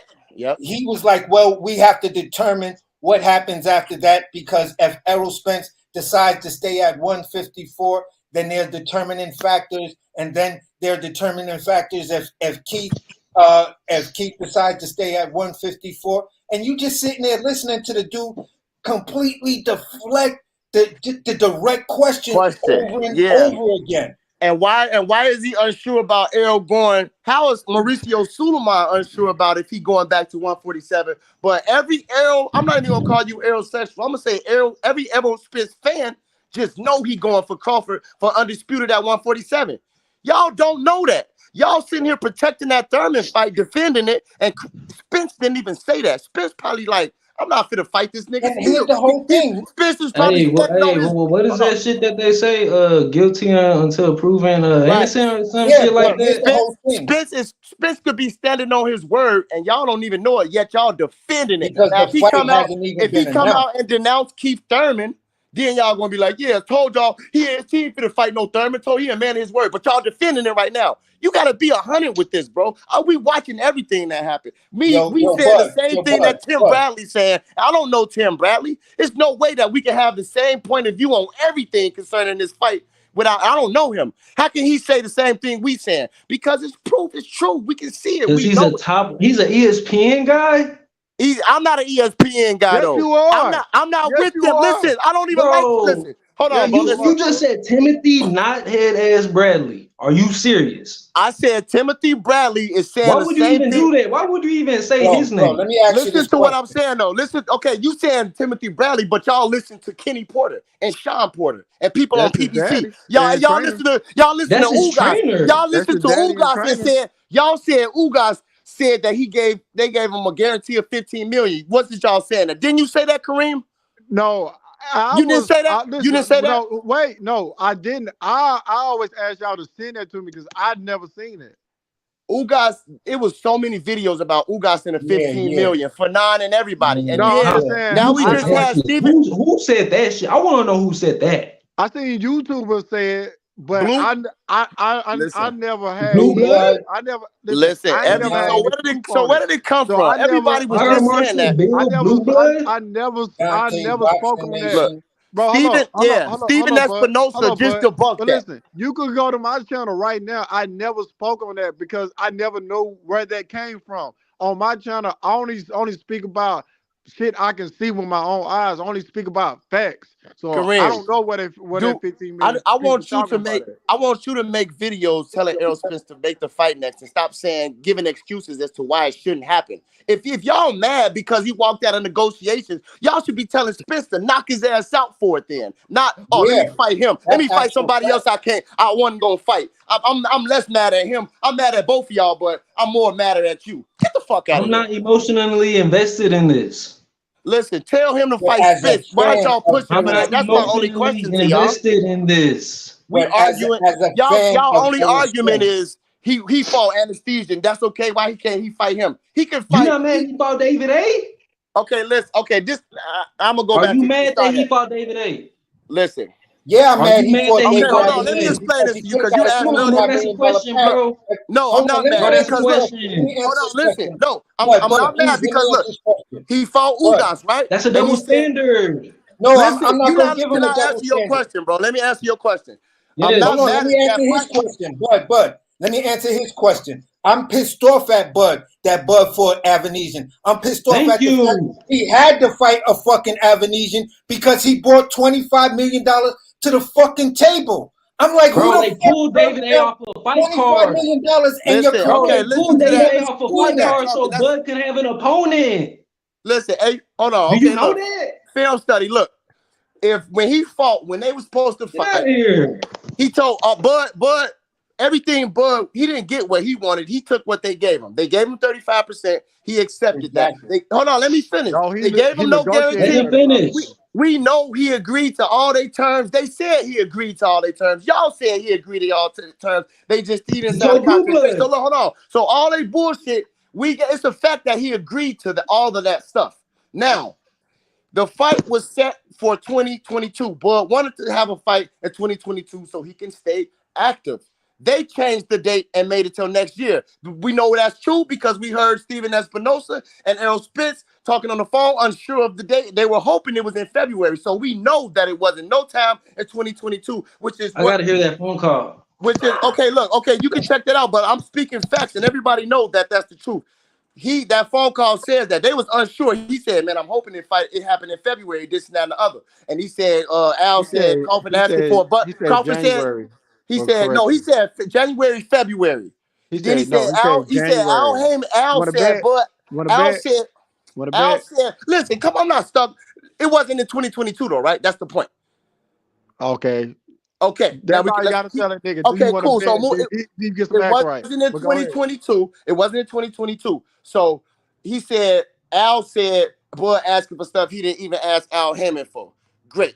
So that's why they was unsure the date. So since they wasn't fighting that year, and Bud told him he didn't really want to take the deal, the $50 million deal. And Al said nobody gonna touch that fight. So cool. There was no fight happening that year. So that's why he didn't fight. That's why he took the fight. Now the fight that if they said January, February, when Spence want to fight next, him fighting in December doesn't affect Spence's next fight because he's not fighting until this year. Whenever he want to fight next, Bud is ready. He knew that before Bud fought. Just like y'all know that now. They can fight now, but he want to act soft about it and say, "Oh, you fought somebody else." It still didn't affect you because he haven't fought nobody yet, and he's still talking about April or June, so it's plenty of time. It ain't no excuse for the You fight. basically saying Spence can't take Let a me get a film study. All right. Can I please get him? So What can you say? him taking That's that all fight, truth. taking that fight in December, as in your words, you said either January or February. In your words, if he take a fight in December, he's not gonna turn around and fight somebody within 2 months, bro. Listen, So yes, okay, look, Errol said he was gonna fight in November no matter you gonna let what. me He finish? didn't fight. He didn't fight, and he not fighting now. So to argue about January and February is irrelevant because he's I'm not just fighting saying. in that. He's I'm not saying fighting if those the months. fight would have listen, if the Yo, fight would have took Kareem, place here's in why it's February, irrelevant. him He saying not Here's why if it's the fighting. fight, irrelevant. listen, if the Errol fight, Spence got into a God car damn. accident. He said he So was like, going to make listen, an announcement on December 10th. He got into a car accident. He said he won't be back in boxing until April or May. So January and February was out the way anyway because the dude got into Exactly. the So car accident. exactly. So we don't need to talk about that. Let's talk about Exactly. why aren't That's they fighting irrelevant. now? Make that Yeah, video. Errol that's Spence, completely fight now, irrelevant. nigga.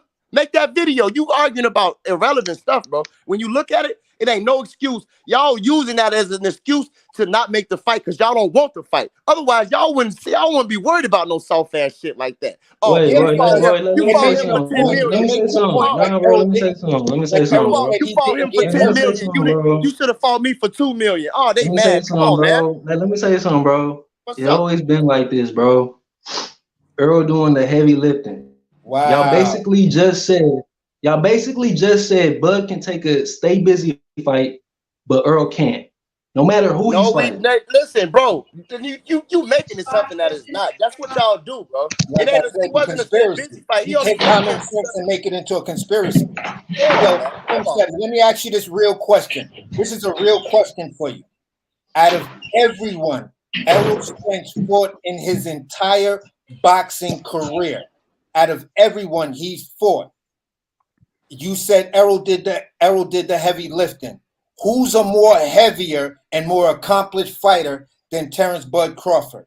If he did the heavy lifting, because if I look at it, that's all the easy work first. I saved the hardest nigga for last. Let me spin around and let me collect the belts from my side, and then I'm gonna come see this heavy ass nigga, because that's the heaviest nigga in my division. And everything y'all asked, Earl Crawford hasn't had a fight since April of last year, He bro. outranks me. He just came into my division, and he outranks That's a double standard. Bud Crawford Hold on, look. Hey, film study. You said Spence didn't fight since April of last year. Okay, so whenever he needs to fight, soon he can fight Bud. Is what I'm saying. He can fight Bud. Yeah, he needs to fight soon, but he needs to fight Bud. You don't want it. You don't want that. If he having weight issues, but yet don't want it. Steady, like I said earlier, after the Ugas fight, and this goes to you, Kareem. After the Ugas fight, did Errol Spence not say he hired a nutritionist? His nutritionist had him eating right. He lost the weight the best way he ever did. He lost it scientifically, not without having to put on, go in the sauna or put on a sweat bag, and he felt great. Basically, he didn't complain about why it is until he complaining negotiations. about it's so hard to make 147 now? This is But the listen, fight after the Ugas fight. How is listen, it so hard to make listen, you 147 right. now? When you Listen, got this scientific dude that can help you break the weight off, no problem. And But then look, look, we call hold on, Spence a weight hold on, bully, and they bro. said that he not a You weight gonna bully. let me answer this question, bro? He Yeah, hasn't missed weight. look, okay, but look, what I'm saying is we called him a weight bully because he started at 154. We used to say that. But Why y'all be y'all asking said, people hold on, let me questions finish. and then don't Y'all let said, nobody no, answer he them? ain't no weight bully. He had his right weight. But now y'all saying it's hard for him to make the weight. It was never, now this is a fact. He never complained about weight ever in his career until them Crawford negotiations. Now How long he been at 147? But has he ever complained until them negotiations with Crawford? Man, how long he been at 147? How old is he? No. Answer that question. Have you ever heard it until All the of that's negotiations with irrelevant. Bud? He No, just you said after the Ugas fight, he hired a nutritionist. Nutritionist. The Exactly. nutritionist had him on a scientific diet where the weight came off easy. It wasn't a struggle. But So listen, the point is, Yeah. the point in the question to you, Film Study, and Kareem is why, if Ugas was his last fight, April, we're not even into April of 2023. Why now is the weight so hard to take off and get ready for the biggest fight in your life as the real heavy lifting gets started? AC. Answer that question. Hold up, Kareem. I am. Spence said he not has Spence. Did Spence say he not going back down to 147? Spence complained about he complained about the weight like y'all is. He did Did that. he say he not going back down to 147? He didn't say he was. He never said. So he was what are we fighting talking about here? No. See, now he didn't say he's not going to 147, but look, Spence complained about making. He said it's harder to make the weight. All of a sudden, since the Crawford negotiation, look, okay, in between his last fight in Ugas and the Crawford negotiations, that's when the weight issue came up. Not before that, ever. Yo, he asked me. I'm gonna answer your question. Film Study. You said did he say he wasn't coming down to 147, coming back down after to the Thurman fight? He never said but he hasn't said he was moving up to 154 to fight Keith Thurman either. Exactly. Are y'all giving that same flag to Bud saying he wasn't gonna fight, or for blindsiding us with the David A fight? Are y'all giving Bud that same flag? You still David Avenesian is a blind side. I'm doing double standards. But your manager, hold on, this is not a double standard, but your manager / advisor turning down $25 million is not the rug being pulled from under your face. Hey, Film Study, look, this is as simple as this. If I tell you, look, we fit a fight, bro, but I'm not gonna fight you until February in 2023. It says it's November. I'm not gonna fight you till February 2023. So that's what it is. And okay, cool. Now I go fight somebody in December. That's not affecting our fight because we're not fighting until February. So that doesn't affect us. It only affects you if you're emotional about it. And if he's that emotional about Crawford, because he used to be that emotional about Thurman. So but here's the fact. He's mad at both of them, but he's ducking Crawford. But here's the facts though. Before the Avenesian fight was over, before everybody started talking about, before the actual press conference or whatever took place, the internet was flooded because Errol Spence had crashed his car the same night, December 10th. The same so night, he December wasn't 10th. even. Everybody was worried about, Bud's. What if something happens with Bud? But it actually happened to Errol. But no one wants to address the fact that it happened to Errol, not Bud. But they want to stay stuck on blaming Bud. But Errol wasn't going to be ready for the fight regardless. Y'all want to blame him for getting in the car? We're not blaming him for that. We blaming him for not fighting next. Why can't he fight Bud next? Is what I'm asking you. The fuck?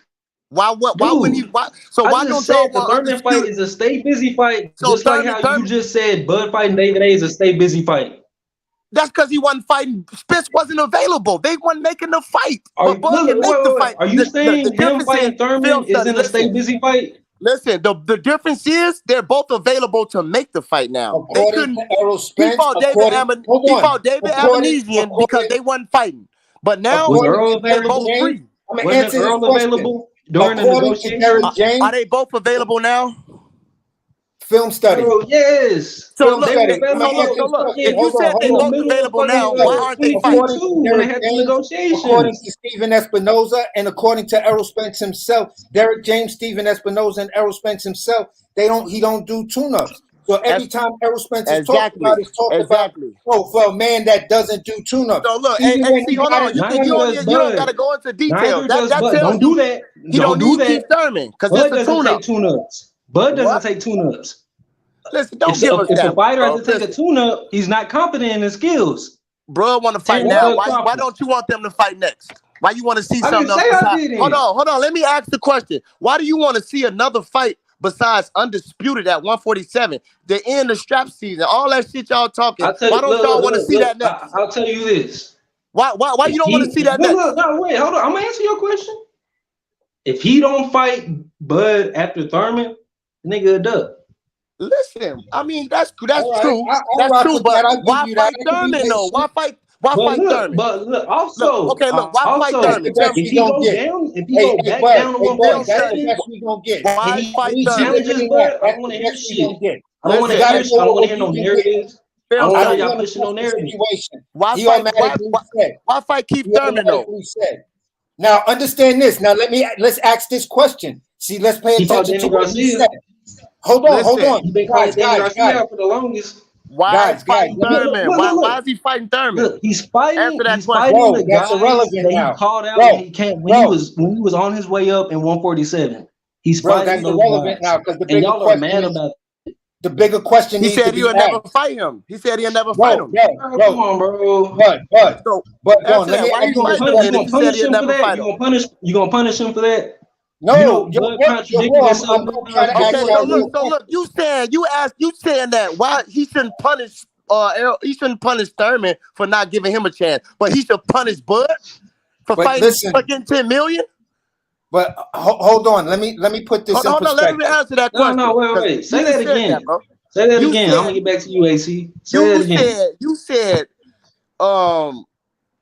just because of Thurman did that and didn't give him a chance, he should punish him for that. So you want him to give him a chance and not punish him because he did that. But it's okay for him to punish Bud for leaving negotiations, as y'all say, and he shouldn't fight Bud though. He sees the point. The bottom line is he's mad at both of them. Technically, we know Errol Spence is mad at Keith and he's mad at Bud. But he's only fighting. Bro, you'd be mad too if a nigga pulled the rug up under you. Listen to what I'm telling you. Listen to what I'm telling you. When you gonna make a punt? Listen to what I'm telling you though. He's mad at both of them, right? So if you mad at both of them, you can assume that. I guess I don't know how he feels. Listen, he mad. We know what because he said he's mad at both of them. You're not Professor Xavier, bro. Come on, you don't know how that man feels. So you telling me he didn't? Y'all not mad because he walked away from negotiations, talking about how he did business. He not mad about that. He didn't say that. That's what you just said 1,000,000 times. Y'all say that every day. He bad about Keith Thurman because he didn't give him a shot. He said I'm not fighting Keith Thurman. Take the L out of Lover. It's over. This and that. I'm telling you that to explain to you why he's mad at both of them. So if he's mad at both of them, now he can be mad at both of them, but you only giving one of them a shot. And now, why are you taking the fighter that's the weaker fighter that's gonna get you less money and no belts? Why, since you mad at both of them, why not fight the person that sounds like David? Let me finish. Why not fight the fighter that's the tougher fighter, gonna give you way more money and all the belts in your strap season shit? Why not fight him? That sound like what Bud could have did when he should have fucking answer that question. Why would he fight Thurman instead of Bud? I just said it's a stay busy fight. Just the same way you said. Let me get to the point of what he said about Spence being a duck. Let me get to that point. You said, hold on. He said if Spence doesn't fight Thurman, if Spence doesn't fight Bud after Thurman, then Spence is a duck, right? Yes. That's what he said. Okay, so let me ask you this now. Spence never said he's going to fight Thurman. Spence never said he's leaving 147. We have no announcements on the fight. So what if we find out all of that shit is not what's going on, and he's choose to fight somebody else other than Terence Crawford? Then what is he? What did I just say? Whoa, bro, What did I just listen, say? is he a If he duck? don't fight, if he don't fight Bud next, after whoever he fight for the Okay, stable all he right. fight. That's the best Nah, you gonna see, get. look, he Let me said whoever finish. he fight. He said whoever he Let me fight. It finish. don't matter if it's Okay. Thurman. They're gonna accept anybody except Bud. That's all. Y'all don't want the fight, and y'all never gonna accept the truth. I get it. Because the proof is right When there. did I say, You just keep well, bro, I arguing. want them to fight, bro. What are you You talking don't. about? If you wanted them to fight, they Hey, can fight next. Why you look, don't want them to Steve, fight next? Why are you mad because he left negotiations? You should still be saying fight. You mad You didn't because he lose no taking a money. stay busy fight, bro? That don't affect let him you. have that. Let him have that. Let him have that. He Let him doesn't. have that. As a fan, let him have that. As a fan, let him have that. We knew this was gonna happen. If he fought, we knew this. There was videos saying, "Watch what happens now that Bud Crawford took this." F Errol Spence fights Keith Thurman. BFTV did a video on it. All the usual suspects did a video of watch what the Bud fans say. F Errol Spence fights Keith Thurman, and guess what? Dude is Bro, actually some of the Bud fans want the Ugas fight, bro. The So Bud fans only want him to fight Spence. Spence fans don't want to fight Bud. Y'all want anybody else, bro. At the end of the day, as does Bud need Spence? Does Bud need Spence? Fans, we got to give them that. That's all I'm Bud saying. need Spence? Nobody care about all that, bro. They need to fight. He need him? We want to see bro, the does fight. He need him? I don't care about that. I want to see the fight. Does Bud need Spence, bro? That don't got shit. That don't got how don't they answer feel. that because you know I'm finna cook. Listen, Don't bro, answer that. You know I'm finna cook. They career is their career. We don't got. You know I'm finna finna cook if you answer that, bro. You know I'm finna cook if you answer that question.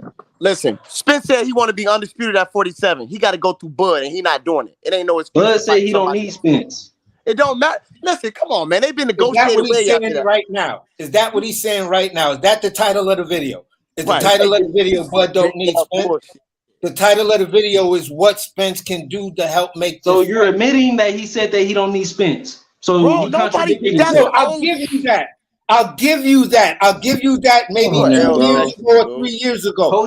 I just want y'all to hold his feet to the fire. Why are you arguing the point of what he said 3 years ago and he just tweeted out? Why are we arguing what he said? And I'll give you that. I'll give you he didn't.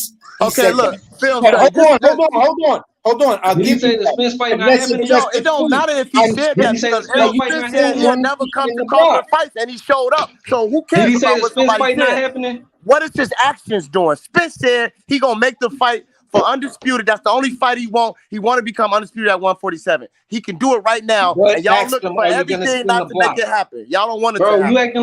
You acting like Keith Thurman is his walkaway fight, or he don't got no retiring or something, He bro. don't got no belts. He don't got no belts. Crawford got the belt. Go get it. He said, "I'm coming for his motherfucking shit. I'm coming for Crawford shit. I'm gonna take his shit too." What's up with that, man? Where you at? Come take it, nigga. He don't want it. You don't want it. Y'all know he can't beat Bud, and so do Spence. That's why he don't want to fight. Y'all want him to fight anybody besides Bud, because it can happen right now. They can fight in April or May.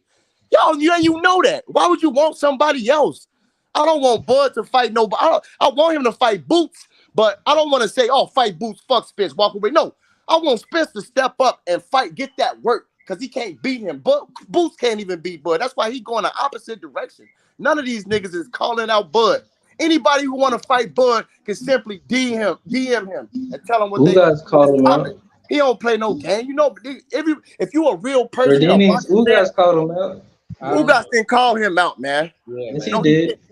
Yes, he did. You gotta put that link. And even if he did, I'll try without exiting. Even if he did beat Ugas, would y'all give him credit? No. You won't, because Spence beat him already. Spence beat him when he had 4 losses. Now he got 5 losses. Y'all gonna say it's just his leftovers. Don't give me that bullshit. Where the fuck is Spence at? I gave him credit for the postal fight. I don't want to hear about Postal, Ugas, Thurman, none of them. Where's Spence and Bud? It can happen now. Y'all not pushing for it like we are. That's the difference. Y'all I was pushing for it when they were in negotiations. He walked away. He shouldn't have did that in negotiations. I was pushing for it when they were in negotiations. They was so now you're not pushing for it because it can happen now. You don't want them in it. They can negotiate now. Why you talking about Thurman? Y'all should be Bro, making videos. you acting like it's gonna be an apocalypse tomorrow or some shit, and boxing is gonna be over, bro. So, but It's a look though. St. So Vincent okay, fight. but Calm okay, down. listen. So he ducking him there. He's ducking him right now, nigga. That's what I'm trying to point out. Is that not a double standard? If I could say that Bud backing out of negotiations, he ducking Spence. Listen, Bud is ready for Nagui told him I'm ready for negotiations. Can I not He's say waiting that? on him. I'm waiting Do on I you have to the spin right the of block. saying that? I'm giving you the heads up. I'm waiting on you to spin the block. I'm gonna Do I drop have you the off. right of saying that? Yes, No, I'm saying yes. I don't you have the right. As a boxing fan that already gave you yours, that's. There were certain points that, there were a range of issues that Terence brought up that really didn't get resolved, and they lingered out there, and then then things all fall apart. To get the ball moving. What issue was this nigga bringing my up? point is this. What issue was he bringing up, Spence AC? do right now to help make this fight? With AC, what issues was Bud bringing up? Answering Bud with Errol Spence right now. AC, what issues was he bringing up? Why aren't they entering negotiations right now? That's the question. Irrelevant. You want to talk about irrelevant stuff, I'm talking about right now.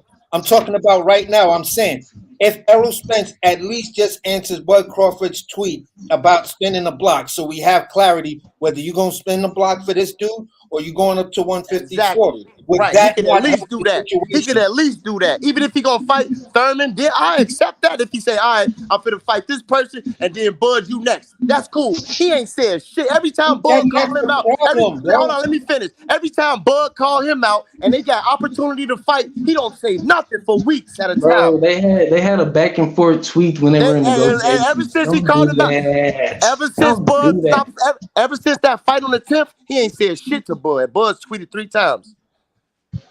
Don't tell me about him answering because he haven't answered nothing since Crawford got dude out. Okay. Hold on. You saying he didn't say shit? That's not factual. He haven't said nothing to Bud since Bud knocked David Anesthesian out. But hold on. Let me drop the facts in it. Don't study. Hold on. Let me drop the facts in it. In fact, Errol did speak on the Bud fight. And I'm going to tell you when. At the Frank Martin weigh-ins and all of that shit, when he was talking about, he ain't thinking about the fight. The only thing he thinking about is his new car.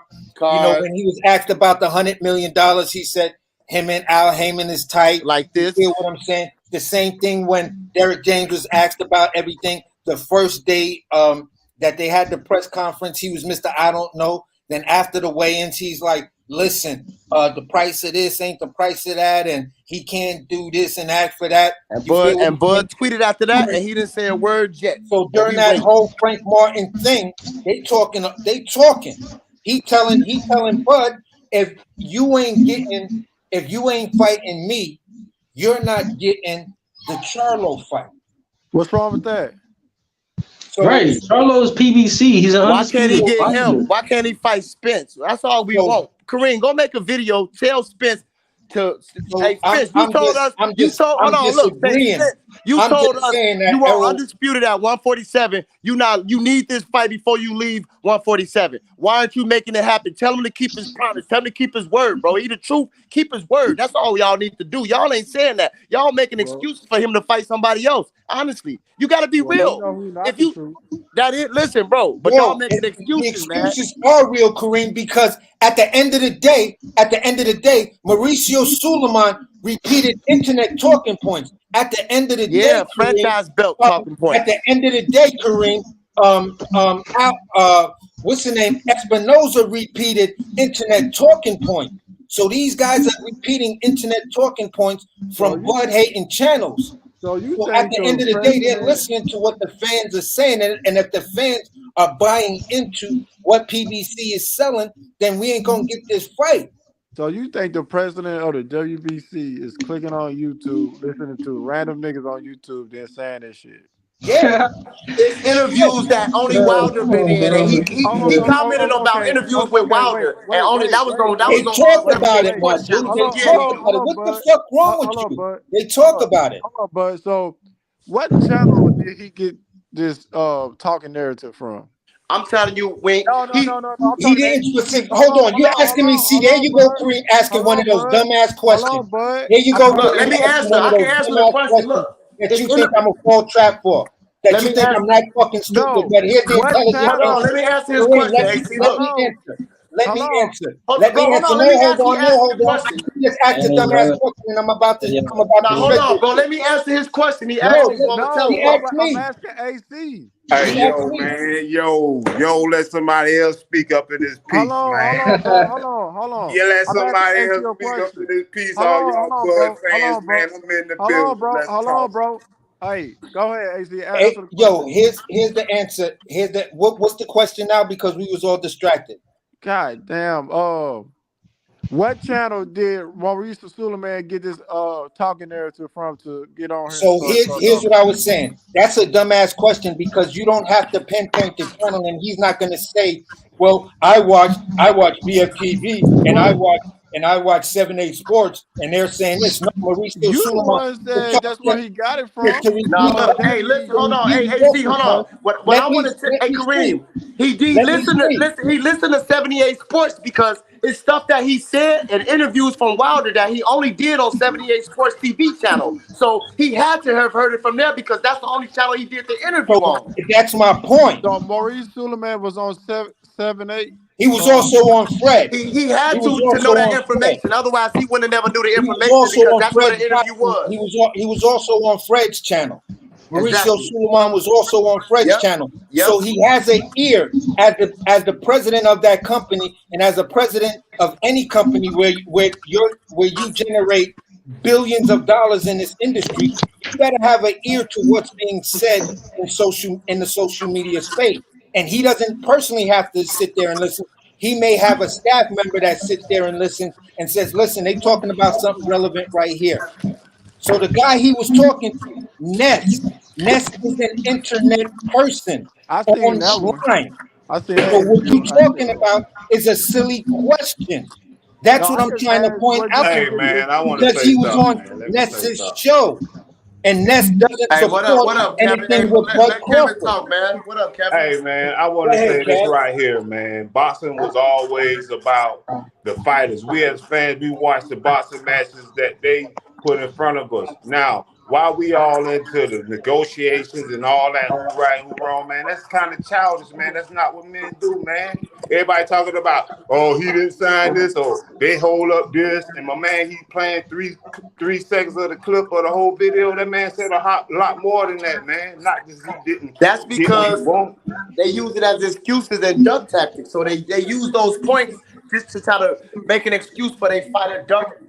There's no reason for Crawford and Spence not to fight next in April or June or May. Man, look, we didn't grow up learning. We didn't grow up knowing the business of boxing, growing up watching boxing. That's the whole thing. I don't And I care agree with who. you. I don't care. Man. Floyd made the Manny Pac fight.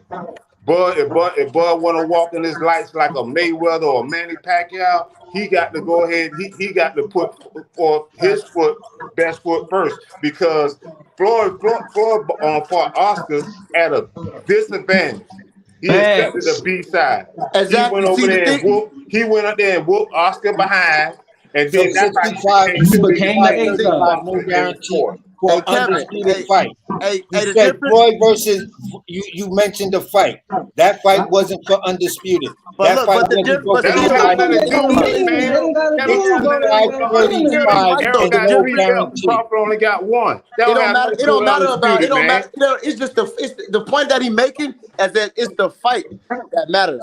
And No, that fight, man, no. We don't Floyd care. took We don't 30%. care about the business side of boxing. Only Floyd thing we took care about is 30%. seeing the fights. That's the Yeah. problem. That's the whole up. If you're a Floyd Bud took fan, 30. you telling everybody else to go go tell Spence to go knock on Bud's door, then we need to stop having excuses on one fighter so he can Listen, go in the ring and fight. We're not gonna be sitting up there Floyd telling took Spence to go 30%. fight Bud when Bud's sitting up there talking about he won $100 million for the fight.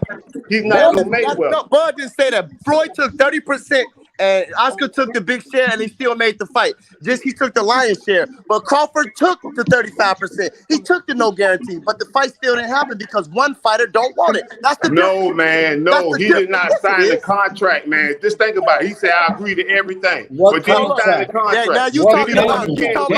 So why is he off the contract right now? Contract. Why is he off? At least know of expenses and ask Well, about see, expenses. now here's where it gets a little bit complicated. If you're saying I get the right to approve expenses, first of all, I have a problem with that. Why didn't he sign the contract? Where the contract at right now? There were certain points that,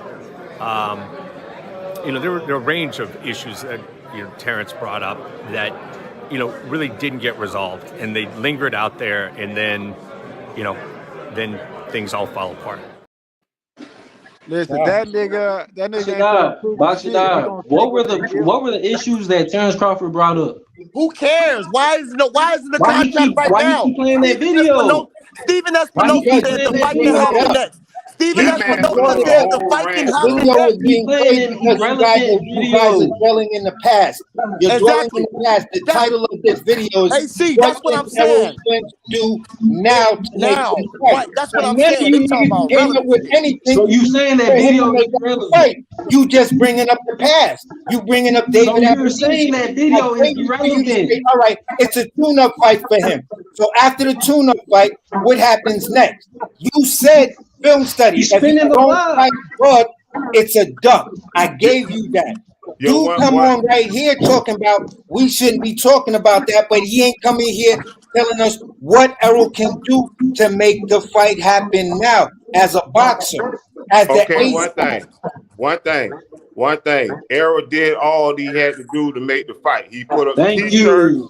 He put up t-shirts and he had them. Who made money off the t-shirt? Did the proceeds of the t-shirt go towards the guarantee for the fight? Listen, man. Listen, if you're gonna promote it, then you promote the fight by saying all sales of the t-shirt go towards our guarantee. They would have sold a billion t-shirts. Y'all whole argument is about the best method that Errol should do to promote the fight? Then you tell us. He could answer Terence Crawford's tweet. At the very least, he can answer Terence Crawford's tweet. You worry about a damn tweet and he putting out shirts. Hold on. He putting out shirts and you worry about he dropped the shirts, my dude. Y'all asked the question. Now we telling y'all. That's what I'm telling y'all. That's some female shit. What is female about it? This motherfucker dropped a shirt and then he ain't fighting. Can I say one thing about it? You let another man turn down $25 million. Can I say one thing? Hold on. Let's debunk that. Let's debunk that $25 million. How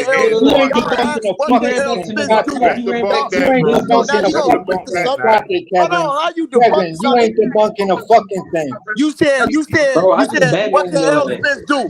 What can Errol Spence do to make the fight? And we telling you start negotiations. That's what I'm telling y'all to do. Make videos about that. Y'all only talking about old shit. That's illegal. Make the fight happen now. Why y'all don't do it for Bud?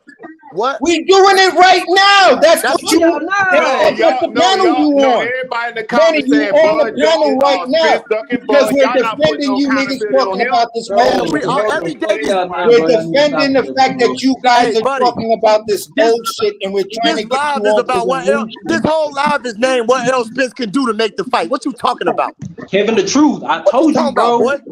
Heavy lifting, fool. Heavy lifting. Y'all don't want that smoke. That's all. It's all been about what Errol needs to do and not what Bud needs to do. Kareem, you gonna make the video? Make the video. Sign the contract and take the B-side offer. Why y'all keep talking? Listen, let me ask you guys a question. Okay, look, hold on. Accept your B-side offer. What B-side offer? It ain't no B-side offer right now. It ain't no one offer. he agreed to. That nigga is a B-side, man. He's a B-side. Hold on. This is why y'all gay as hell. This is why I don't fuck with aerosexuals because y'all said something that's not true. You a Bud Transparent. Yes, surprise. Yeah, y'all telling him to sign a contract. Hold on. Bud. We basically the only ones up here trying to trying to defend Crawford. Let's keep it 100. Let's not call him Errol fans. We'll call him Errol fans. Just so dudes don't get it. Just so dudes don't get in their feelings. But I'm gonna ask this one question, and I want Kevin Film Study to answer the question. Right? I want Kevin Film Study to answer the question. Bring him on. If Errol was doing what he was doing by dropping a T-shirt to promote the fight, then why didn't he say all proceeds of the T-shirt go to our guarantee since we ain't getting a guarantee? So check this out. What you think you got to advise?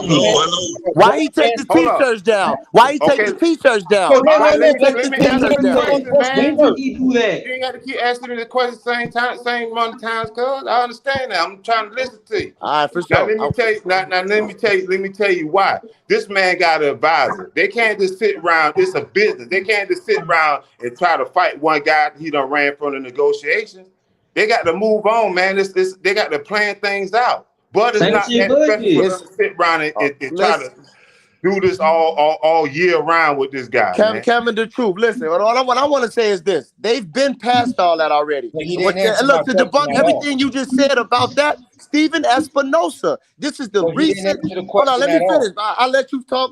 I'm gonna respect everybody. I just want to say what I'm saying. Let him talk. Stephen Espinosa just debunked all of that. He said that they know what Crawford want. Crawford know what they want. So it's no reason they can work it out to fight next. He said it should take 2 to 8 hours in one day. Then they can get this worked out. Then he brought up the only thing that can come in between it is mandatories. But we all know that mandatories cannot stop undisputed. So Stephen Espinosa told us the fight can happen next. So why aren't they negotiating? They can do this next. All that last year stuff. Because they got another fight. They got a fight. They fighting Keith Thurman. So why does Stephen? No, they don't. Because Stephen Espinosa said. Listen. Let me be honest with you. The PBC do things how the way they want it. No, Thurman was mandatory. Listen, man. Why don't you listen? Thurman was mandatory for the fight. No, man. Listen. It don't matter if the belt is on the line or not. PBC and WBC do what they want to do, man. I don't care. You can say whatever you want to say. You can complain about whatever, but you can't control what type of business they do in boxing. All right, this is 100% facts. This is between Spence and Bud. Bud had his time. Bud had like over 6 months of negotiation. So basically, what y'all say? Okay, so what y'all saying is Spence gonna duck Bud. Just say that then, because that's what he's doing. No, that's not fact. Stephen Espinosa, the person that's putting the fight on, said that they can fight next. So it ain't nothing that can come in between it. It sounds like Al Heyman doesn't think that his guy is going to win and is ducking Terence Crawford. Bro, you see how that dude looked when he said that? That dude was like, that's Mike Coppinger. That's Mike Coppinger. We know who that is. You don't even know who that dude is. You don't even know who he is. He's a liar. Yeah, that's the same. That's right. That's the same dude was telling lies. Mike Coppinger. Yeah, he's a liar. Yeah, that's the same dude that was telling lies. Hey, Ricardo, what it do?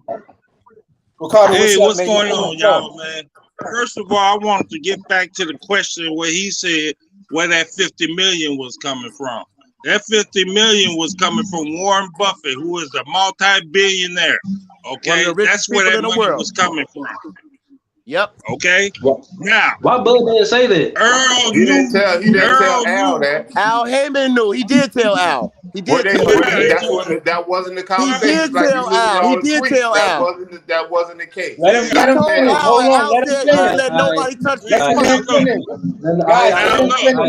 Let Ricardo finish. 5 years ago. Nobody touching this fight. 5 years ago. 5 years ago.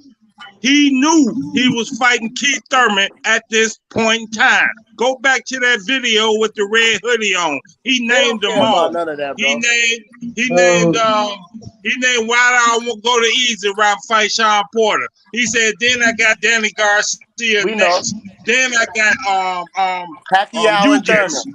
Then I got Manny Pacquiao.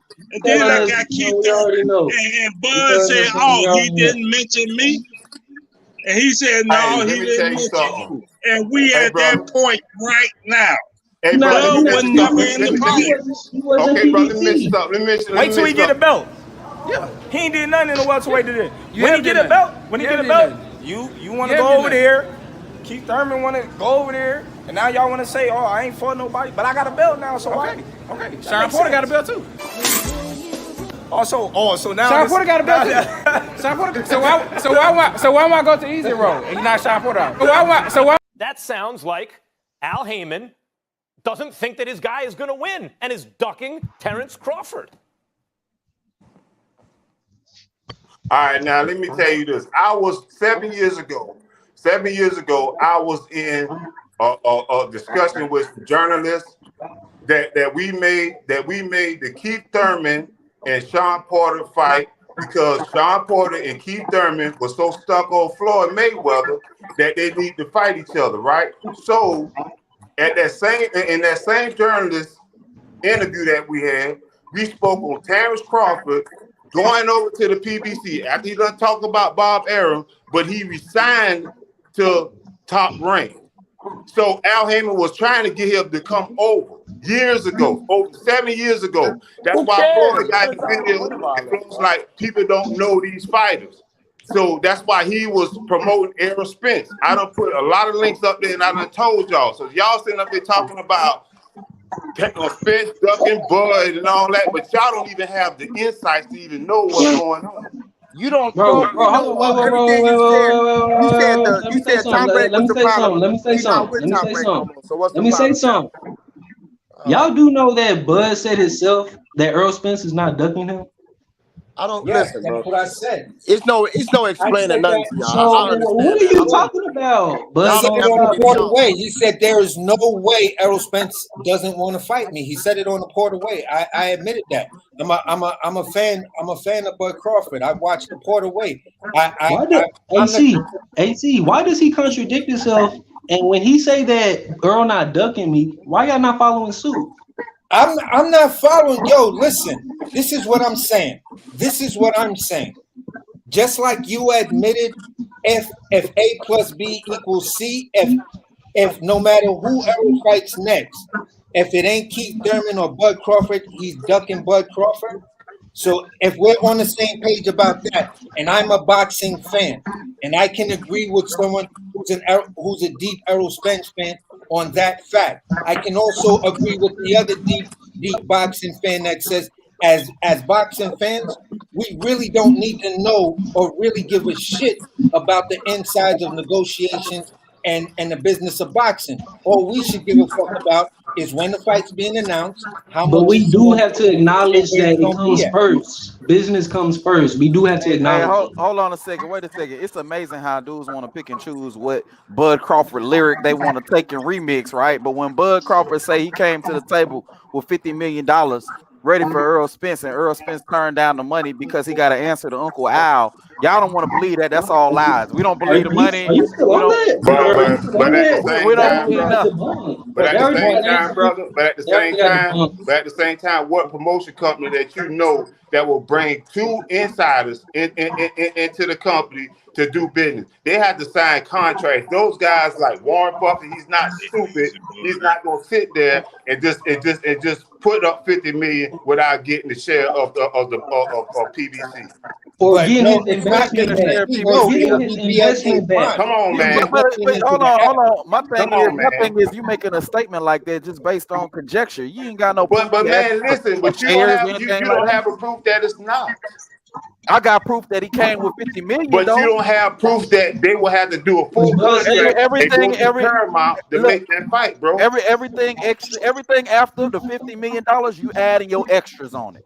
He came with $50 million, right? In order for him to explore whatever the terms is, they could have negotiated. He was trying to tie it in. He was trying to tie it into the fight. But see what it was. He could have used. He ain't even had to tell Al about that money. He could have used that money to help promote his fight. But he wanted to tie the money in so PBC could be responsible for that money. if it don't. Hey, But bro, see, hold on, wait. but You see, create, what y'all ain't hold on. realizing, what y'all ain't realizing is what Floyd Mayweather said, that the fight wouldn't happen until sometime down the line in the future. It wasn't finna happen now, no way. Hey, Bud said that too. You gotta think out the range, bro. Wait a second. Hey, Bud said that too. His own storyline on what he think that they were gonna use the money to do. Like, you got no proof of anything what you talking about But right you now. don't have no proof that there wasn't gonna be a contract that they would have to sign for them to tie their money. That guy Warren Buffett is a fucking billionaire, and he's not somebody that just gonna turn over 50 million just like that, man. You know what I do got proof of? Al saying that ain't nobody touching this fight. But I understand. They trying to age Bud out. Which they trying to age. He didn't call me back, so I proposed it to Al. I hit up Al. I'm like, Al, listen, you know, man, I got this big hedge fund company out here. You know, they claim they know you. Not one, but two. Not one, but two. You know what I mean? Two companies willing to put 20+ million in both of our pocket, guaranteed. Al tell me straight up, I'm not letting nobody touch this fight. Like, all this you saying right now. So y'all admitting the fight will happen. So the fight will happen. For approval of expenses, I just sent you the definition of what approval of expenses is.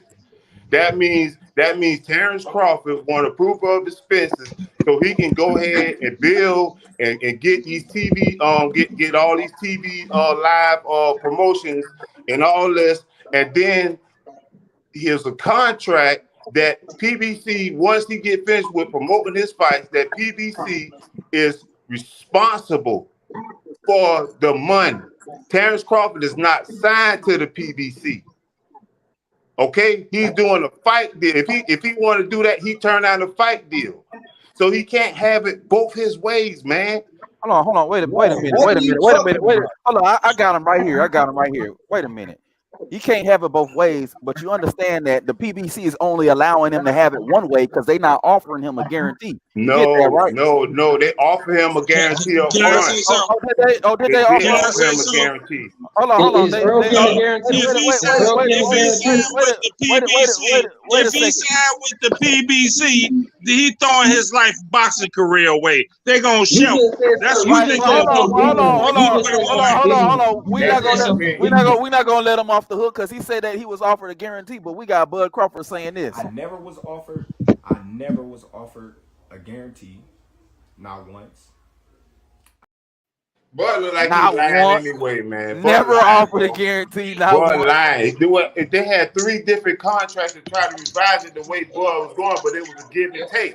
If they offer him a 3-fight deal and they offer him for approval of expenses, let's say this, and Bud was like, no, I just only want to do 1-fight deal. So they changed it. Well, what does that have to do with the guarantee argument you just made? You just made a guarantee argument. Now you want to each time they revise the contract, it's not going to be you watch Star Wars? You watch Star Wars? Stay on target. Stay on target. Son, I'm taking in heat. Stay on target. I'm taking in heat. Stay on target.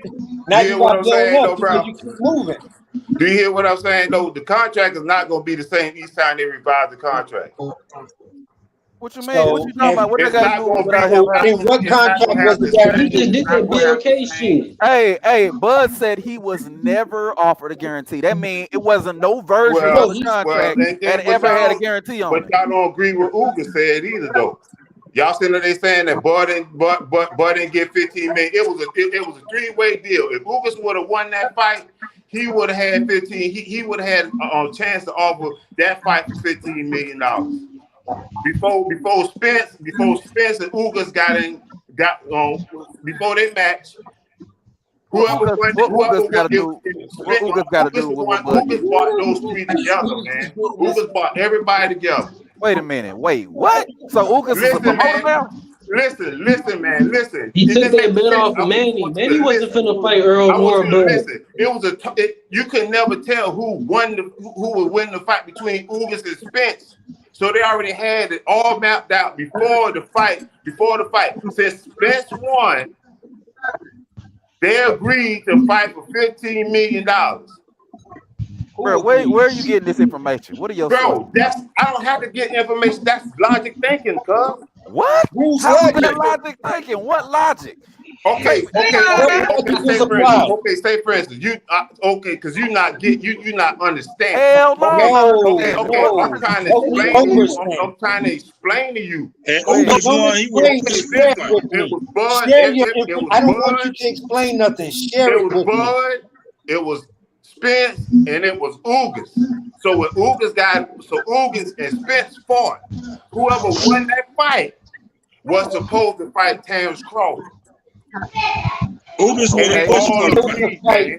So basically, what you're saying is there was a contract on the table for Terence Crawford to the winner out of Spence and Ugas versus Ugas fight with a $15 million guarantee Here go a question for you though. If the winner of that fight was supposed to fight Terence Crawford, then why did Bud not get a call or any kind of negotiation? How you know Bud ain't got a call? He was dealing with them boys the whole time. He said he didn't get a call from them or start dealing with them. Him and Spence talk on the phone all the time, bro.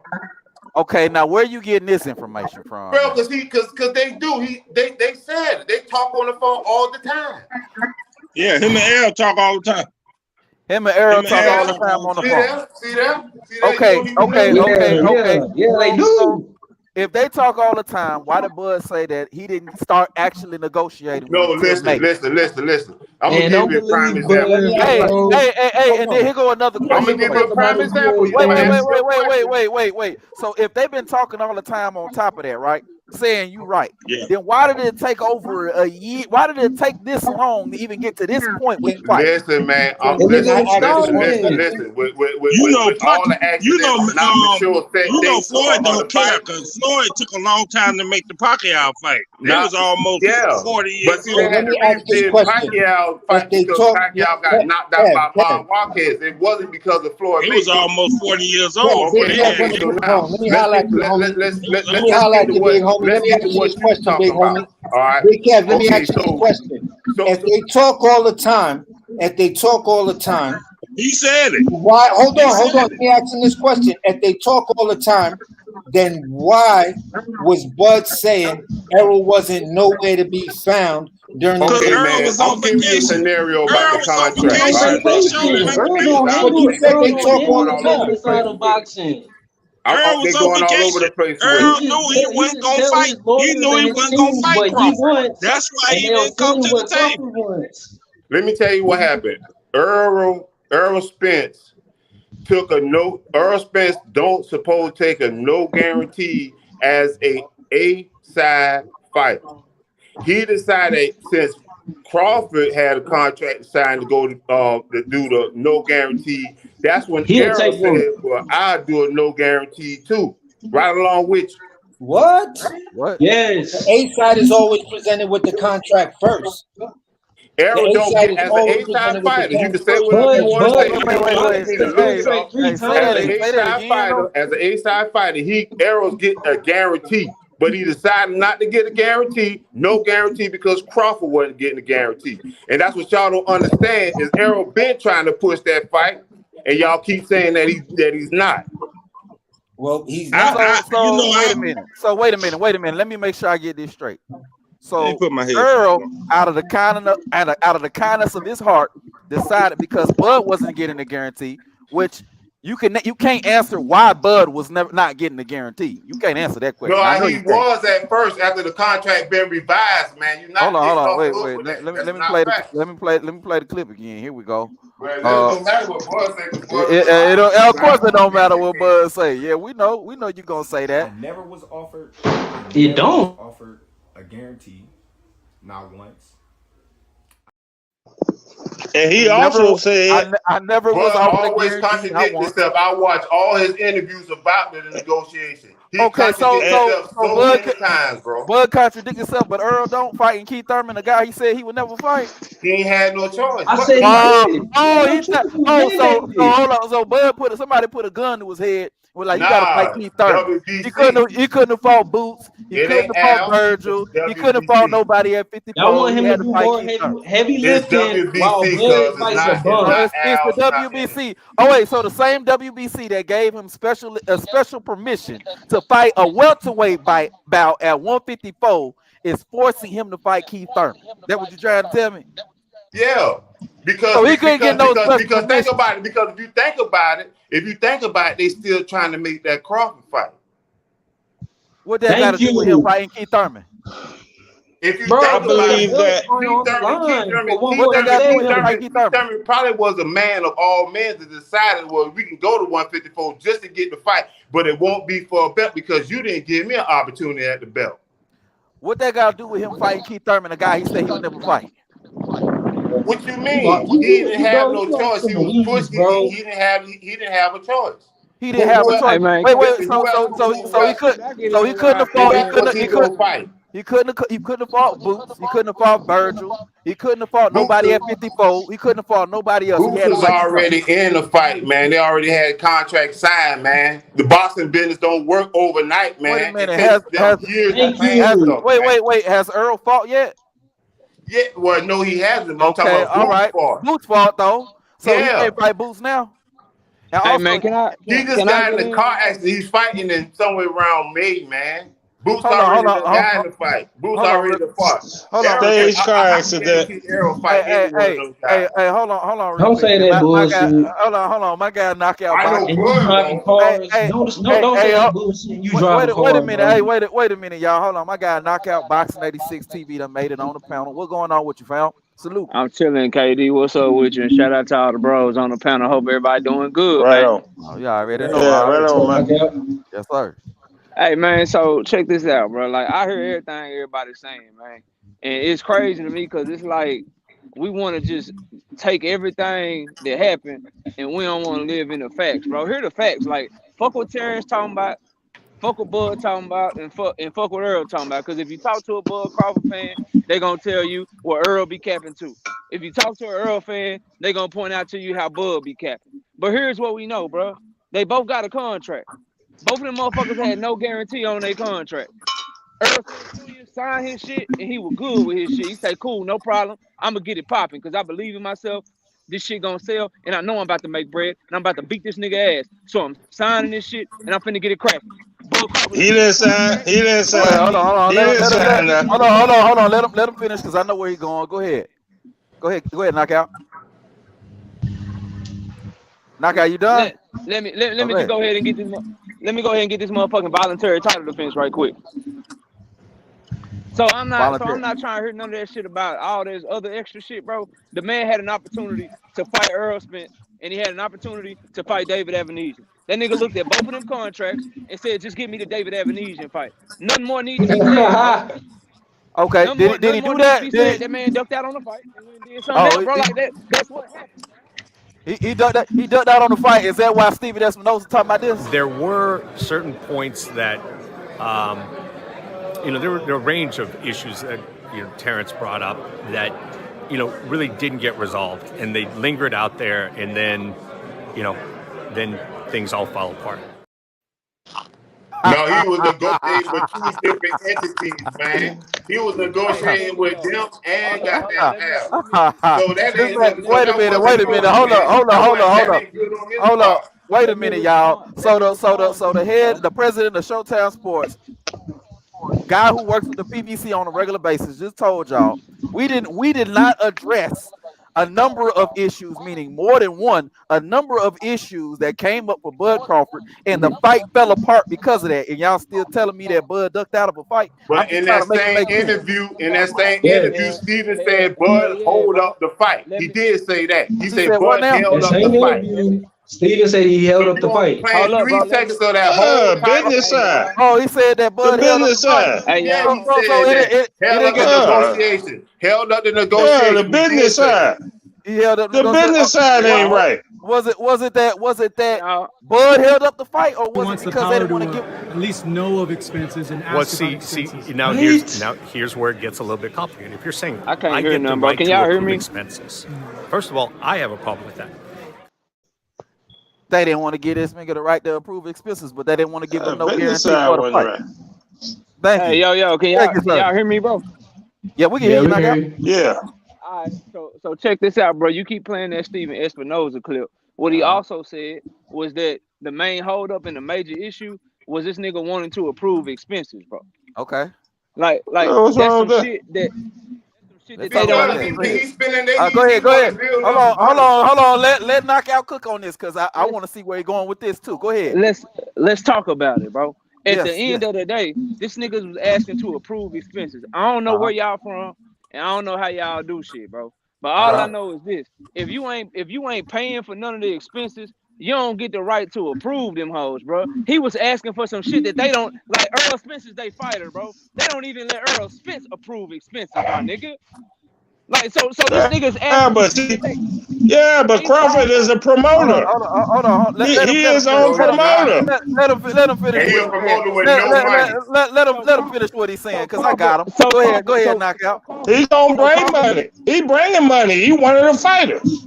No, he ain't got no money to pay Bro, for that. he don't got no fucking money. Stop, bro. He already taking less because he ain't got no money. He already taking less. He got Now money. he want to approve. To feed his family, but he didn't make enough money, put enough money to set But y'all the one. Hey, wait. Here go the thing. Earl the one told him to walk away from his promoter. He had a promoter. Now why y'all gonna tell him to leave his promoter, then turn around and say he need a promoter? That's crazy. Y'all could have made the fight with Top Rank. He's supposed to do Look that at 7 Stephen years ago, Fulton. man. Look at Stephen Fulton. And look at the monster. Look at Stephen Fulton and look at the monster. One from Top Rank, one from PBC. They both made the fight. No, Bob Arum shut Crawford down. Bob Arum was losing money off of Terence Crawford. Sean Porter, Crawford, they both from PBC and Top Rank. They both made the fight. Went to a purse bid. They both made the fight though. They worked together. PBC worked with Top Rank. Arum got rid of Terence Crawford. Hey, bro, y'all gonna let me finish? Y'all gonna keep arguing and not let me talk? He didn't get. Hey, wait a minute. He didn't get rid of Terence Crawford. Terence Crawford walked away. Yes, he did. Terence Crawford started suing. That's why. He stopped trying. I think he dropped that law. He dropped that lawsuit because he saw that Bob Arum was telling the truth and PBC didn't want to fight him. Hold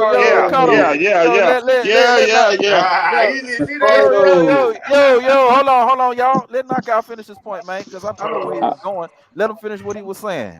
I mean, shit, hit dogs holler. That's why people get so motherfucking loud when I get to cooking. But anyway, bro, the ability to approve expenses in the middle of me talking, right? Somebody said, well, Terence Crawford ain't his own, he his own promoter. That said, Errol Spence is the one that's a promoter that actually got a fighter that actually fought on the card before. What fighter is under T-Bud Crawford Promotions that actually had a fight before? So his shit just an LLC for him to get paid, but he ain't got no fighters up under him. If any of them is their own promoter, it'd be Errol Spence Jr. because he actually got a fighter named Frank Martin. Yeah, but that's what Errol promotes. That's what Errol fighters.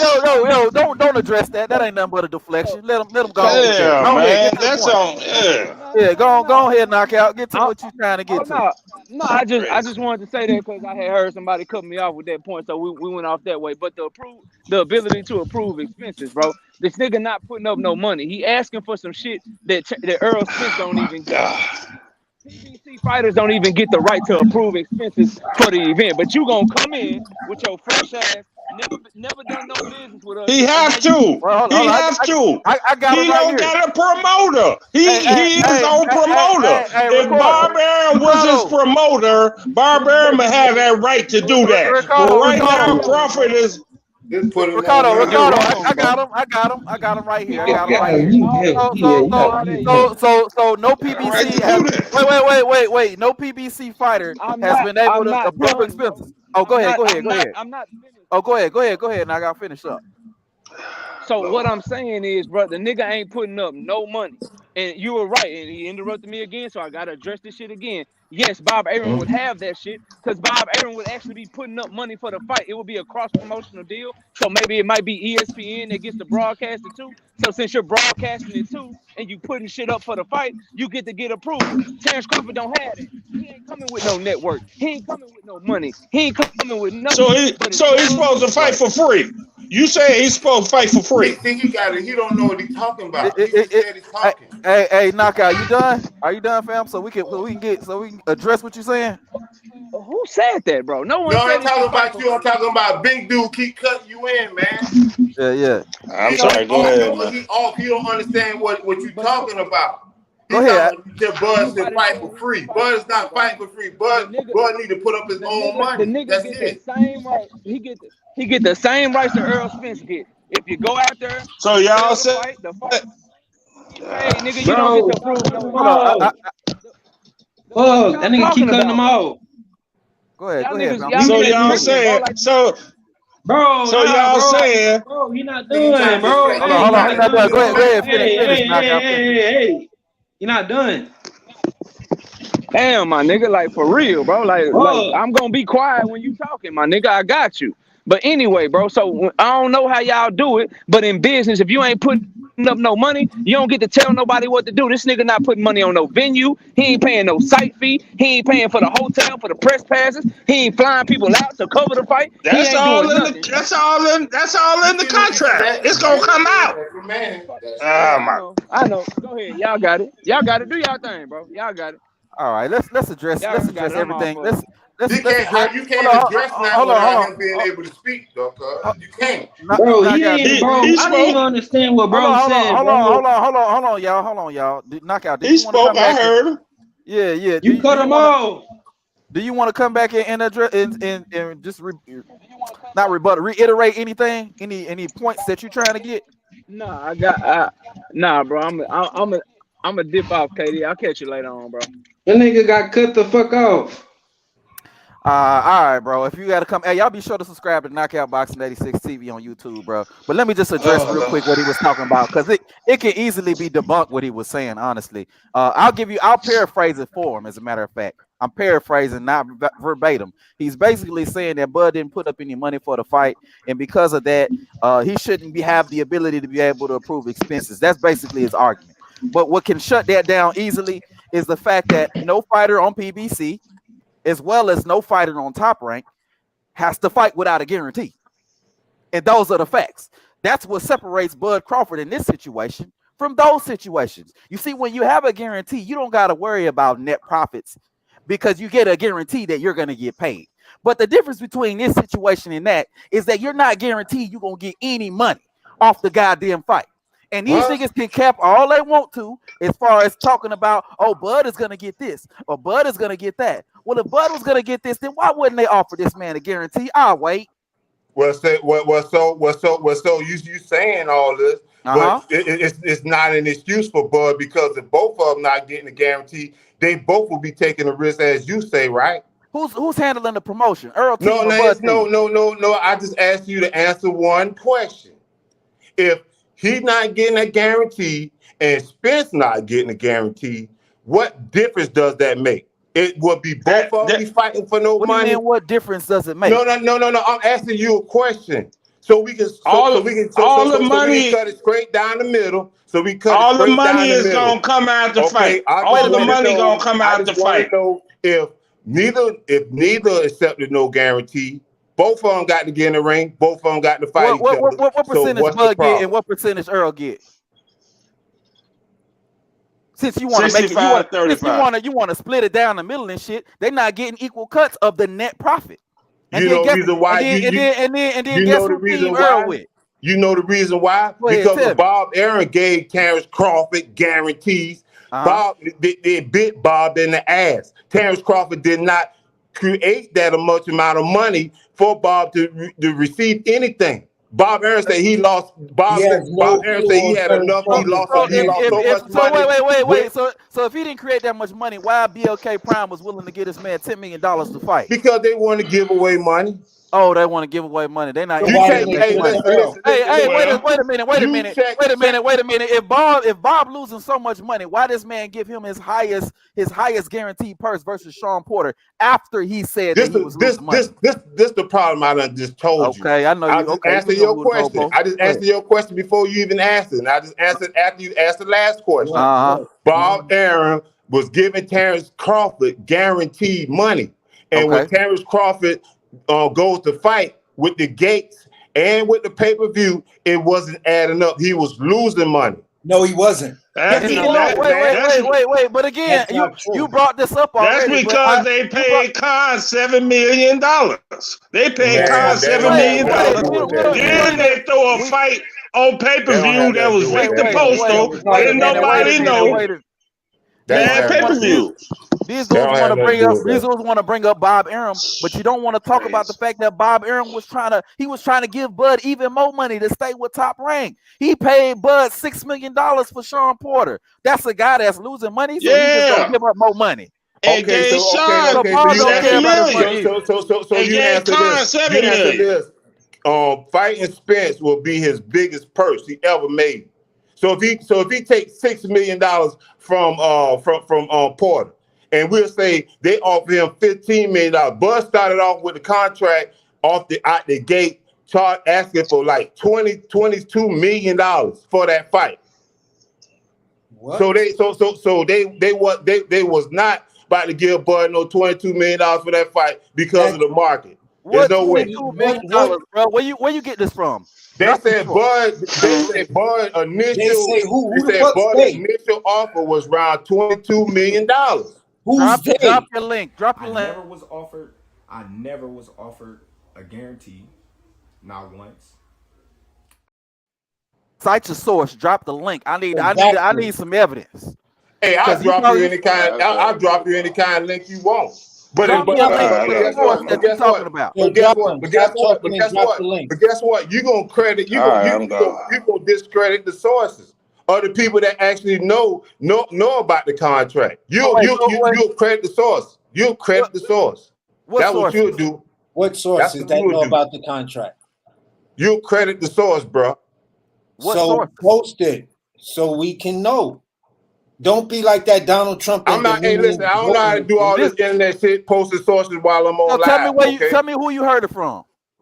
I heard it from a few people, and I don't want to. And I'm not mentioning nobody's name because it's for them. Drop a name. Listen. You go on these other YouTube channels, and you get their sources, and you start listening and looking at other YouTube channels. That's how you get all the information you need to know.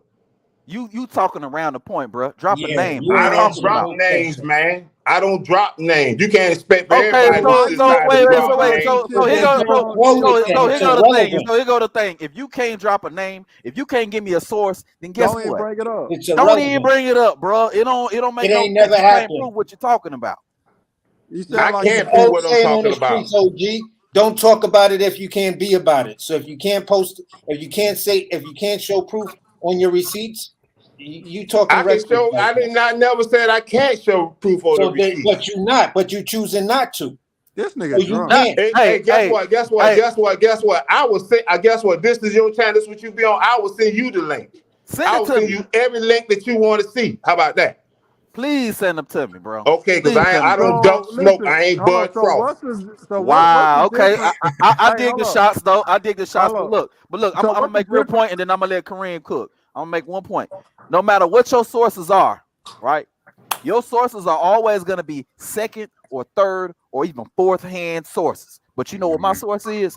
A dude that's actually present in the negotiations saying this. I never was offered a guarantee, not once. Not once. And hold on, before Kareem Cook. I watched the whole interview. Even Espinoza said he wasn't getting a guarantee. He just said that. Bro, Stephen Espinoza, nobody's debunking the fact that these guys didn't get a guarantee. But you sitting here trying to say he got a guarantee when Stephen Espinoza said he was never he wasn't. I ain't said it. Uga said it. There were plenty of fights. Uga said it. I ain't said it Hold either. on, y'all. We got to get my guy. I got two people that hopped on. Go ahead, man. Got to get my guy. You ain't making no sense. Yeah, You got people at the top saying I don't make no sense to this out there, man. Errol said himself he ain't getting the guarantee. Hold on, you just a Bud fan. Listen to people that hold on, y'all. problem. Wait a minute, y'all. Kareem Boxer, what's going on, fam? I know you wanted to say something, Mike. What's going on, Kareem? Man, first of all, with that Ugin situation, can somebody send me the link to that? Because I don't know what y'all talking about. He put it on. I think he put it on Twitter, or Instagram, something like that. I don't know. I'm gonna need that link because I've been hearing other YouTubers talk about it, but I ain't really spoke about it because I ain't had no proof. You know what I'm saying? Even Blue Blood talking about real shit. I need Kareem only speak on what he know.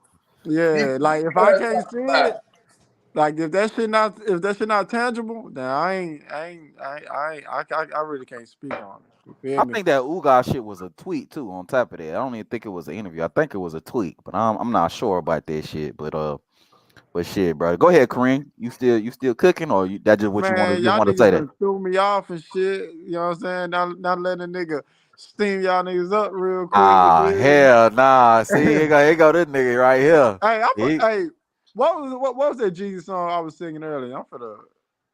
I don't know. I don't remember the name of it, bro. I can't even think how it goes. I know it was on probably the first album though. Yeah, but I'm gonna go let somebody else go though. All right, bet we had somebody that was just on here, man, but he done left. God damn. All right, well y'all get back to it then. Oh yeah. Let me say something real quick. Y'all gotta stop this whole guarantee shit when Earl not getting a guarantee, bro. And then when Crawford said the shit, he made it seem like he was the only person not getting a guarantee, and that's some sucker shit. When you just come out and just make it seem like it was only one-sided like that. I mean, you can say that, but at the end of the day, that's Earl team. They're the ones that's handling the deal. If Earl went over to Top Rank and Top Rank gave Earl a deal like they trying to give Bud Crawford, y'all would be like, oh no, that's some bullshit. Y'all would be complaining. Y'all would be like, oh, Top Rank full of shit. I mean, even before that. Wait, I got a prime example of that. Remember when they offered Danny Garcia $3 million and everybody was like, oh no, Danny Garcia, that's too low for Danny. They offered Sean Porter $1 million. Sean Porter was like, I think it was $2 million they offered Sean Porter. He said that was a slap in the face. They offered him $1 million. It was either $1 or $2 million. I don't know. For the bet, it was one. It was one of the two. I know it's one of the two. But he said it was a slap in the face. But look at this though. If $2 million is a slap in the face, hold on. Okay, if $1 million is a slap in the face for Sean Porter, what do you call no guarantee for Bud Crawford? He was gonna get money, man. Yeah, even exchange when the other. Hell no. That's guaranteed to just money on the spot. Katie, look, check it out. So just say two of your children, right? And one of your children come over and say, yeah, my big brother had all the cookies, but he ate all the cookies. But he didn't say that he ate some too. But he just saying the big brother ate them bitches. He never said I ain't eat none though. You gonna whoop his ass for goddamn lying because you didn't tell the whole motherfucking truth. You just said my big brother ate them, but it is what it is. Nah, that's a different ass analogy, bro. That's the same. That shit apples and oranges. Say, I wasn't getting a guarantee. The other nigga wasn't getting a guarantee neither. So let me ask you. Do you think that Bud knew what Earl was getting? Do you think he know what he getting as far as an offer? I'm just curious. I don't know. I'm not in the negotiation room, but exactly. And Crawford's not in the negotiation room with Earl because I remember Earl saying something along the lines of "My part been done a long time ago." So that means that Bud probably don't know what the hell Earl gets. So how you gonna speak on it? Is that part of transparency? That nigga his own boss. That nigga know everything the fuck going on. Hell nah, he don't know everything the fuck going on. He the boss. He the boss of himself, not Errol Spence. Al Heyman handle Errol Spence. That's part of transparency because that Bud got. So that answers your question. That's transparency. Wait. The transparency, the same things that we. Yeah, I mean, that you just described. At the same time, yeah. Go ahead, finish what you're saying. as you just described, that's transparency. That's for each fighter to get a fair deal. If he said if he told Bud one thing, then he had an obligation to show that on the contract. Wait a minute, but wouldn't the transparency be given after the deal is reached? If you still negotiating, how the hell you gonna know what they negotiate? That's transparency through the Ali Act, man. From what he been ripped Okay, off. but wasn't nothing signed yet. They didn't get. It wasn't nothing signed yet. They still negotiating. He violated the Ali Act. Listen, man. Listen, he already asked for That's why he was smart enough at that point. Than what I really think how smart he is. He did ask for transparency during the negotiation. So that's what you're talking about, transparency. I know what I'm saying as far as transparency, but transparency don't necessarily have anything to do with other fighters. Transparency and they not sign a contract? How y'all saying he ain't got transparency? They not sign a contract anyway. Okay, but first of all, the transparency would start after the deal is reached. You get transparency after that. Yeah, as far as like what's right. So if we're still negotiating. If I'm still negotiating my part, then how the hell am I gonna know what you got? But that's what he said. He said that he didn't get transparency. Okay, but he did got transparency. Stephen Espinosa just told you that in the interview that you only playing 3 seconds of the clip, man. He said that the main thing was approval of expenses. And I'm gonna tell you what approval of expenses is. It means that Bud can go and go on TVs and do commercials and do all this build up for the fight, for his fight, and then build the PBC for it. That can mess up. Their money. Hold on, man. What you talking about, bro? No, hell no, bro. Let me tell you. Let me ask you a question. Wait a minute. Hold on. Wait a minute. We can squash that real easily because Bud is getting paid on net profit. So if he's spending money doing shit that don't make no sense, that's money out of his pocket, bro. That's what Bud asking. That's what he asking for. The man. No, that's not what he asking for. Just explaining you the same thing I'm telling you right now. No, don't put knockout in this. No, you're not gonna do that to knockout. Don't put knockout in that. What you talking about is go ahead. Go ahead, AC. Can I ask him this question? If that is actual, what you saying? Then what reason does Errol have and Al Heyman have to turn down the best deal on the table, which was $25 million? Simply because it was coming from a whole nother entity, man. And that's what does that have to do with it? It's going to make the fight. That's their decision. It comes from a whole nother entity. He don't want nobody in between that fight. But then that's a violation of the Ali Act on behalf of Al Heyman, isn't it? No, because guess what? Because guess what? Terence Crawford bought it to Al. Terence Crawford didn't have to bring it to Al. Terence Crawford could have Al turned it down on behalf of his fighter. He blocked his fighter from his biggest payday.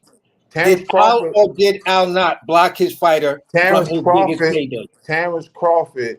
Answer my question, please. Man, because listen, whatever you're gonna say is irrelevant to the question. Ask me that weird question.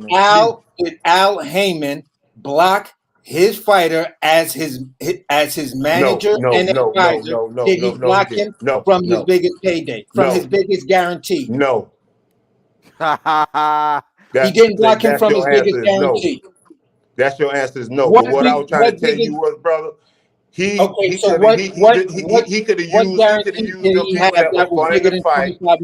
used the people to fund the fight. He could have used them he could use them for his back end. He didn't have to bring it to Al and try to get Al in between all that. That was just too much. Bro, what you're saying makes no sense because I'm asking you direct questions. If like you said no you said no about the 25 million, right? No, I didn't say that. He said 25 for 2 people. I didn't quote that. I didn't say that. So I asked you, Al blocking him from his biggest guarantee. You said no. Al did not block him from his biggest. Errol Spence, his fighter. No, he ain't blocking Errol, man. Errol gonna get paid regardless. So his biggest guarantee, what is Errol Spence's biggest guarantee to date? It's still 1.5 million as far as I can research. All right. This is the thing. So 25 million versus 25 million versus 1.5 million. Which number is bigger?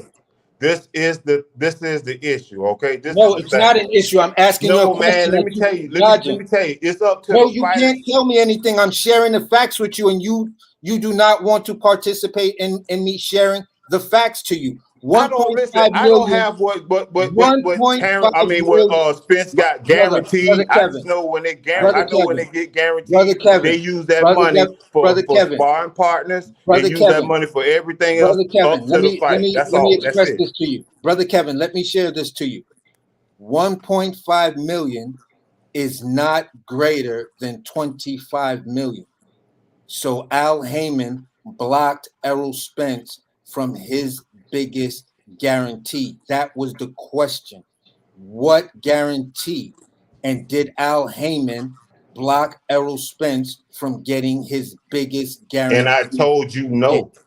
I told you straight up no. So because you don't know the business, you don't know the business, you don't know the business side of boxing, man. You can't just sit up there and say, oh yeah, he's still gonna bring 25, 50 million over here. You can't say that. You do not know the business of boxing. That's the thing. How do I not know the business of boxing when you because you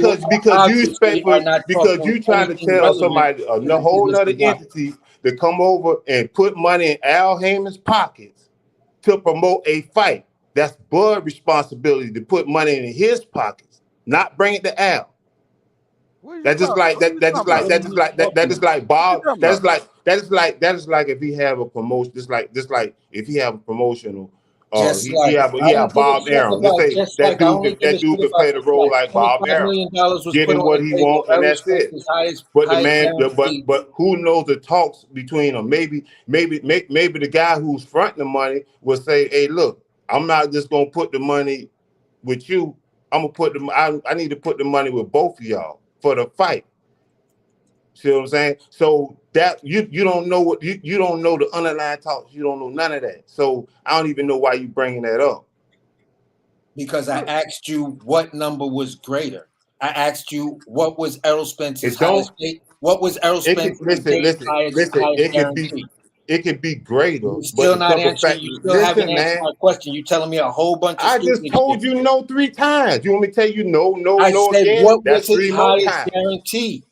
That's 3 more times. What you want me to say yes? What you keep asking me the same question? I already said no. What is Errol Spence's highest guarantee to date? What is his highest guarantee? What is Errol Spence's highest guarantee to date? I don't know. I'll get it. It's 1.5 million. See, I just want to watch the fight. When you're arguing with a person that has the facts behind them, the worst thing you can say is "I don't know." No, it's not, because I ain't told this. Listen, you the one who trying to coach me into the business side of boxing. I'm not trying to coach you into anything. If you know something, I see. Here go the question right here, brother. If you know something, you need to tell us. Hold on, real quick, Kev. I'm gonna get to the root of it right here. Here go the question right here. Which is the better deal? $50 million guaranteed for both fighters, or no guarantee and 100% of net profit? I can't answer that question, man, because it's not business. It's not a business. It's not a proper business decision to do that. What? So then why would you offer it? Then why would you offer it to your fighters if it's an improper business decision? No promotional. I don't believe no promotional company will do that. Do what? Get the 50 million that you so-called say Warren Buffett had being involved with into a fight with, including Al Heyman. But it's not in the PBC. According to the Ali, let me tell you something. Paramount got money, so they don't need. According to the Ali Act, Errol Spence can go ahead and he could have just said, "You know what, Al? You said no, but I'm still gonna take that 25 million. Wait a second. Hold on, fam. And the other thing is, if they got money, PBC got money, like what you saying, then why they offering a fight with no guarantee? Because check this out. But they offered Canelo Check this $50 out. million. Check this out. Let him answer the question, AC, Check because this I out. need to hear this. Floyd Mayweather raped the market. Too bad. But let me tell you something. With that comment, these fighters really gonna have to earn their own pay. And as far as the Terrence background, they're not gonna give him no guarantee up front, and the pay-per-view flop and the gate flops where it don't They're reach not giving to Earl that a amount of guarantee money. either. They're not giving Earl a guarantee either. So does that Yeah, mean does that mean he don't Earl fail? decided not to get no guarantee because of Terence Crawford. He was trying to push the Oh, fight. he did that out of that. He did. Wait. Here Here go right here. So Earl did that out of the kindness of his heart, though, right? Okay, so they think they're gonna lose money. That's why they don't want to put a guarantee. That's what you're saying, Terence right? Crawford is known for losing. Okay. Terence Crawford is known for promoters lose money on. Okay, fine. He Y'all lost. He lost money on BLK too. Hold on, fam. Okay, fine. They don't want to lose money. So then, if you don't want to lose money, then why not let this other company with $50 million take up that loss? Why? Because it's not business. It's not business, I'm not man. a businessman. I'm a business. Hey, listen, man. Listen. Let me tell you something, right? Let me tell you something, right? A few people that's talking don't even have a business, so they don't understand business. I got a business. Well, I'm quite sure that you understand. You just asking me questions to see where I'm at. But what I'm trying to tell you is that if you bring an outside entity in your company, and if you don't be smart enough, and then they bring a contract to you, and you sign that contract.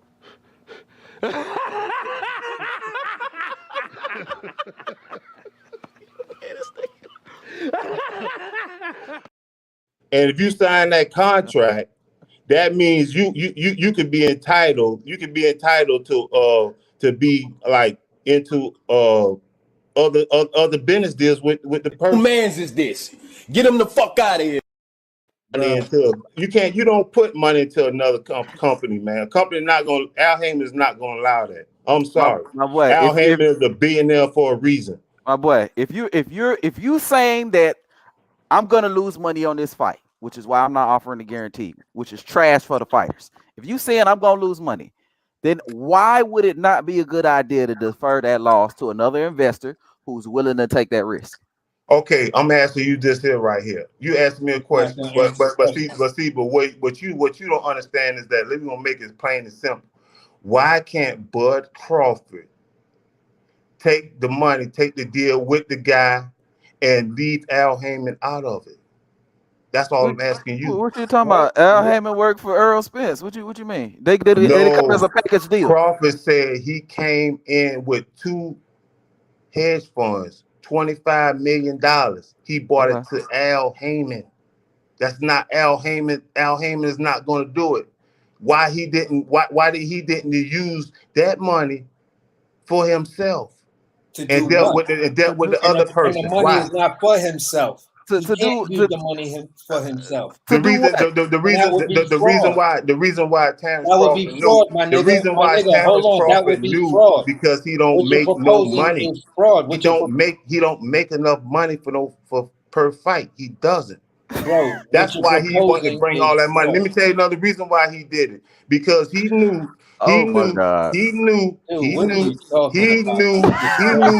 that Errol was going to seriously hurt him, man. He did. Errol hurts almost everybody he put in the ring. Who man's is this? Get him the fuck out of here. So That's why it's all about money, man. That's why it's all about money. Just think about it. Just think about it, bro. Just think about it. Just think about it. If you were to fight somebody, just like he fight Sean Porter for $6 million. Errol already done damage to Sean Porter. Errol punched Sean Porter so hard in his stomach that it messed up his spine, and he couldn't even move lateral. Some people say it's his hip. Some people.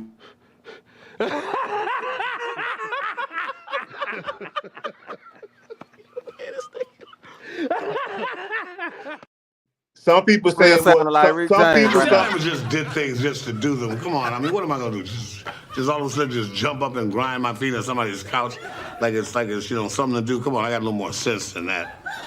Yeah, I remember grinding my feet on Eddie's couch. Hey man, it's all good, man. Hey, it's your show, it's your platform, man. But some people say it was his hip, but he was already a damaged fighter. Mikey was a damaged fighter. Mikey, Errol. You saying Mikey was a damaged fighter now? After the fight, his brother said that Errol Spence Here's one of these ruined Mikey's career, man. For real. He's not the same fighter no more, man. When the last time you seen Mikey fight, man? Mikey Garcia moved up 2 weight classes to fight Errol Spence. I know that, but that don't negate the fact, man. What fact? Yeah, what fact? Mikey is not the same fighter, man. You don't think Bud or any other welterweight can do that to a lightweight? So long to fight Bud. Why did he wait all this time to fight Bud? Did Bud did that? What that dude is? 50 Cent fighter, his old fighter, that little dude. Did Bud do that to him? No. We have no idea what you're talking about. I'm asking who Gamboa? That's his name, Gamboa. Did Bud do anything? You in your own world, aren't you? How many fights? Hold on, y'all. Hey, welcome to anybody who new to the channel, man. Salute to everybody who new to the channel. Hit that like button, subscribe if you're new, and again, welcome, y'all. Welcome to the China.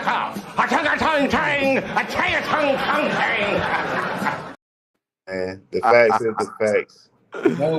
No. Just because you call it facts, that don't mean it's facts, bro. Facts. Well, you Google and you find out then. Don't contest me. You gonna find out. You gonna find out, and then you have a podcast talk with your man tomorrow. After you negate everything I said, because you don't have the facts in front of you to call it not a fact. Yes, I do. Well, go ahead and present it. Well, present it then. Hey, he's been posting the facts to debunk everything you've been saying. I was crazy as hell, man. By Al Heyman, I tried to tell you. See, there you go talking and that's again. not Al Heyman's job. How can you hear when you talk? Give him money for no fight. How can you hear Al Heyman's job to give him approval of expenses so he can run the tab up and then charge Al Heyman. But what proof do you have of that? You saying we don't have That's what Stephen Espinosa said in so many words, and then when you go so many words, why couldn't he just say it directly? Of expenses, why can't he just say it directly instead of saying? First of all, I got a problem with that. Why can't he say it directly when he said directly, I have a problem with giving a fighter, based on my experience with Mayweather and Pacquiao, about giving them power?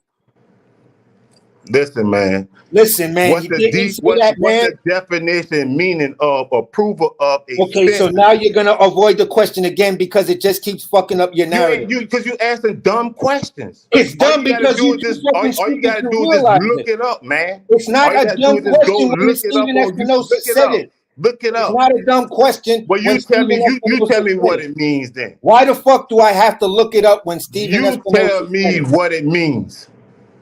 What it means simply, being that you don't want to answer nobody else's questions, direct questions. So here's what it means. I answer your question. As long as you give me a guarantee, you're gonna answer my question. I'm not asking you no questions. You always on a debate train trying to ask the questions that don't. Because that's what we're here to do. This is a platform to debate. It doesn't make sense for somebody to put $50 million into another promotional deal. Is you crazy? They're not putting it into a promotional deal. They're putting it into a fucking fight. No. The fight is a residual of the fight. Do you know that? Have you ever got a contract? Have you ever got a contract just for the fight? What fucking conspiracy theory do you live in? What conspiracy theory do you live in? Hold on, y'all, man. We're gonna wrap up the show. I mean, wait a minute. Yo, we gonna wrap up the show. God damn. Hey, we're gonna get some final thoughts, man. Kev, I appreciate you for sliding through, my guy. Final thoughts, man. We're gonna go ahead and close it through. I fuck with you. Appreciate you, man. Appreciate you for coming on through, my guy. Yes, sir. You always welcome back on the panel, just so you know. You know what I'm saying? I can bring. I'm gonna bring the facts. I'm gonna bring the facts with Mikey Garcia brothers telling as a trainer that Spence destroyed his career. Oh my God. Is that the final thing you wanted to say? I got the receipts. I got the facts. Check out the name, Kevin the Truth. And if you don't like it, you better go do your research and find out more information because I got it. That's my goodness gracious. Hey, Keith Pierre, I know you probably in the chat somewhere too, man. You ain't bring your ass on here. I know you hiding back there, motherfucker.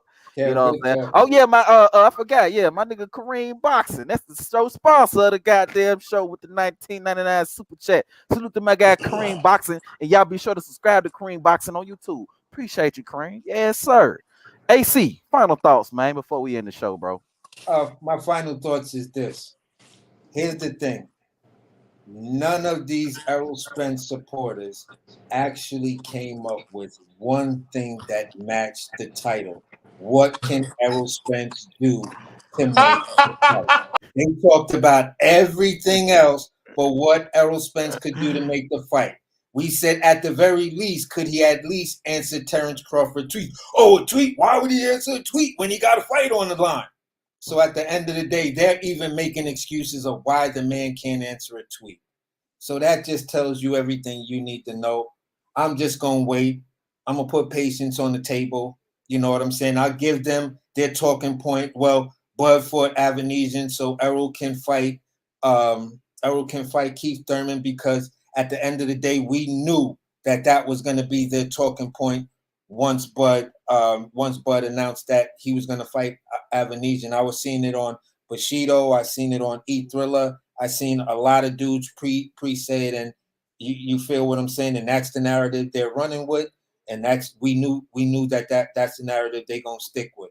So true to form, they sticking with it. True to form, it's being co-signed by members for some reason of an organization, which makes no sense. But at the end of the day, they listen to the internet. They know if I can have these fans believe this bullshit, we ain't got no problems. We ain't violating nothing because ain't nobody pressing us about nothing.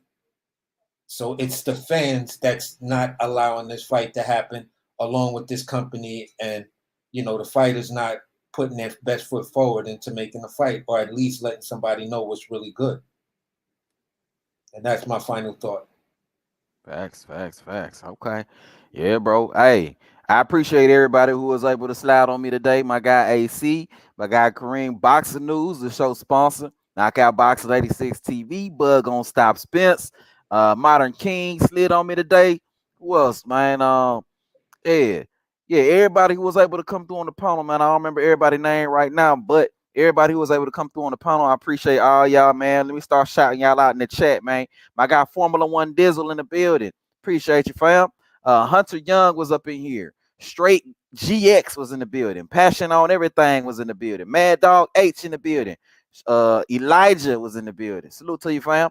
Mango Juice 07. One of my goddamn day ones, Mango Juice 07. This is celebration with my guy Mango Juice 07 in the motherfucking house. The celebration! Bitches! Correct.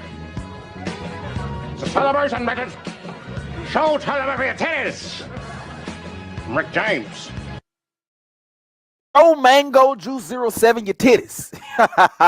It's a celebration, man. Appreciate my guy, Mango Juice 07 for sliding on me. Golden was in the building. Salute to you, Golden. What it do? You know what I'm saying? Who else we got up in here, man? Who else? Whirlian Music, Straight G's. Who else? Let me see. Y'all got me. Keith Pierre, he was up in here. Keith Pierre, you ain't clicked that link. I called you out in the chat. You ain't clicked that link, my boy. Next time, I expect you to hit that link. You know what I mean? You've been running. You've been taking the easy route, nigga. You've been on this shit right here, nigga. Wait till he get a belt. Yeah. He ain't did nothing in the welterweight today. When he get a belt, you want to go over there. Keith Thurman want to go over there. And now y'all want to say, oh, I ain't fought nobody. But I got a belt now, so okay. Sean Porter got a belt too. So now Sean Porter got a belt too. Sean Porter. So why want to go to easy road and you not Sean Porter out? So why want to go to easy road and you not Sean? Pierre took the easy road, nigga. I know what it is. Took the easy road. I ain't mad at you though, Keith Thurman. Keith Pierre. I said what I said was in the building, man. What up? What up? I said what I said. You know, say who else was up in here, man? Let me see how far I can go up. I know I ain't gonna be able to get to everybody. My guy was in the building. I know I said Modern King Boxing. I just know I said Modern King Boxing. Yeah, my guy Modern King Boxing. That's my guy right there. Quentin Williams was in the building. He said Crawford or Duck. All right, you capping like a motherfucker. But who else was in here? Steven Dunston. Okay, so I ain't gonna be able to go all the way up, bro. But I appreciate everybody who was able to slide on me today, man. Again, the show sponsor is Kareem Boxing News for coming through with the $19.99 super chat. I appreciate you, Kareem. You know what I'm saying? But we're gonna go ahead. We wrap the show right here, man. Again, if you're new to the channel, be sure to subscribe, and everybody, and I do mean everybody, be sure to hit that like button on your way out. But until next time, bro, I'm gonna holler at all y'all. Peace.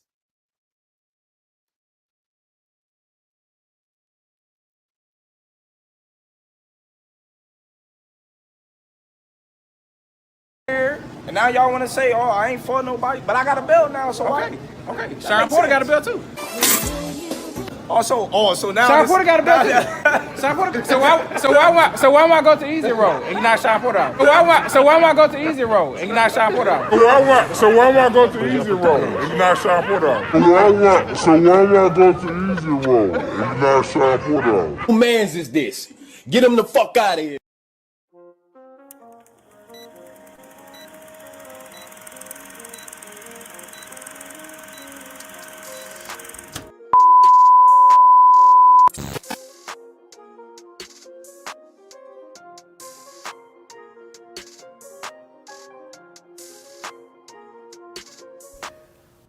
So what I do, YouTube? It's your boy King David in this thing, and I'm back at y'all again with another video.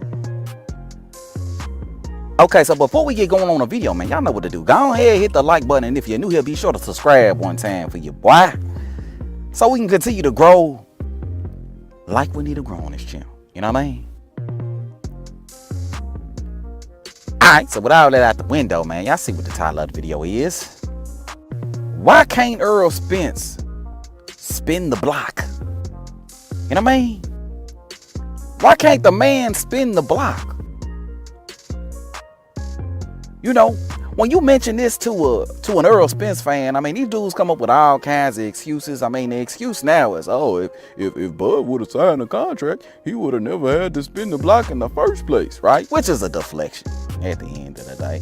And also isn't true because, I mean, we ain't got to go over it, but let's just talk about the fact that Bud Crawford had to accept a lowball, trash ass deal in order to get this fight done. Let's just talk about the fact that these dudes stalled out the fight, sending the first draft in August when they started talking in June and May.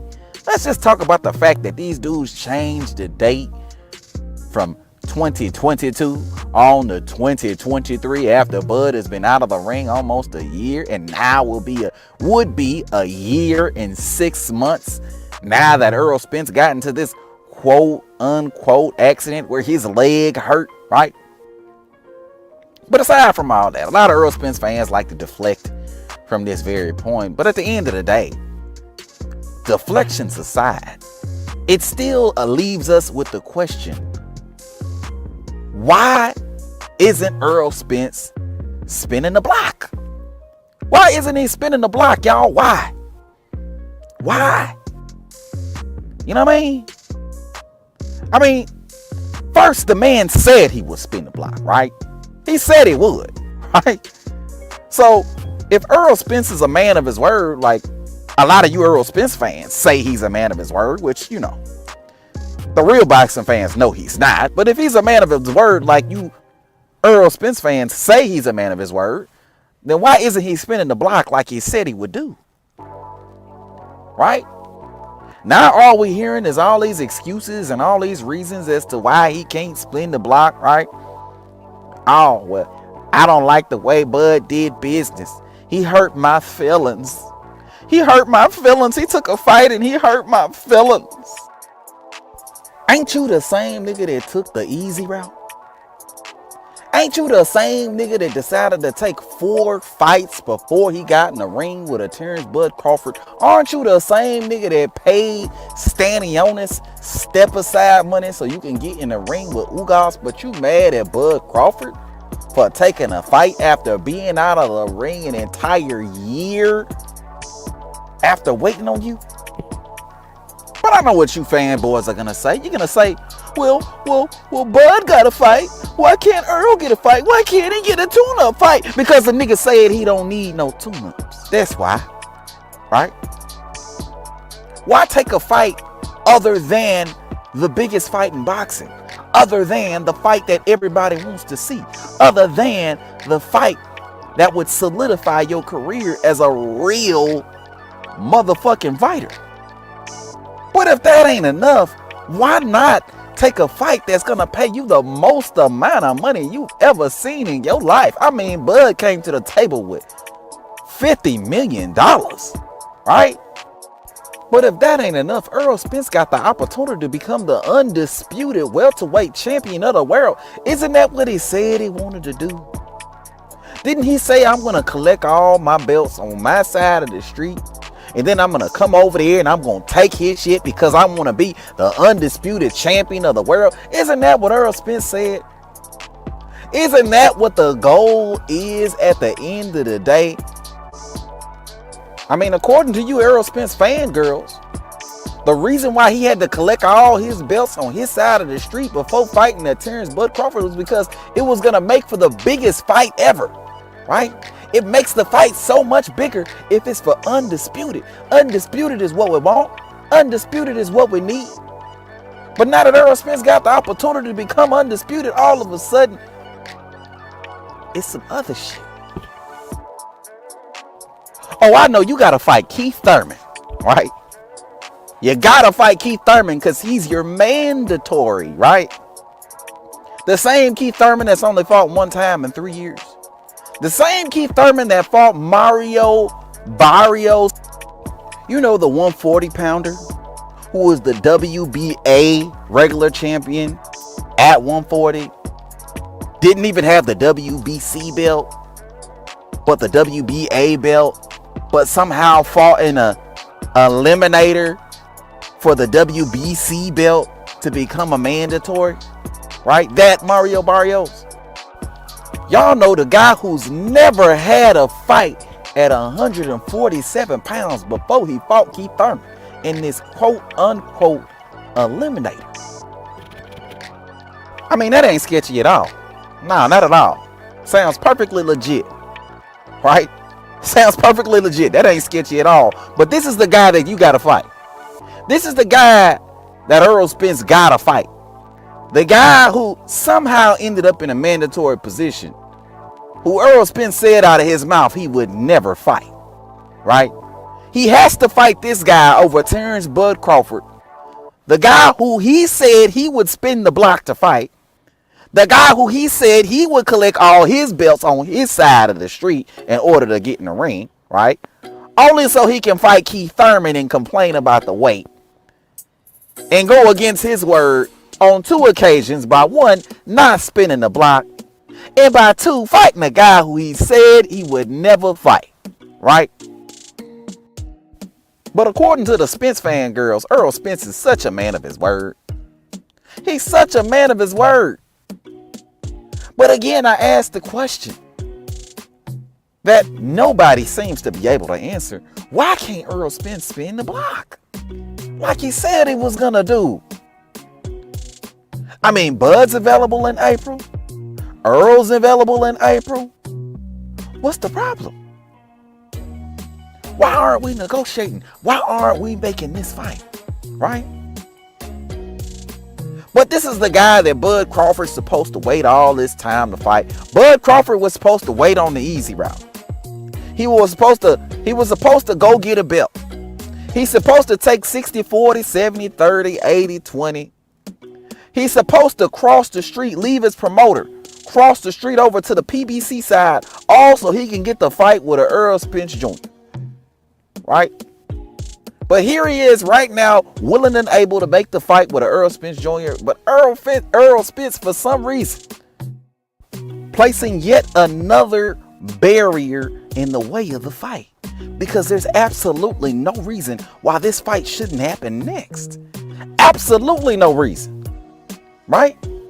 But you fanboys are going to try to justify it, right? You're going to try to come up with all these reasons for why Errol Spence shouldn't fight Bud Crawford next. Oh, he already got an agreement with Thurman. He already got an agreement with Thurman. He had an agreement with Bud too, and then changed the date to 2023, right? But hold up, King David. If Errol doesn't fight Thurman next, he's going to get stripped. But I thought unification fights took precedence over mandatories. So would he actually get stripped for fighting in a unification fight? Right? Would the WBC really be the only person to stand in the way of a Terence Bud Crawford versus Errol Spence fight happening next? I think not. Right? So again, I ask the question, why isn't Errol Spence spinning the block? Why, oh why?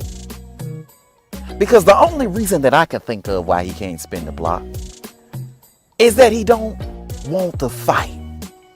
Like what me and a lot of other dudes have been saying for the longest. He don't want to fight. Never wanted to fight, never will want to fight. And that's all there is to it. But let me know what you dudes think about this shit, man. Hit it up in the comment section below. If you're new to the channel, be sure to subscribe. And everybody, and I do mean everybody, be sure to hit that goddamn like button on your way out, man. But until next time, man, I'm gonna holler at y'all. Peace.